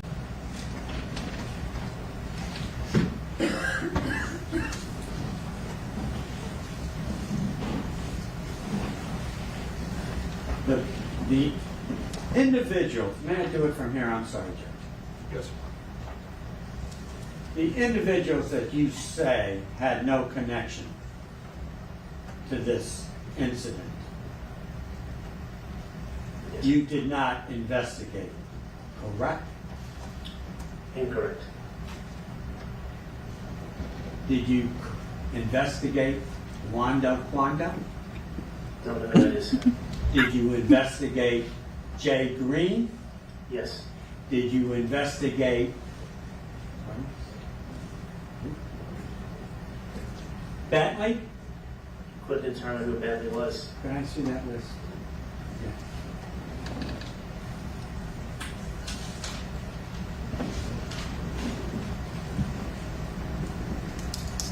Did you investigate Walmart incident? No, sir. Did you mention Montrell Road? Yes, sir. Did you investigate his sister? Yes. Did you investigate her? No. Did you investigate Goon? No. Did you investigate Gina? No. Thank you. Any further students, counsel? Briefly, Your Honor. Detective Moretti, do you look at any one piece of evidence by itself? No, ma'am. Our decision to make an arrest is based upon the totality of the circumstances. It's all the factors encompassed in the case, not just one person's name, one text. It was 64, now 63. Nothing further, Your Honor. Thank you. Is this witness excused? Yes, Your Honor. Thank you, sir. You may step down. You're excused. Thank you. Madam, you want to call your next witness? At this time, the state would rest. Ladies and gentlemen, I need a few minutes with the attorneys. Do not discuss the case. Don't form any opinion about the case. Don't allow anyone to discuss the case in your presence. Certainly no research. Just leave your notepads on your chairs. Thank you.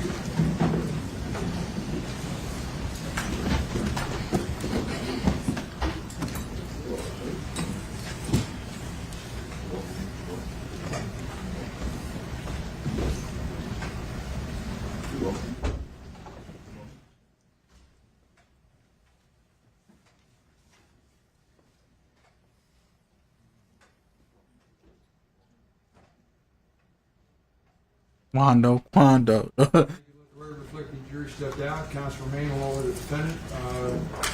So stay rested. Are we still on schedule for tomorrow? Then you said Brendan Collins is going to be your witness. Is that right?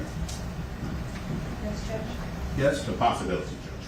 Possibility. And he's available, Ms. Bradley? Yes, Your Honor. He indicated, last counsel asked for him to be here at 8:30. He said he could be here at 8:30. All right. So, assuming that you called Mr. Collins, is there any other witnesses that you anticipate calling tomorrow now? We may have one more witness. All right. So,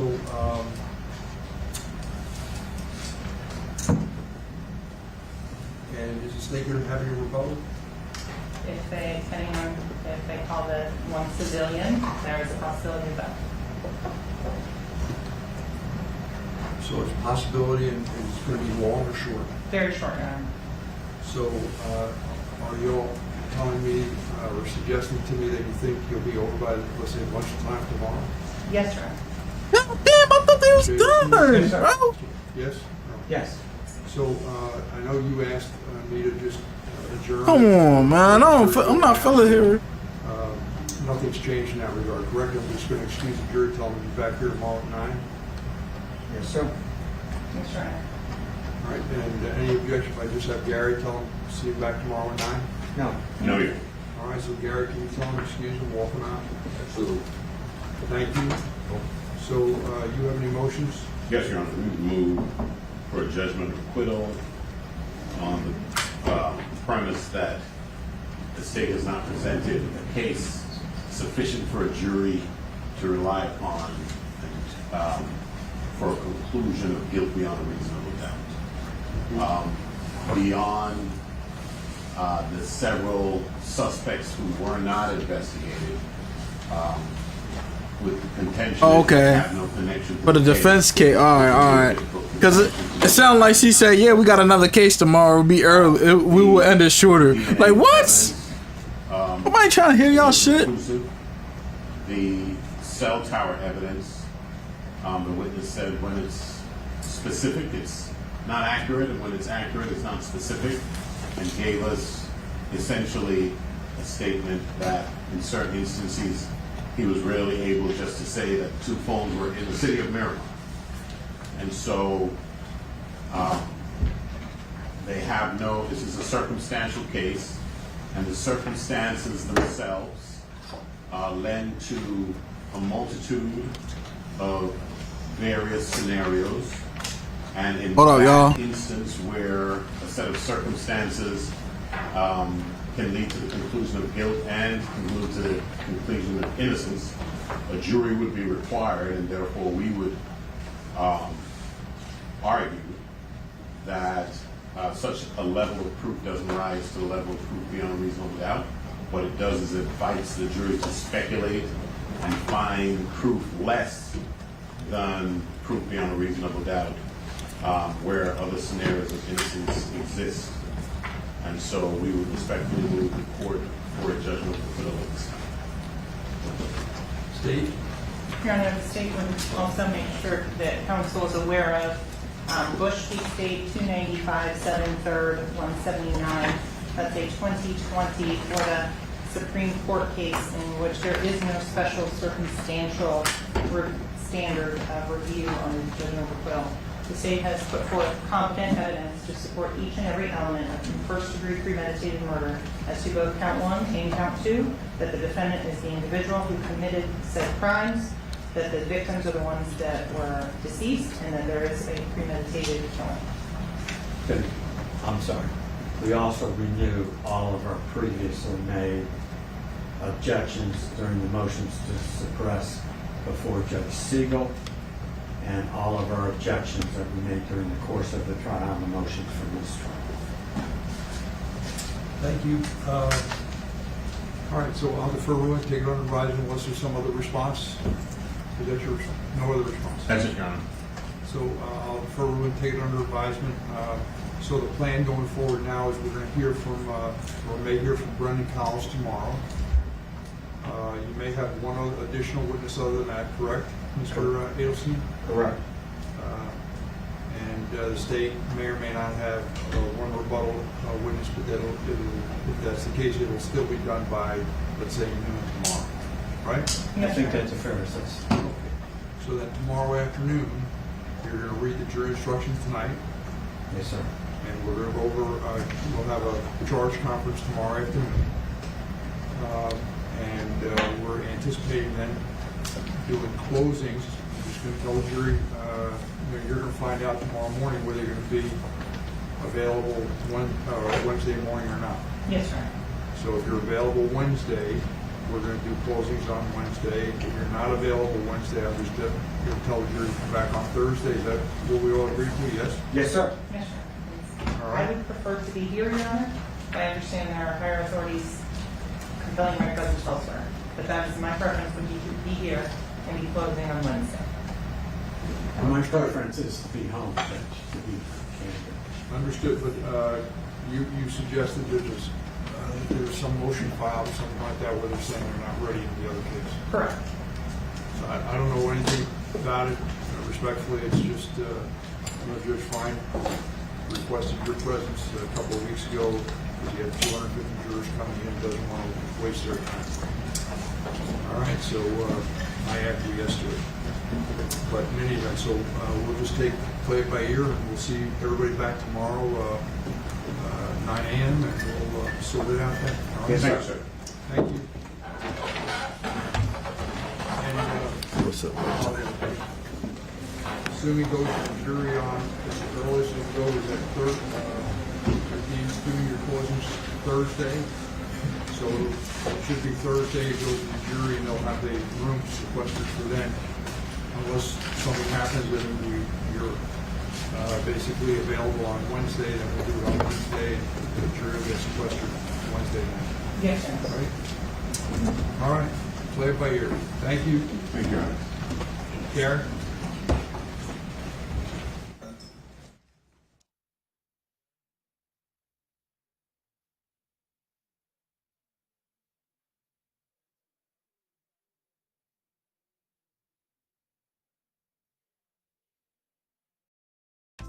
Borgata's 20th anniversary celebration continues during the Roaring 20s giveaway. This July and August, 2,000 lucky players will win their share of $2 million in prizes and 9 Cadillac CT5s. Earn entries for drawings held every Saturday through August 26th, plus 2 bonus grand prize drawings on July 29th and August 26th. Ritz, glitz, and style and Cadillacs await during the Roaring 20s giveaway, only at Borgata.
Shell Rotella with advanced synthetic technology protects against engine wear, helping your pickup live longer. And that means more fishing trips. Remember, it's not about the catch, it's about the fresh air. You know, back in my day... My favorite thing about Emotiva is probably the bang for buck. Emotiva was one of those manufacturers that really allowed me to step into the audiophile space and really hear some good sound for the first time. So much so that I went on a 2-year mission to have a 100% Emotiva system, which I was successful in getting done, and it was absolutely amazing.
Hello. Mr. Howard, right? Okay. I'm investigator work. Okay. In today's video, we're going to see the interrogation of a man accused of raping and killing a 12-year-old girl. On May 31st, 2017, an entire community was shaken by the disappearance of 12-year-old Naomi Jones. Friends and family described the girl as mature for her age and friendly. They also said she was a fighter and was unlikely to go off with a stranger. After a 5-day search, her body was discovered by a local fisherman. Jones' body had been covered by duct tape and thrown into a creek not far from her mother's apartment. Robert Howard was quickly identified as a person of interest because he was a registered sex offender. During their investigation, police found video surveillance of Howard's truck being in the area when the crime was committed. We're investigating that missing girl from the apartment complex. And we've been talking to a ton of people, canvassing the area, trying to get everybody to, give samples of DNA. I have a consent to search if you would be willing to do a DNA swab. Yeah? Okay. No? Sure. Or yes? Yes, Okay. yes, I didn't know if you said no or yes. All right. Today's date is the 7th of June. It's Escambia County Sheriff's Office. 10:46 p.m. Okay, I'm going to read these instructions.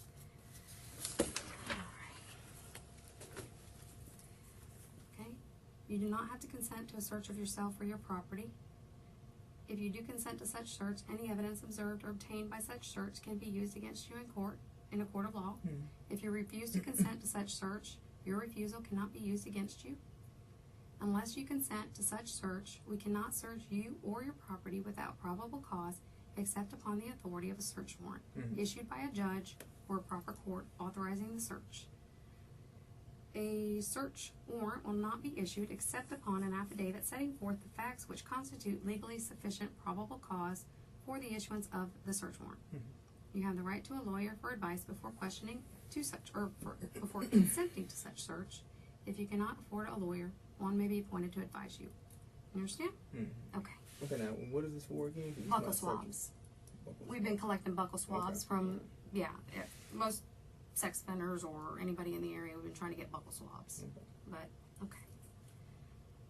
All right, so this is going to be...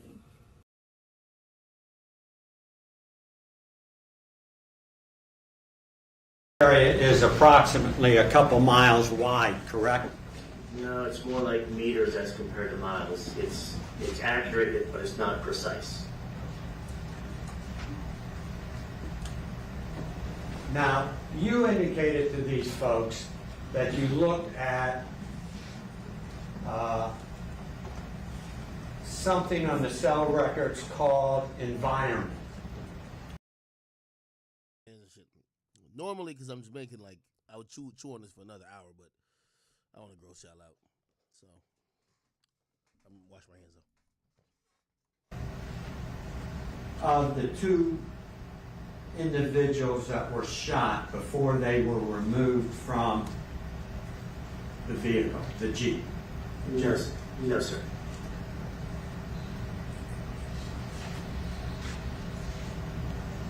You immediately go and speak to Cortland Henry, correct? Yes, sir. And we listened to the tape of Mr. Henry. Yes, sir. Who told you that there were 3 people in his car, correct? Yes, sir. Cortland Henry?